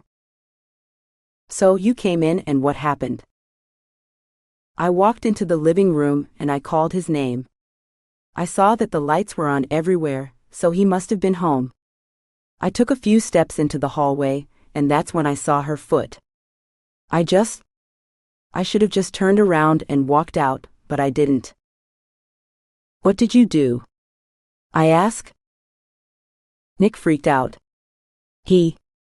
No, I can't talk about this," Danny says. Danny, please. I can't. I need to talk to Eve. I have to talk to an attorney. No, I can't talk to you about this. I said too much. With that, he gets up and walks out. There's nothing I can do. I try to catch up with him in the hallway, but it's too late. He knows that I can't arrest him. What would I even arrest him on? I don't even know what the story is, but he apologized again and again. Then he says that he can't say anything else.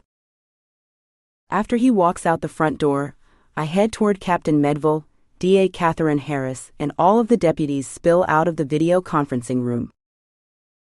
They stare at me, and I stare at them, and they begin to clap. Good job, Catherine says with a smile. You got him to take back asking for a lawyer, and then admit all of that. Great freaking job. What do we do now? I ask. We're going to try to find something, Captain Medville says. By the way, that thing about his footprints, that was pure gold, but that was hell of a chance that you took. Why? What are you talking about? Catherine asks. We don't have any footprints, I explain. I mean, none of the stuff from the lab came back yet. I just got this feeling that maybe he was there, or he knew something more about it, so I wanted to tell him about some evidence that we had and see what he would say. That's a dangerous game you played. Catherine smiles approvingly. I inhale and exhale slowly, trying to get my head to stop from spinning. The Advil wore off many hours ago, and I know that I'm due for a new dose. My nose starts to run and I sneeze, and everyone in the room takes a few steps away from me. I'm really sorry, I say, realizing just how congested I sound and look. I don't want to get all of you sick. Yeah? So in that case, you better go home, Captain Medville instructs. You did good. Let's try to figure this out and get some more evidence. Hopefully we'll get somewhere. Maybe we'll bring his fiancée in for a little chat, but only after he talks to her a little bit more. Sounds like a good plan. I start to cough. My throat closes up, and I know that it's time for me to go. 29. I meet up with Thomas again in the break room, not because I want to, but because he's there and certain things have to be talked about. When I look at him through the glass, he looks broken and lost. I'm sure that he's having lots of regrets for putting his fist through the wall with a suspect, especially one that wasn't being violent or aggressive at all, but this is how Thomas is. Few people at work know he's had a few disciplinary actions. People who he has arrested have come up and said that he was unnecessarily violent with them. But you know how it is when you have a little bit of crack, marijuana, or heroin in your pocket. Suddenly your testimony becomes a lot less reliable. I walk in and clear my throat. He's facing away, sitting with his back to me. Once he sees that it's me, his eyes flare up. I'm assuming you finished the conversation, he says. Yes, of course. What else was I going to do? He shrugs. Why did you do that? I ask. Why did you attack him like that? I didn't attack him. I attacked the wall. Listen, if I wanted to punch him in the face, I would have. I shake my head. I can't believe that someone like this is still on the force. He's not particularly good at interrogating. He's not particularly good at investigating. He just has friends in the right places, and he has been here long enough to keep working. I wouldn't be surprised if in the future, he ends up killing someone who's unarmed for no reason whatsoever. I can't make any of these thoughts public. I can't talk to anyone about this, not even internal affairs, because that would put a bullseye on my back. Cops watch out for their own, and in this job, you need others to protect you in dangerous situations. The one thing that Thomas has is a lot of friends. A lot more than I do. It's not that I'm not friendly. It's that female detectives are still not completely trusted by everyone. Thomas is gregarious, fun, and he knows how to have a good time and cover everyone's tab at the strip club, the kind of place that the female officers aren't exactly invited to. I don't know if this is what it's like everywhere, but this is what it's like here. Listen, you don't need to be here and gloat over what happened, okay? I'm not gloating. I'm here to see if you're okay, because clearly you kind of lost it for a moment. I didn't lose anything. He yells back. You didn't? So you meant to put your fist through the wall? Shut up, he growls. You stupid bitch. I know that this conversation isn't going to go anywhere productive. He's not in the mood. Well, that could have gone better. Kaitlyn comes in with a casual smile on her face. She looks almost amused by the situation.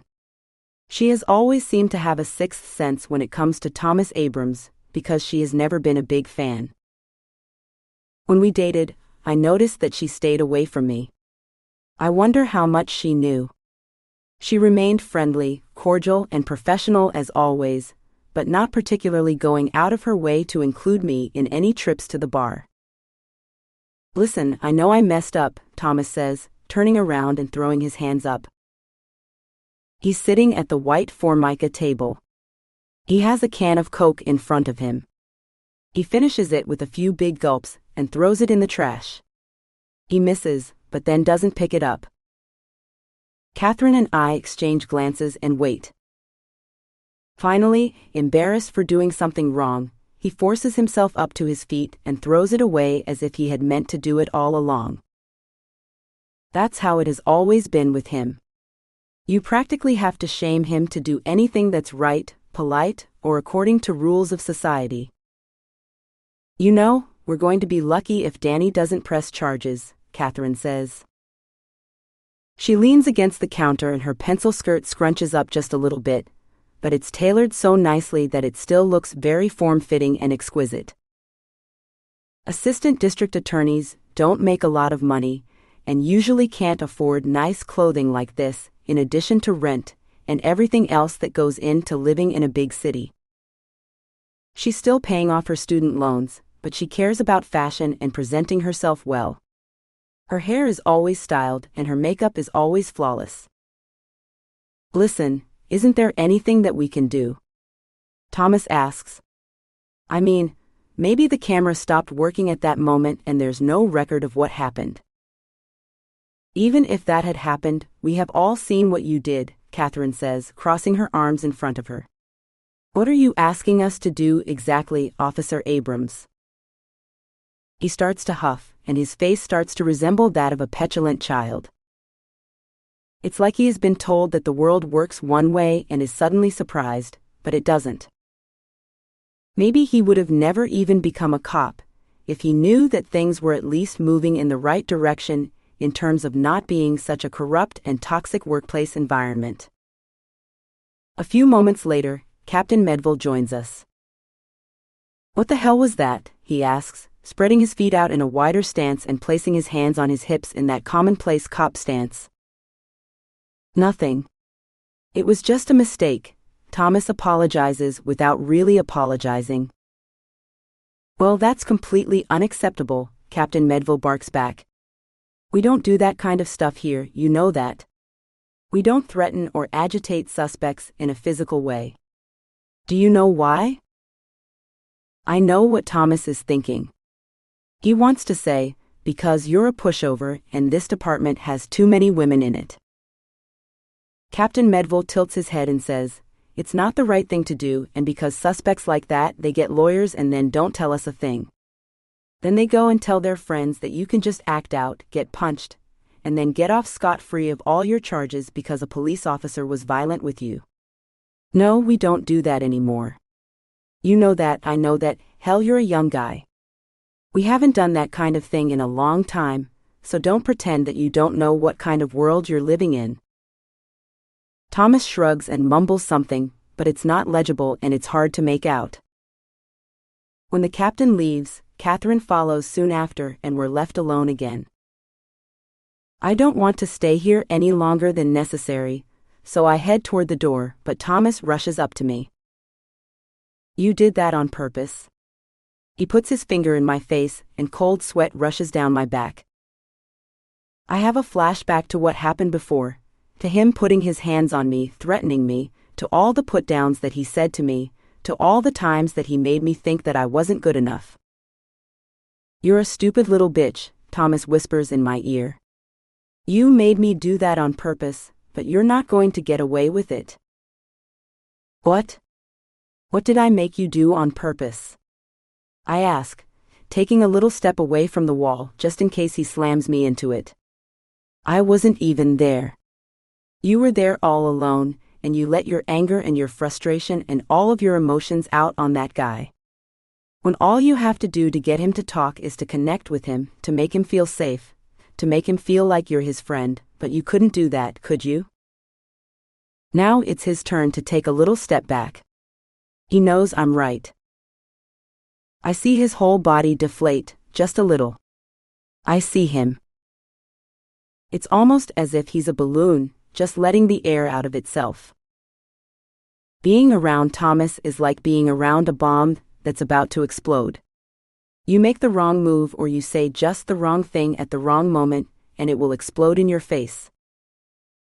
I said my piece, but now I slide carefully parallel to the wall to not agitate him, and to not make it seem like an act of aggression.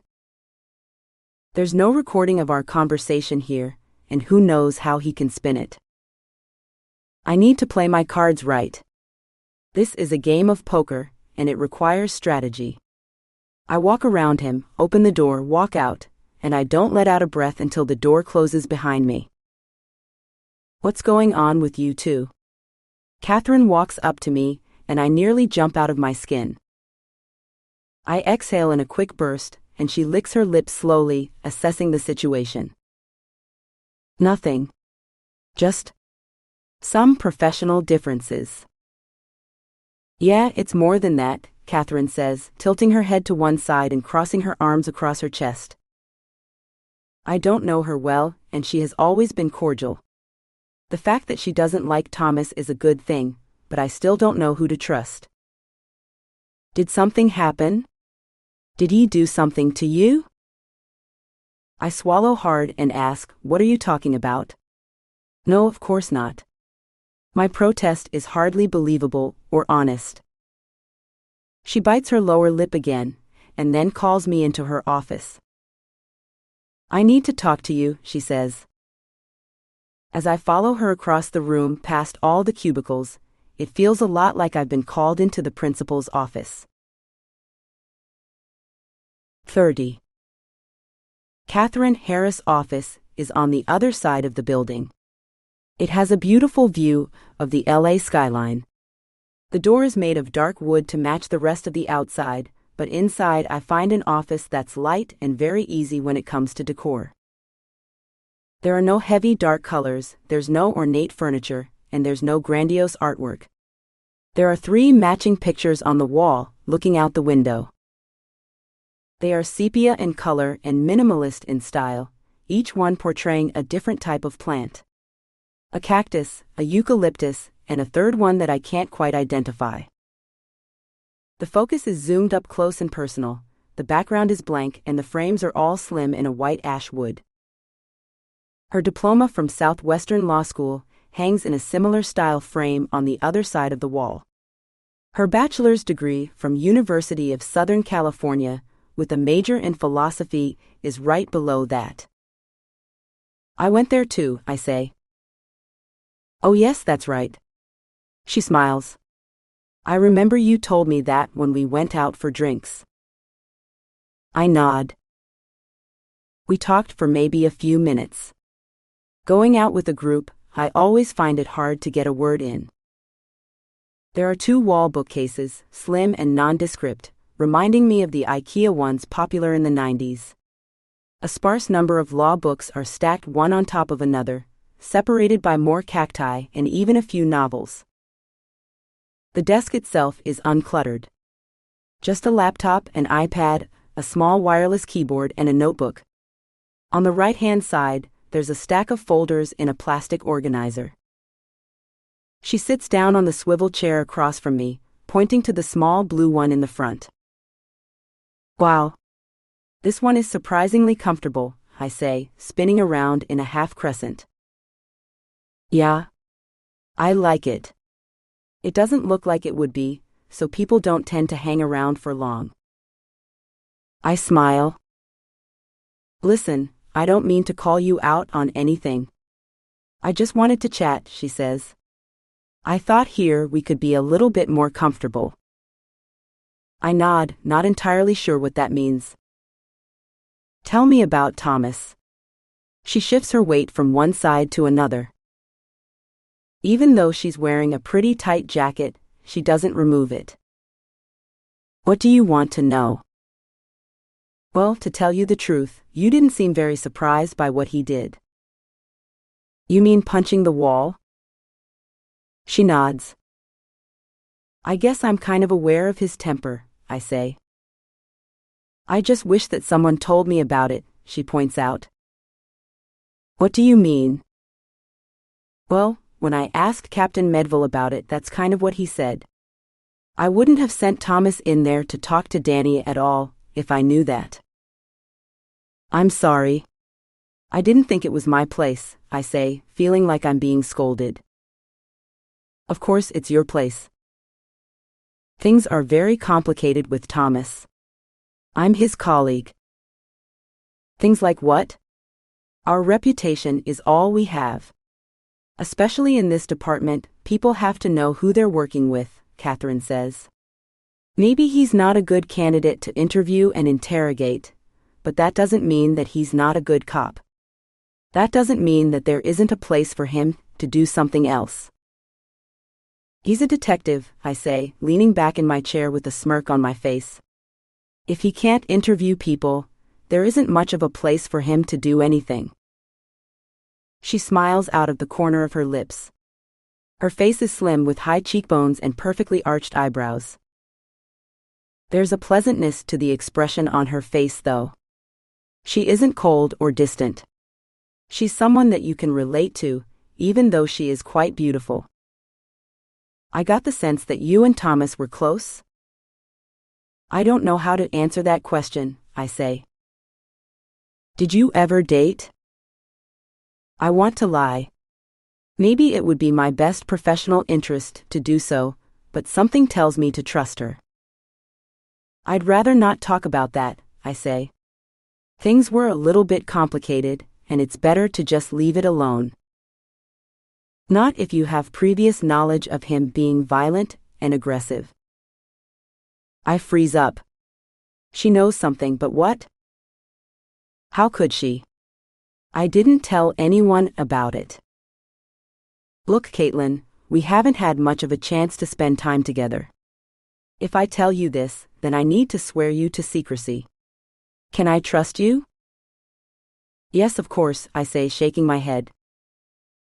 She narrows her eyes like she doesn't believe me. If you were to tell anyone about this, then we would have a real professional problem on our hands. It would be your word against mine, and I will deny it. I hope you know that. Deny what? Do I have your word? She asks again. Yes.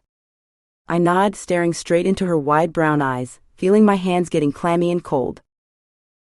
Well, the thing is that Thomas is not a very nice person, and I have a feeling that you know that. It's almost as if my blood starts rushing through my veins.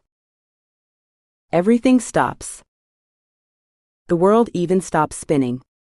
The only constant that remains is a strange buzzing sound somewhere in the distance, and with every passing moment it gets louder and louder. I'm not sure what to say, I mumble after a very long pause. Thomas and I have history, Catherine finally says. We dated a long time ago and things didn't go well.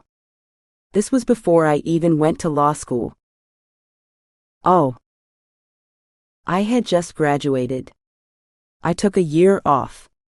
I was working doing legal defense kind of stuff, trying to figure out if I wanted to go to law school or not. I just took the LSAT exam. I was doing all the applications. We were dating, and, well, not really dating. What do you mean? I ask. We were friends. We knew each other. I went out to a bar with him and his friends, and someone slipped me something. How do you know? I gasped. I had never drank much, and I didn't drink that much then, but I blacked out and I couldn't remember what happened. I woke up in a stranger's apartment. I later found out that it was Thomas and his friends. He swore that nothing happened, only I had tearing. Tearing? I ask. Yeah. You know, vaginal tearing, she says without missing a beat. He swore that I just fell asleep and nothing happened. Did you go to the police? Nothing like that had ever happened to me. I never knew. I've heard of women being hurt, and I've heard of women being beat up by their boyfriends, but I never thought it could happen to me. When it did, I was so distraught, lost, and just uncertain of everything. I couldn't imagine going to the police, and what would I even tell them? I guess I should have, but all I wanted to do was take a shower. All I wanted to do was just not have it happen. I'm really sorry, I say, leaning forward over her desk. I put her hand in mine. What happened? What happened after that? I ask. Catherine exhales deeply, intertwining her fingers and then saying, I took a shower. I examined myself. I noticed that I had a small tear, not enough to warrant stitches. That night, some of the memories came back. Not clear ones, just guys all around me. I couldn't see their faces. It's hard to talk about it. I look at her. If she's holding back tears, I can't tell, but I know that she's telling me the truth. This is one of the hardest things she's ever gone through. She doesn't know me well, but she's taking a chance. She saw something in me that she recognized in herself and in her relationship to Thomas, and she doesn't even know the half of it. Why are you telling me all this? I ask. I want you to know who he is, even if I have no proof. Even if I won't tell people about it publicly. I saw you two together, and he has his eye on you. It's not what you think. I sit back, putting my hands in my lap. What do you mean? She asks. Now it's her turn to reach over the table for my hand. We were together for a while. You were? Yeah. He didn't treat me very well. I wish I had taken him more seriously at the time. Kind of the usual bullshit, putting me down, calling me sexist, terrible names, and making me feel bad about who I was as a person. Yeah. I'm sorry about that. What happened? Catherine flips her hair from one side to another. It's chestnut brown and looks like it had been blow-dried by an expert. Mine, on the other hand, falls a little bit flatter, without that luster and with a bunch of dry shampoo. What happened? She asks again. 31. I run my finger over the smooth, soft plexiglass of her table. It's made to look like glass, and it's doing a great job at the masquerading. I like how white it is, how clean. There's a little pop of color in the bottom of the marble pot, interlaced with gold, that's holding a small succulent. I reach over and touch one of the leaves, wanting to disappear into it. Having this conversation with someone who really understands where I'm coming from feels strange. Sydney knows the details, but as everyone who has ever been abused or hurt knows, most of the time you're embarrassed to talk about it. It's not that you always feel like it's your fault, it's more like you just don't want to think about it. You just want to dissociate from the body that belonged to that man. In this case, he didn't hurt me sexually, but the physical attack made me feel so shitty and so bad about myself. It made me feel like I'm not good enough, but the truth is that I'm too good for him. I don't want to hold it back anymore. Since Catherine told me her truth, I figure I might as well tell her my secret. He punched me in my stomach on one occasion. He slammed my head in the wall on another, I say. It was always during an argument. I can't remember about what now. I do remember his grip on my neck. I remember how much it hurt when my head collided with the wall. I remember the rage. The cold, dark rage in his eyes, and how he could easily have kept his hand there a minute longer and took my life. He liked knowing that too. When he let go, I could tell that he did it because he wanted to show me that he could kill me. God, that's messed up, Catherine says. Yeah, it is. No one knew we were dating when it happened. We never filled out that paperwork with our. You never know when is a good time to do that. You want to make sure that you're serious because you don't want to go back and fill out more paperwork about your personal life. So we kind of kept it a secret at first. Then that happened and we broke up. I'm sorry, she says. I found out that he got a court reporter pregnant. He was seeing her for a while. Then we had the argument and he punched me, strangled me, hit my head against the wall, and it was over, but... You didn't tell anyone? I shake my head and admit, no. I want to cry, but no tears come to the surface, and I just feel this general sense of malaise wash over me. Why didn't you tell anyone? Why didn't you make a report? Why didn't you? I snap back. I'm sorry. I didn't mean to accuse you of anything. It wasn't an accusation. I was genuinely interested. Yeah, I'm sorry too, I say immediately, regretting the fact that I was rude. It's a natural question, and in the way she asked it, it wasn't an accusation at all. I don't know. I mean, I do know. That's a lie. I bring my hand up to my forehead and rub it, then I rub my temples. A headache, quiet but steady at first, settles somewhere in the back before making its way to the front. He's a colleague. No one knew we were dating. He has a lot more friends than I do. I didn't want to be that girl. This is the whole problem with not enough women in the force, I say. It's a boys' club. You know that they still go to the strip clubs, play golf, and do all of these men-only activities to form closer bonds. Who are they going to believe? Him, their buddy, their friend, or his crazy ex-girlfriend? So-called crazy. Kind of reminds me of a quote by Margaret Atwood, Catherine says. Men are afraid that women will laugh at them. Women are afraid that men will kill them. Silence fills the room.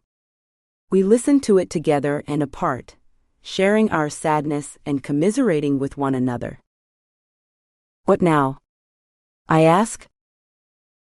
I think we have to play it by ear. I have a feeling that he's going to dig his own grave. Not quickly enough, I say. Totally, but with the way he got mad at Danny, hopefully Danny has enough sense to get himself an attorney to press charges against the department. That's not a really cool thing to say. I smile mischievously, out of the corner of my lips. I'm not sure what Captain Medville will have to say about that. Actually, Captain Medville would agree with us if he knew what Thomas Abrams did. The problem is that he doesn't know the truth, and we're at fault for that as much as anyone else. You think we made the wrong decisions? You think we should have said something? If I did, then I wouldn't be talking to you now, she tells me. I walk out of her office, knowing that I made a mistake not making a report against him before. My career would probably be over, but at least there would be a paper trail of complaints. I appreciate her coming to me. I appreciate her telling me the truth about what happened, because without her taking that chance, I wouldn't know the other part of who Thomas is and what he's capable of. The thing is that people like this, they don't just do one thing and forget about it. It doesn't work like that. It's an escalation. Somebody didn't stop him from groping her, and didn't call attention to it in high school, so in college he slipped another girl a roofie and took advantage of her. Maybe by the time he was a senior, he full-on held her down and had his way. I don't know the extent of his sexual history, or what exactly he did or didn't do, and the truth is that neither does Catherine. Maybe he was there and watched, maybe he participated, but is it really so much worse to watch and not participate? To stand there as a helpless girl gets raped by your friends? Is that really okay? There's a law on the books for which many young men are serving a lot of hard years in prison that says that it's not. If you're in the car while a robbery takes place, it doesn't even matter if you're the getaway driver or not. It doesn't matter if your friends told you that they were going to be hitting up a liquor store, or maybe did it just in the spur of the moment for fun. The only thing that matters is that, if somebody gets killed in the commission of that crime, you're as much at fault for what they did as they are. If it applies to stealing money from a convenience store, shouldn't the same apply to sexual assault? I don't make it far down the hallway when I hear footsteps behind me. Hey, Kaitlyn. Wait up. Catherine catches up to me and hands me my phone. You forgot this. Oh, thanks. Sorry. Listen, I just want to let you know that I heard about your sister. I shake my head, uncertain as to what to say. I'm really sorry. I'm going to look into it. I don't know what I can do, but I can make some calls if you want. I shrug and sadly admit, right now it's all about canvassing the neighborhood. The deputies up there have already done it, but they haven't found out much, so I'm just going to head back and ask more questions. Sounds like a good plan. She shifts her weight from one foot to another. Listen, I really appreciate you saying that, I say. I'll definitely take you up on it in the future. God knows I'll probably need your help. Of course. How long has it been? I bite my lip. I don't want to say the exact number of days, even though the number's ingrained in my mind. Too long. I'm really sorry. Her friend just went missing under similar circumstance. The FBI is working on it now. Really? Yeah, but there's no evidence. They found their clothes packed into these bags all folded up and nice, but nothing came back from CSI yet, so I have no idea. I lean closer to her.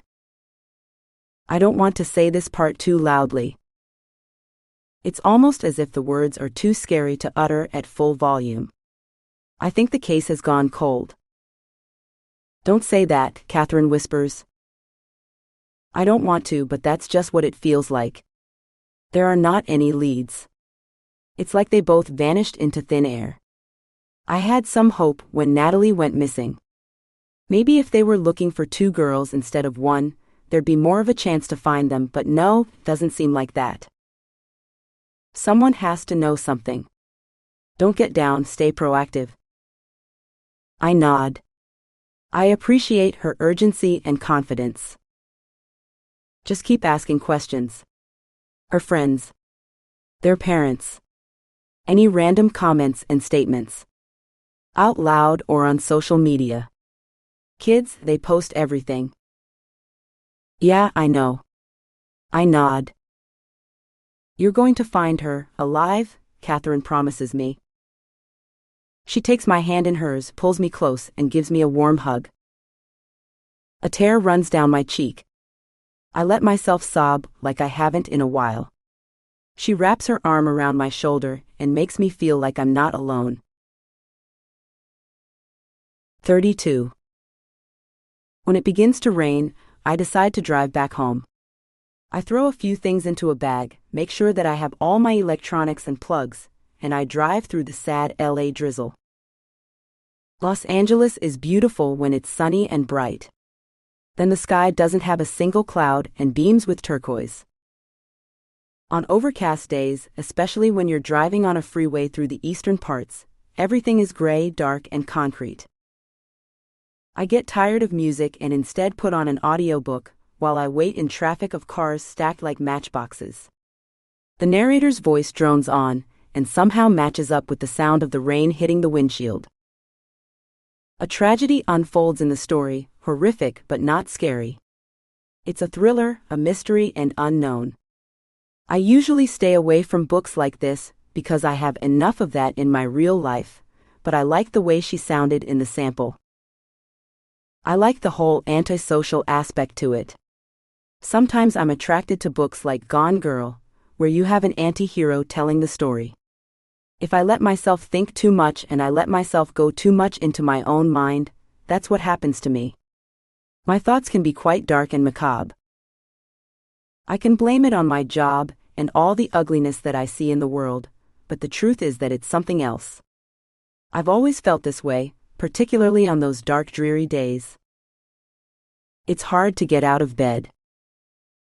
It's hard to do anything productive. It's hard to even care. Driving a car, however, is not particularly hard. It's all become automatic now. I let myself drift off and space out. I lose myself in my thoughts, and my body keeps taking me further and further away from my apartment and closer to a place I used to call home.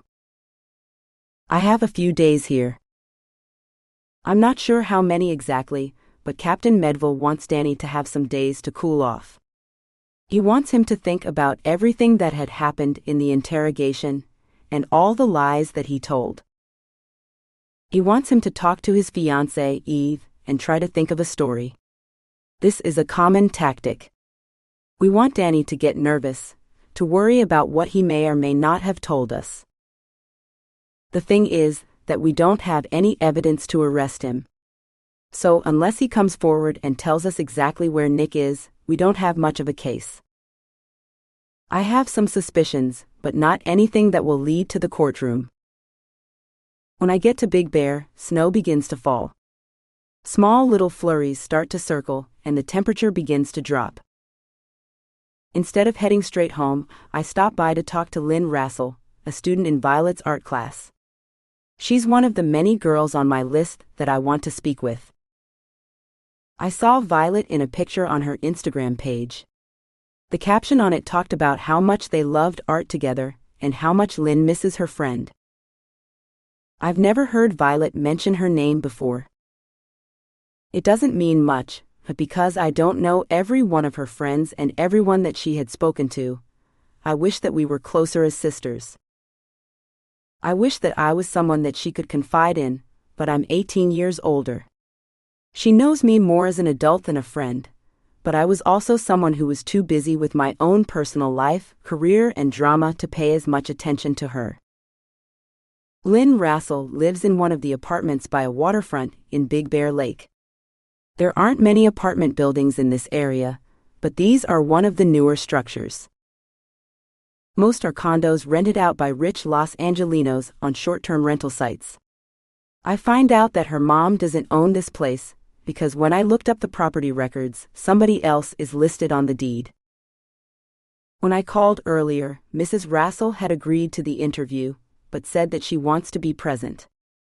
I'm hoping that once Lynn becomes a little bit more comfortable with me, we can talk in private. Mrs. Rassel, or Mindy as she asks me to call her, has big kind eyes and a short layered haircut. She's wearing scrubs because she's a nursing assistant at the local hospital. Her neck is draped in jewelry, and a little rose tattoo is peeking out from underneath the sleeve of her left arm.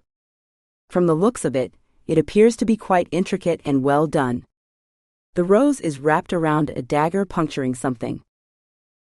I'm about to say something about it, but Mindy pulls down her sleeve, clearly not interested in discussing it. Lynn comes out of her room and waves hello. I take a brief look at the second-floor condominium.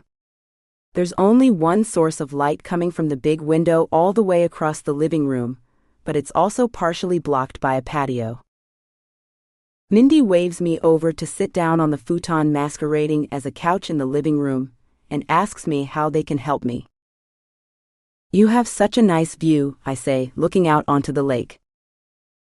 The flurries have morphed into more substantial snowflakes, heavy and wet. They swirl around and land on the railing. It's already dark outside, but I'm familiar with the style of apartments, and they are usually dim even on the brightest days due to the stacking of the patios one on top of the other. I'm really sorry about your sister, Lynn says, cracking her knuckles. She's slim and tall. The strands of hair bordering her face are dyed fuchsia pink. It's actually a nice look. They frame her face in a way and bring out the paleness of her skin. Her nails are painted a dark maroon color and peeling off in parts. The nails are short, and I doubt that they're acrylic. The manicure itself looks rather homemade. I ask Lynn about Violet and how she knew her. I mention that I saw her post on Instagram. We weren't like super close, but we had art together.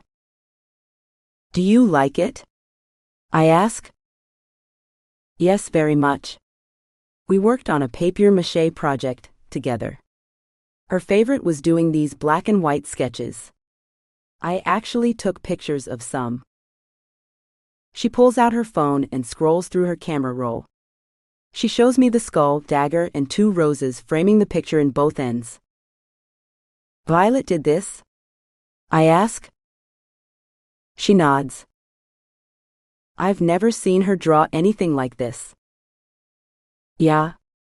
I don't know, she says, shrugging her shoulders. She's been really getting into these kinds of images. Did you see her other Instagram page? Her other one? I ask. Yeah, the one that's devoted to her art. I shake my head and admit, no. I never even knew she had another account. She pulls it up and I see the name at the top, Violet Page Art. Page is her middle name. I swallow hard. The page is populated with artwork resembling death, suffering, and darkness. There are ravens, skulls, cemetery scenes, and even zombies eating brains. The dominant colors in all the pictures seem to be black, red, and gray with accents of yellow. Okay, I know this looks really dark, Lynn says, but let me explain. I nod. She was really into reading about horror. You know that, right?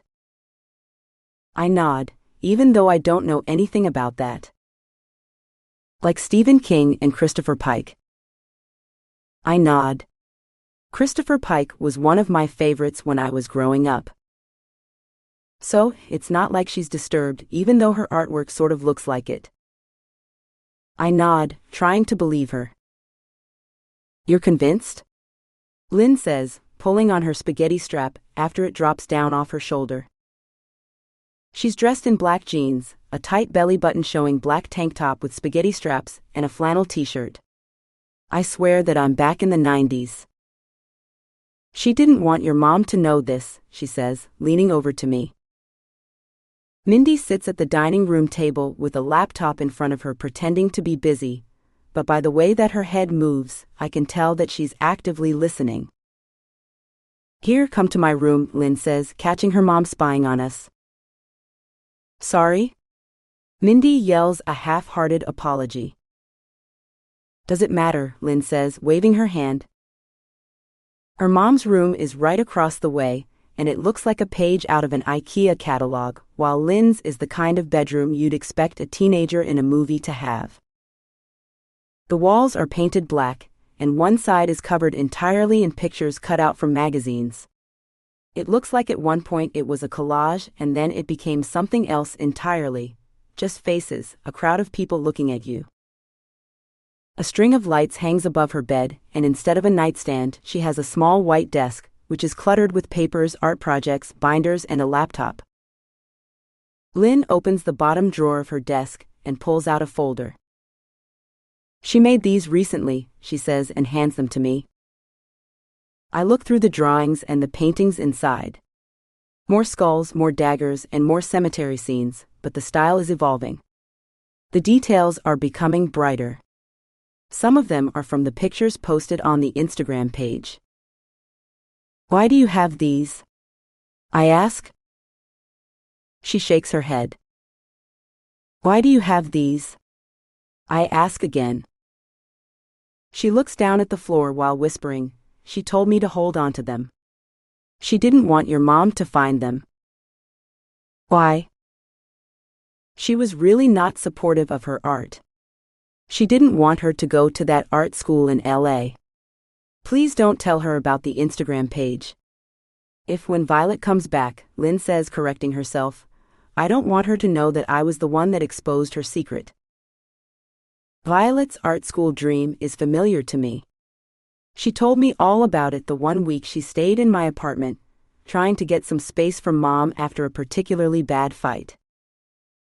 So she was just drawing this dark art? I don't know why Mom would have a problem with that. She wasn't just drawing the stuff, Lynn says. I wait for her to explain. She licks her lips, bites the inside of her cheek, and then finally brings her bright blue eyes to mine. She was tattooing these images on people and herself. I stare at her, uncertain if I heard her correctly.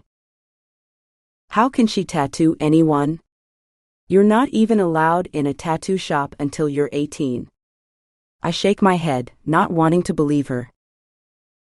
Lynn nods and says she had a machine and everything. She was mainly doing them on herself. 33. I'm not sure how to react to what Lynn told me. This is wholly unexpected, but is it really that crazy? A lot of people have tattoos, but I've never heard of a pre-teen girl doing them, let alone on other people. How did she get into this? I ask. She always liked to draw and then watch this show called Ink Master, Lynn says, licking her lips. That was just this revelation. She was like, wow, tattooing isn't just for bikers and old scary men. She tried it out. She made those designs like the skull and the flowers, and she kept working on them. Then she started watching all of these YouTube videos about how to do them on yourself, because she couldn't get an apprenticeship anywhere. She couldn't? I ask. Lynn hesitates, and the way that she recoils from the question tells me that there's a good chance she's lying. Okay, I'm going to tell you something, but you really can't tell anyone. I nod. This is something that people say a lot, but what do they expect me to do? I have to talk to the person to confirm the story. I don't think that Lynn realizes any of this, but I want her to keep talking for as long as possible. She swallows hard and finally says, Violet couldn't get an apprenticeship anywhere, and it's really hard to learn how to tattoo if someone doesn't really show you. YouTube videos only go so far. So what did she do? She went around to all the local shops, and a bunch of them told her to go to hell. I mean, she looks young and she has a fake ID, but... She has a fake ID? I ask. Well, she got one to try to get this job, but it didn't really work except for the last place that she went to, Mile High Tattoo. It's out in Big Bear City. It's kind of out of the way, and it's like a two-person place. They told her to come over, and they'd show her a few things. So she was working there? We had a deal where whenever she went there, she would tell her mom that she was coming here. How did she get there? She took the bus. I shake my head and state, I can't believe that they let her into that place. Yeah. Well, the guy who owns it, his little brother is in 11th grade and kind of knows her from school. You're in 8th grade, I say.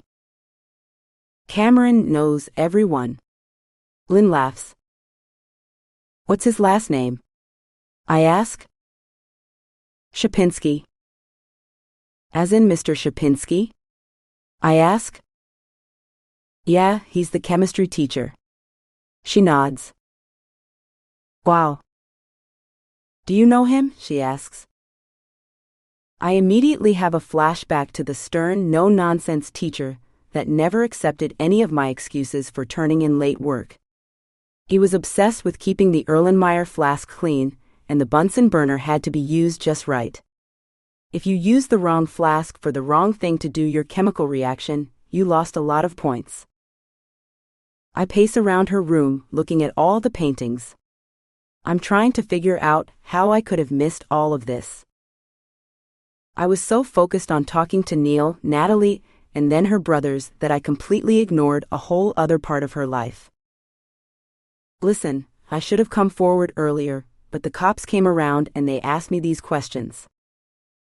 So someone asked you? Someone came here and talked to you?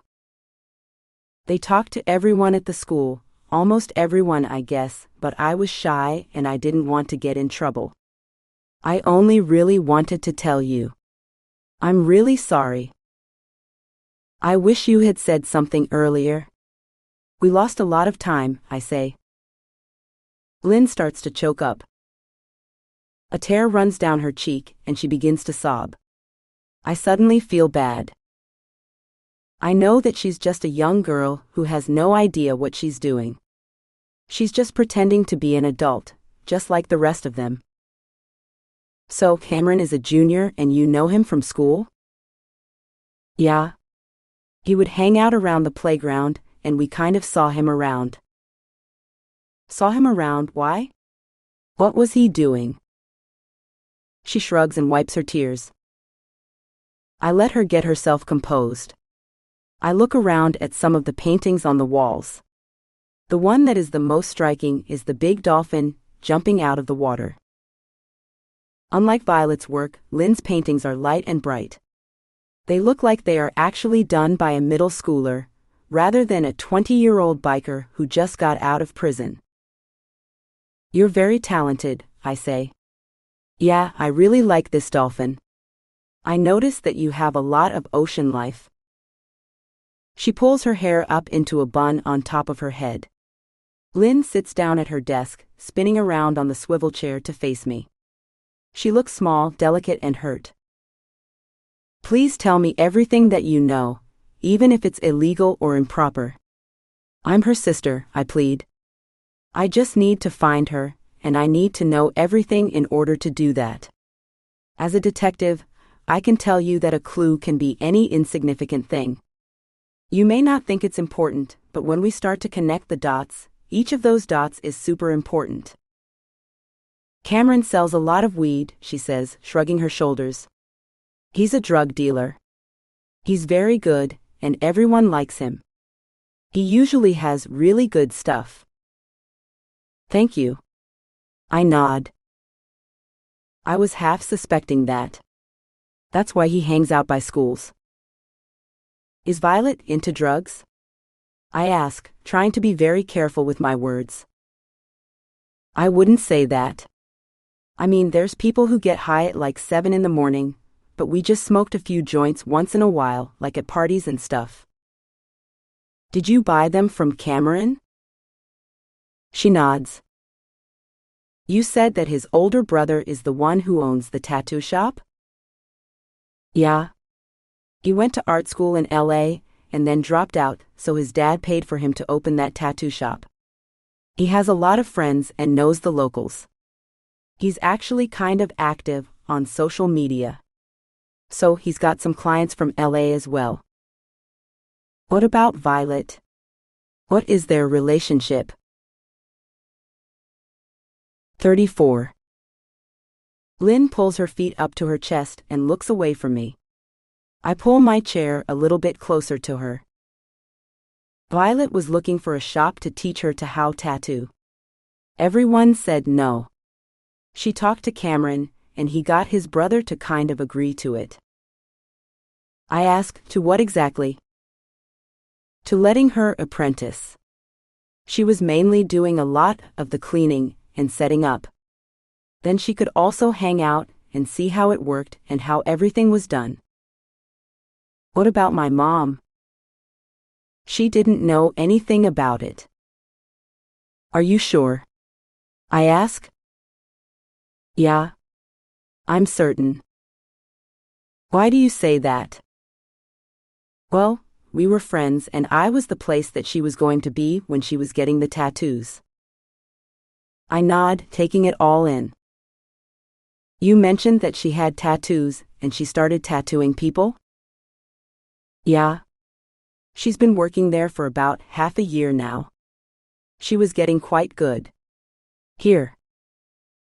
Lynn pulls out her phone again from her back pocket and shows me another Instagram page. This one is called Violet Page Tattoos. She starts to scroll through. There are hundreds of pictures. My mouth nearly drops open.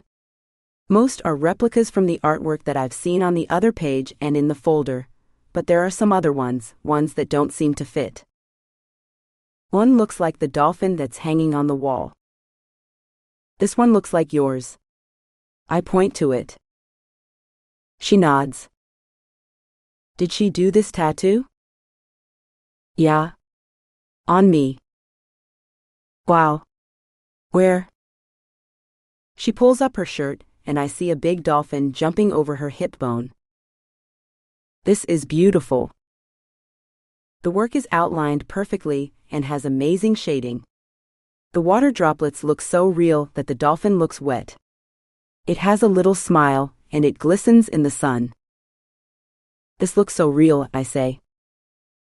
She nods. I love it. Is this the only one that she did? Yeah. She started working on another one, but we didn't get that far.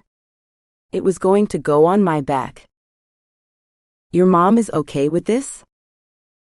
Violet is the one who did the rose and dagger on her forearm. Really?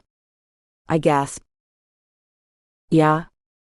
She was actually one of her first real customers. My mom has a number of other tattoos, so she didn't see what the big deal was. I nod. It's suddenly dawning on me just how little I knew my sister. What about my mom? Your mom was really against tattoos, Lynn says as if she's reading my mind. She's just... Violet told me all of these horrible things she said. The few times that Violet jokingly brought up getting one, your mom freaked out. I nod. That sounds about right. Do you have any? Lynn asks, walking over and reaching for my hand. I shake my head. Never wanted one? I wouldn't say that, but when I was growing up it was more taboo, I guess you could say. It was just something that a lot of men had, and that tattoos weren't very attractive. I thought about getting one in college like a butterfly or some stars on my back, but I don't know. I could never commit. Violet said that a lot of tattoo artists have a lot of crappy tattoos, but it doesn't really matter because they each tell a story. They're all memories. We walk out to the kitchen, where Mindy continues to sit at the dining room table covered with books and an open laptop. I'm getting my bachelor's degree, she explains. I want to go to medical school. That takes me by surprise. Really? Yeah. Actually, Violet really encouraged me. I always wanted to be a doctor, but then I got pregnant and had to raise a child on my own. So, working in the medical field was the best that I could do, but now that my daughter is growing up and needs a little bit less supervision, why not? Mindy smiles. It will take me 4 years to get my bachelor's degree, maybe more, and then who knows? Maybe I can go to med school. That's great. I hope you do, I encourage her. Slowly blood rushes away from her face. What? What did I say? I ask.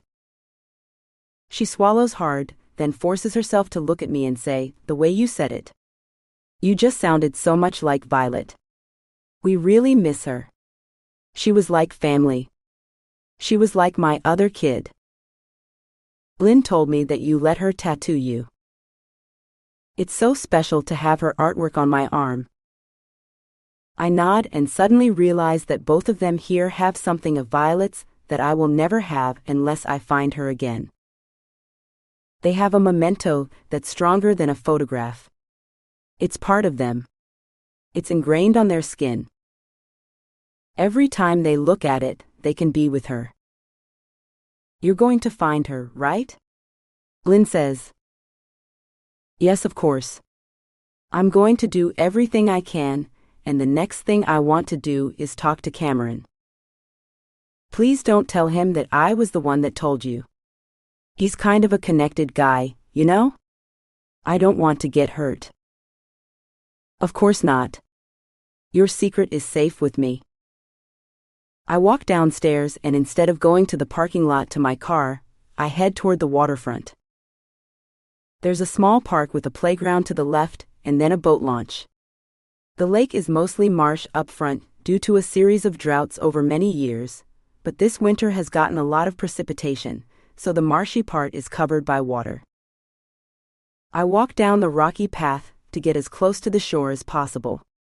The wind picks up, and I pop my collar wishing that I had a hat. I'm not going to stay out here long, but I need to take this place in for just a little bit longer, because this is where Violet spent a lot of happy time. This is where she could be her true self. I'm just sorry that she wasn't that way at home or with me.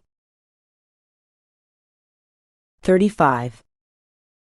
I go by the tattoo shop, but it's closed. The sign up front says they'll be open at 9 the following morning, and I plan to be there by at least 8:30. Night has settled in now, and the flurries continue to fall. I debate whether I should head straight to my mom's house, who doesn't know that I'm coming, or stop by and see Luke at the hotel. There are so many things that we have left unresolved. He asked me to be more serious with him, and I told him no, but I don't even know why. The truth is that I want that. I knock on the door of his room, second floor up, with the wind gusting off the lake and hitting me straight in the face. He can't open it fast enough, and when he does, I give him a big hug. At first, he's surprised, but after a moment, he embraces me back and pulls me into the room. I shut the door with my boot, and I hold him for a while. What's wrong? What happened? Nothing. I shake my head. I just missed you. I missed you too, he says, kissing the top of my forehead and then going down my cheek, eventually finding my mouth. We hold each other for a few moments, locked in our kiss, and everything seems to be okay. I haven't met someone I could talk to like this for a long time. I feel like I can tell him anything and he would understand where I'm coming from without judging me. I take off my jacket and sit down on the edge of the bed. I rub my hands together to warm up. I spent half an hour walking the lake shore after I talked to Lynn Rassel, trying to piece all of Violet's secrets together into one cohesive unit. That's the thing about secrets, they don't always make sense. People are contradictions of themselves. The person you know is a face and a version of themselves, but there are many versions of them. It doesn't mean that they are liars, not necessarily. Some people are. In Violet's case, I think she was just keeping certain things to herself, because she didn't think that anyone would understand or care to understand. It's Violet's birthday, I say, my voice cracking. She's 14 today. Oh, of course. Yes. I saw that in the paperwork. Luke sits down on the edge of the bed with me and drapes his hand over my shoulder as I start to tell him everything that I found out from Lynn and her mom, and about this whole other life that my sister led. Tattoos, huh? Luke shakes his head. I mean, that's not that horrible, right? It's not like she was into drugs. No, it's not. I think she was mainly doing it for art, but knowing my mom, she wouldn't understand. She's pretty open about some things and then others, she's just locked in her views. For her, tattoos are for bikers, criminals, and prisoners, not for sweet little girls. That's probably why Violet never told her anything about it. I just wish that she opened up to me. He nods his head softly. The thing is that I wasn't worth her honesty. I wasn't a good sister, not for the last 6 months or so. I was so busy with my promotion, with all of these cases, I was consumed with work and still am. Don't you see that this obsession is going to help you find her? You don't give up, Kaitlyn. Maybe that's what pushed you two apart, Luke says softly, patting my back. That's also what's going to bring her home. We sit here in the damp room with deep blue carpeting and a light blush pink jacuzzi tub in the corner. The carpet goes all the way to the edge, so if any water spills out or when you step out of it, the area right in front gets soggy and wet. It's not a good look, but the room is otherwise clean and well kept up. I feel the tub calling me. I have to tell you something, Luke says when I reach over to kiss him. He pulls away just before our lips touch, and the serious expression on his face puts my stomach into knots. I don't want to hear anything bad, I say. Not now. I reach over and kiss him again. His hand slides underneath my shirt. Not unless you tell me that you have a girlfriend, or you're married or something like that. No, it's nothing like that, he mumbles, pressing his lips to mine. Well, let's talk about it after. After we make love, he holds me for a long time. I press my naked body against his, snuggling up, and he wraps his legs around mine, draping his arms over my shoulders. For a moment, I forget who I am and I'm just Kaitlyn Carr, a woman falling for Luke Gavinson, the man that she's been looking for a long time and only recently found. We lie under a single sheet, letting the warmth of our bodies heat each other up. The chill of the night quickly covers us, and it's not enough. Have you used the hot tub? I ask. Yeah. How was it? Not as nice as it's going to be. He smiles at me, and even though I can't see it, I can feel it, and it warms my heart. He walks over to the tub, flips it on, and a rush of water starts to geyser out. The tub seems bigger than it is, because it doesn't take that long for it to fill. Luke climbs in first, and I watch as his sculpted lean body descends under the water. Suddenly, I feel a little shy, even though the room is lit up by one faint light bulb from the nightstand, which resembles a candle. I'm self-conscious about my body as I make my way across the room, but when our eyes meet, I start to relax. You are breathtaking, he says.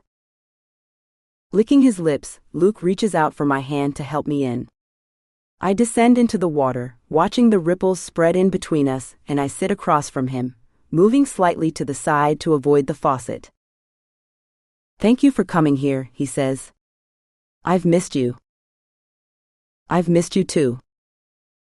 I rub my foot along the outside of his hip flexors. I remember that he had something to tell me, some bad news, but I can't force myself to bring it up. Not right now. I didn't want to hear it earlier, and I certainly don't want to hear it now. I've had enough bad news to last a lifetime, and right now I need something good to hold on to. A few minutes later, just as I put my head back, close my eyes and feel grateful for everything that I do have, my phone goes off. I want to ignore it, but I wonder who would be calling me at this hour. My mom would only call if it were an emergency. I climb out of the water, wrap a towel around myself to not drip so much water onto the carpet, and reach for my phone. Eve? I answer almost immediately after seeing her name pop on the screen. Detective Carr. Kaitlyn. Her voice sounds faint. There's a lot of sound in the background. Luke turns on the water to fill up the hot tub with a little bit more warm water, but I motion for him to turn it off. Eve, what's going on? I say loudly, pressing the phone to my ear. It occurs to me that it may be good for Luke to hear as well, so I put her on speakerphone. You have to help me, Eve whimpers. 36. The sound of the road is hard to deny. I can hear people beeping as the car moves swiftly down the freeway. Danny Usoro put me in my trunk. He's driving, she says in a loud whisper. What's your license plate number? I ask, grabbing a notepad and a pen. She rattles it off, and I'm actually surprised that she knows it by memory. Honda Civic 2007, she yells, her voice becoming more confident. What happened? I don't know. He hit me with something. My head is bleeding, and then I woke up here in the trunk. I didn't know where I was. He doesn't know that I have my phone. I'm going to put out an APB. Going to get you some help, Eve. We're going to find you. Do you have any idea where he's going? No, she whimpers. He just came over. We were talking and he got all mad. He said that you're going to find out the truth and there's nothing he can do. I told him that he needs to get a lawyer, and I kept asking him what he did. Then he hit me. Everything is blurry. Okay, stay calm, please stay calm, I urge her when she starts to sound like she's hyperventilating. I glance over at Luke, who's already making the calls. I hear him put out an all-points bulletin, APB for short, for her car, giving her description. I keep her on the line as we get dressed. I keep her talking. I don't dare hang up. You never hang up. She tells me how frustrated he looked, how scared, and how she wanted to ask him about what happened to Nick and Janine, but she was too afraid. That was the first time that I really thought that he had something to do with her murder and his disappearance, she whispers and begins to sob. I pull on my pants and button my shirt. I put on my coat and boots and grab my keys, all while talking to her. The LA Sheriff's Department and the LAPD are going to look for her, but I have to as well. Luke puts her number into an app on his phone, and it shows that they're traveling east on I-10. We get into the car. I keep asking her about where he might be taking her, and why is she in the trunk. She says she doesn't know, and she cries when she tells me that her legs are bound with zip ties and so are her hands. The only reason why she was able to call me was because he bound them in the front. Oh my God. The car's slowing down, she whispers. I hear the sound of the wheels in the background. It sounds like they are pulling off on an exit. Stay calm. Please stay calm. No, I have to go. I can't. He can't find out that I have this phone on me. I have to put it back. If I don't see you again. Don't think like that, Eve. We're going to find you. I'm going to find you. Everything's going to be fine. She hangs up before I can finish. I stare at the screen for a few moments, sitting in the front passenger seat as Luke takes us down the mountain. He's driving so fast that the snow collides with the windshield and creates a warp effect in the headlights. My head spins. Put on your seatbelt. I finally hear Luke saying somewhere in the distance. I reach over and buckle myself in. Here, take my phone. You can see where they're going. You have an app that tracks phone numbers?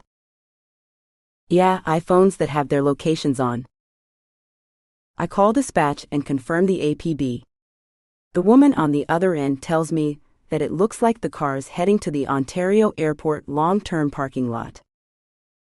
I see the same thing on Luke's app and my heart sinks.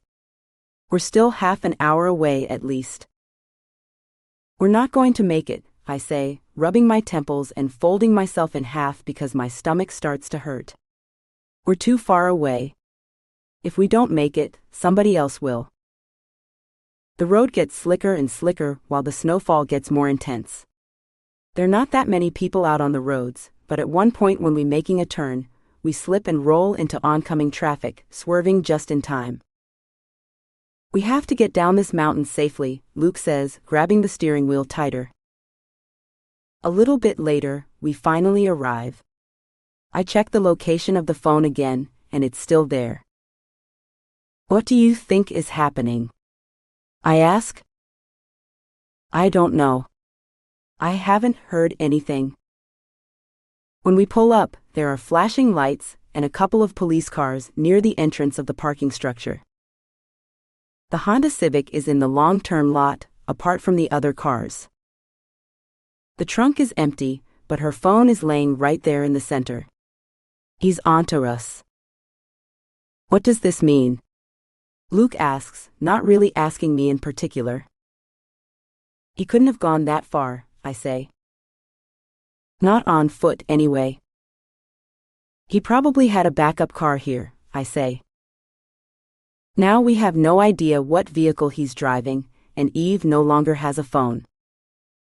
I swallow hard and shift my weight from one foot to another nervously. Suddenly, I realize that I'm sweating.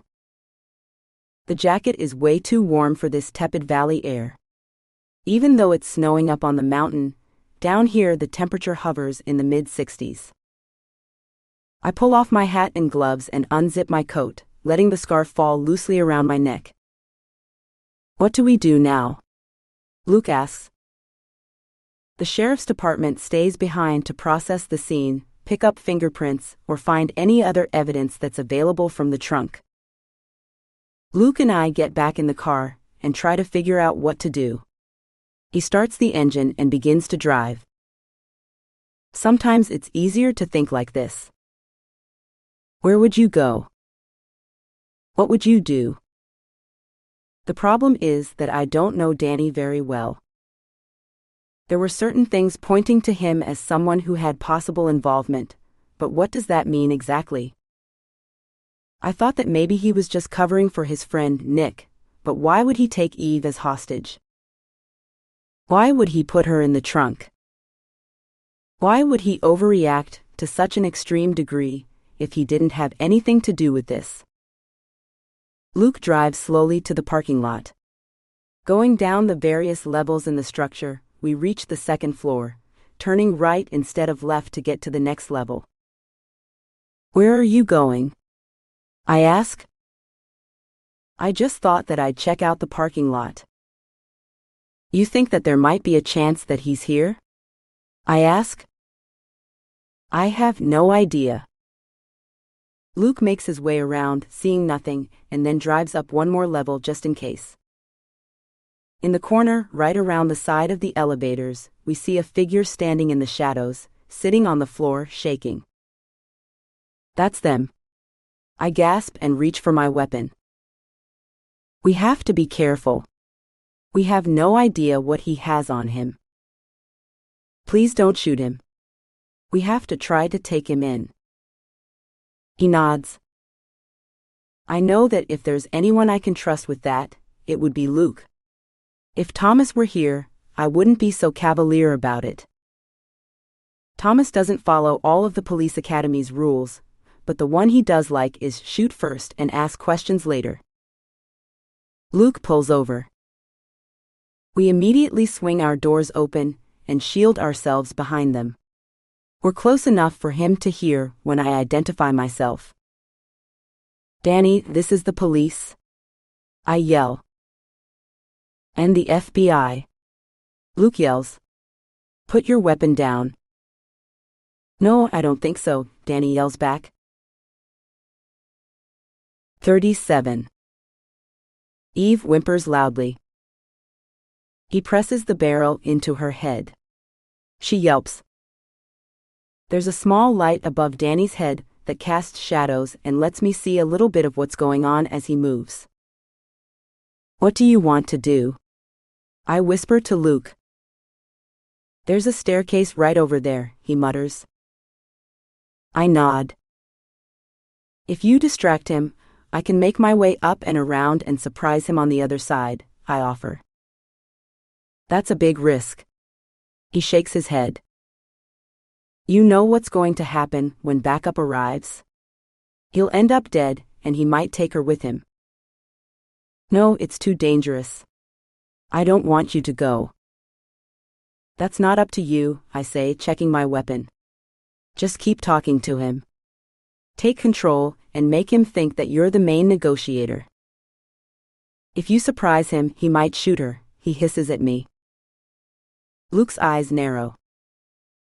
I lick my lips to realize how chapped they are and how desperate I am for a gulp of water. Even a little sip would do. My headache builds in momentum, but I force myself to stay focused.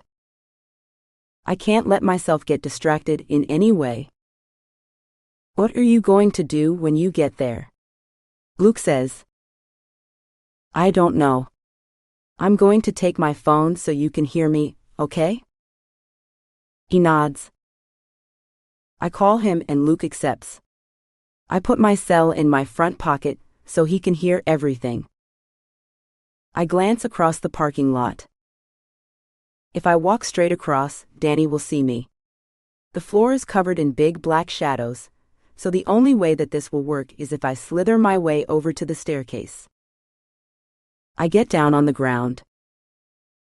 The asphalt is dirty and smells of motor oil and sweat. I'm tempted to go on all fours, but I force myself to take my time and slide on my stomach. Luke makes a racket to draw Danny's attention to him. He talks loudly, drops stuff on the floor, makes jokes. I finally make it all the way to the exit sign when my palm lands in a pile of old vomit. My face contorts, my gag reflex sets in, and I'm about to throw up. Pushing it back down, I wipe my hand off on the asphalt and keep going. I finally rise to my feet and disappear into the staircase, running across the top level. I take off my shoes right before I get to their staircase, to avoid making a loud clinking sound with my boots. My feet feel the coldness of the cement, but I'm light on my feet, trying to imagine the movements of a ninja. I make my way down to the first landing and hear Luke's voice. Peeking out just a little while pushing myself away from the wall, I see Eve sitting on the ground, her feet and hands bound up with her head in her knees. She moves slightly, glancing back. Our eyes meet. I bring my index finger to my lips to keep her quiet, as her eyes become two big saucers with a glimmer of hope flickering in each. Too bad I don't really have a plan. Danny has a 9mm in his right hand. He's holding onto it pretty firmly, and I'm not sure what he will do if I startle him. Some people react in fear, others in offense.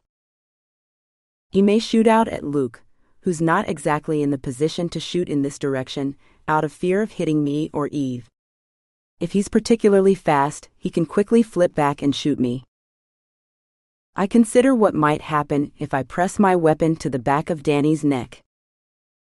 I don't want to shoot him, but if I do, I have to hit him center mass, the way that all police officers in this country are taught to shoot any armed or possibly armed suspect, no matter what. But I want him alive. So I need to do something else. While I hesitate, I take a step away, squashing a dried-up leaf, which makes a loud crunching sound. Danny turns around to look at me, and our eyes meet. Just as I'm about to lift up my weapon, Eve stands up and slams her body into him, knocking him down to the ground. I rush over and kick his gun away from his hand and point mine in his face, keeping distance so that he can't grab onto my legs to knock me down. Everything happens in a flash. A moment later, Luke is by my side, pointing his weapon in Danny's face. 38. After Danny is arrested, we find Nick's body in a storage unit across from the apartment. Nick had rented it only a few days before his death for Danny. The front desk manager confirmed that both Danny and Nick were there when the agreement was signed. Danny talked about needing a place to store some stuff before a move, but it was rented in Nick's name because Danny didn't have enough credit. I talked to Eve in the police station. The paramedics sew her head up, and they don't find any internal bleeding or additional injuries at the hospital. Still, she remains a shell of the woman I had met earlier. I find 2 additional blankets to wrap her up in, but she can't get any warmer. Her hands shake as she brings a cup of tea to her lips, and her face has a faraway, distant expression. Why did Danny do this? I ask. Why did he take you? She turns to look away, her eyes unable to focus. When he pulled me out of that trunk and found my phone, he just lost it. He started to sob, and he said that I betrayed him, but I didn't. I never thought that he would do anything like this. I didn't even think he would ever raise his hand to me, let alone kill. I swallow hard and I give her time to think, breathe, and collect her thoughts. Did he tell you anything? What did he do? Why? Yeah. She nods and looks down into her cup, watching the swirls as she stirs it a little bit.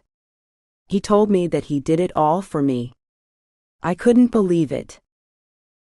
What are you talking about? I never asked him to do anything. You have to believe me. She leans closer. I nod. Danny said that he got fired from his job 2 months ago, and he didn't want to tell me because he didn't want to disappoint me, she whispers. We were planning this wedding, and everything was costing so much money. We had to put down all of these deposits. The last one he was kind of late on it, but I didn't think anything of it. The cake place called, and when I called them back, the woman said that they had been paid. So, I never gave it another thought. Okay. I nod, processing and trying to figure out where this is going. Well, the thing is that it was the money that Nick lent him. I grab onto the arm of the chair with one hand so tightly that my knuckles turn white. She glances down and I immediately stop. So what happened next? I push her. What happened was that he lied to me about having a job, and he didn't have any money. Really? And Nick did. That's what Danny said when he tied me up with those zip ties by the elevator. He was sobbing. Her voice lowers and blood drains away from her face. It sounded like a confession. It was right before you two showed up, and I thought that he was going to kill me and himself right there. Is that what he was saying? That's what he was going to do? Yeah. Tears roll down her cheeks, but she doesn't go to wipe them away. Danny told me that it was going to be better this way. That we were going to die like martyrs, like Romeo and Juliet, but he was running out of time and that was why he took me. He wanted to tell me everything before it happened. The room goes quiet. She meets my eyes and nods. He killed Janine in order to frame Nick, Eve says. Danny had already killed him and stashed his body in that storage unit. Then he used Nick's phone to text to Janine and ask her to come over. Danny wrote that he was having an anxiety attack, which was something that happened often to Nick, and he couldn't sleep. They were friends and Danny knew that. He knew that Janine would come over. That's what he told me. Eve shakes her head, holds onto her shoulders tighter, and wraps herself tighter in the blankets. It's almost like she wants to disappear underneath them. Why? Why would he kill Nick? I ask. Money. He had over $50,000 saved from being overseas, and that's exactly what we needed for the wedding.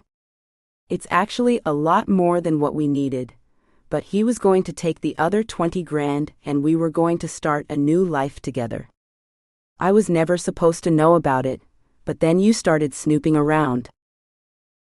So why didn't that plan work out? I ask. You brought him in for questioning, and he knew that you were getting close. He knew that you were going to come talk to me, and he was freaking out. I think that's why he took me. 39. A few days later, we get confirmation from the forensics lab that Danny's DNA evidence was found in Nick's apartment. Nick has also been shot by the same weapon as Janine, and we find it in a nearby storage cubby in the parking lot below Danny and Nick's apartment building. Refusing to talk to a lawyer and trying to explain away the mounting evidence against him, Danny is officially charged in the murder of Nick Millian and Janine Sato. The following Monday, he's in jail awaiting trial for kidnapping his fiancée and taking her hostage. Catherine Harris is extremely pleased with the evidence that we have, but we're still a long way away from a trial date and a conviction, even though the evidence is strong and hard to argue with. You did a good job, Captain Medville says, stopping by my desk as I gather my things. Why don't you take a few days off? Go up to the mountains and check on your sister. Thanks. That's exactly what I want to do. While I was busy at work here, Luke investigated the tattoo shop and talked to Cameron, his father, and his brother, who all denied the fact that Violet worked there. They basically stonewalled him. I want to go back up there and get some more answers if possible. My phone rings just as I'm about to get in the car. It's Luke. We have plans to meet up for dinner tonight, and I can't wait to see him again after all this time apart. After closing this case and passing it on to the prosecutor, I finally have something to celebrate. I can't do tonight, Luke says as I look at him closer over FaceTime. What are you talking about? Why? They're calling me up north tonight. 3 young boys are missing in California City. They need extra manpower. What about Violet and Natalie? He shakes his head. What about the tattoo shop and everything that you found out? There's no evidence that she worked there.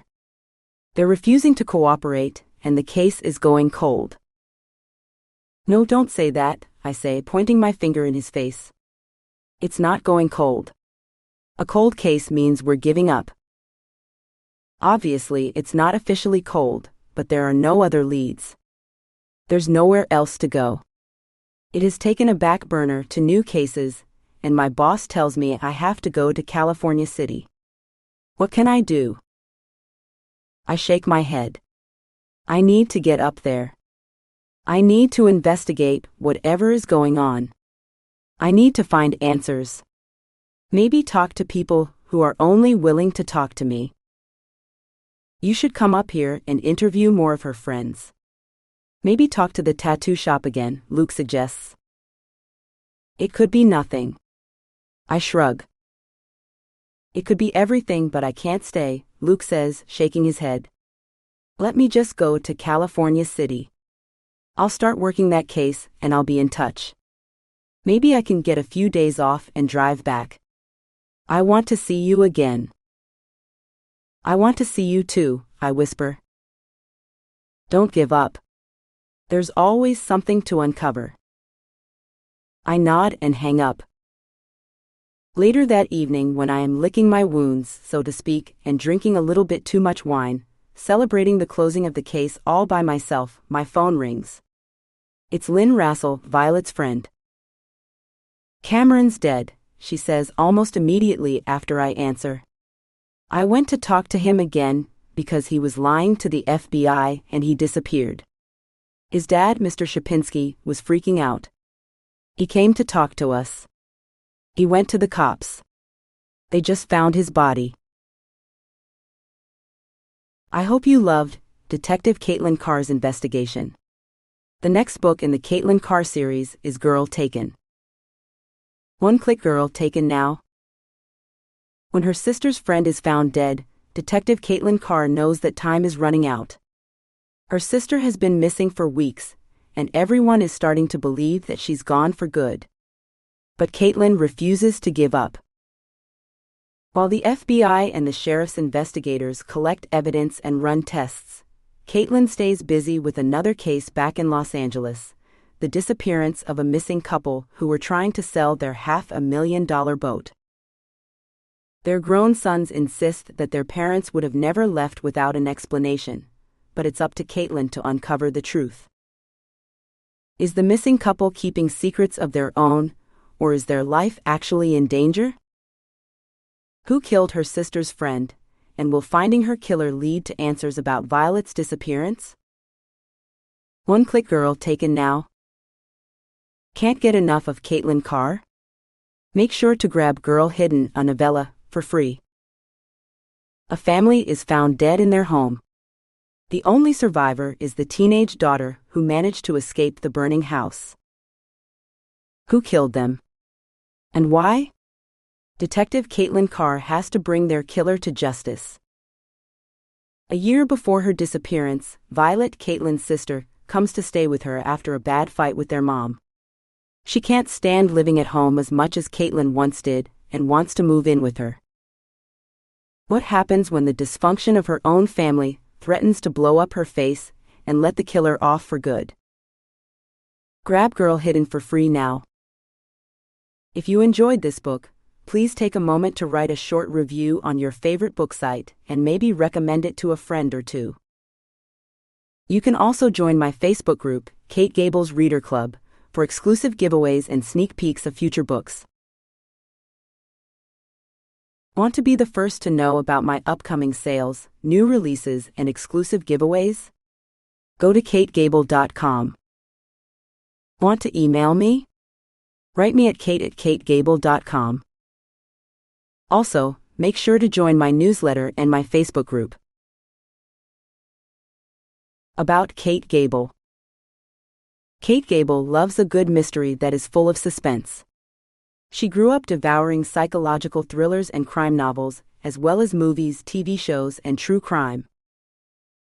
Her favorite stories are the ones that are centered on families with lots of secrets and lies, as well as many twists and turns.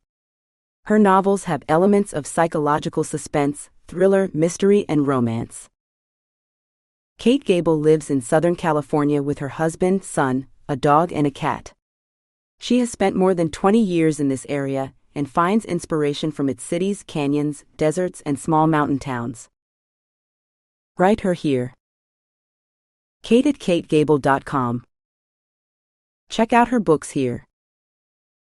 www.kategable.com.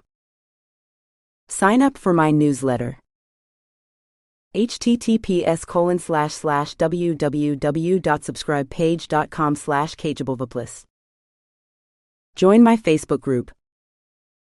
https://www.facebook.com/group/833851020557518.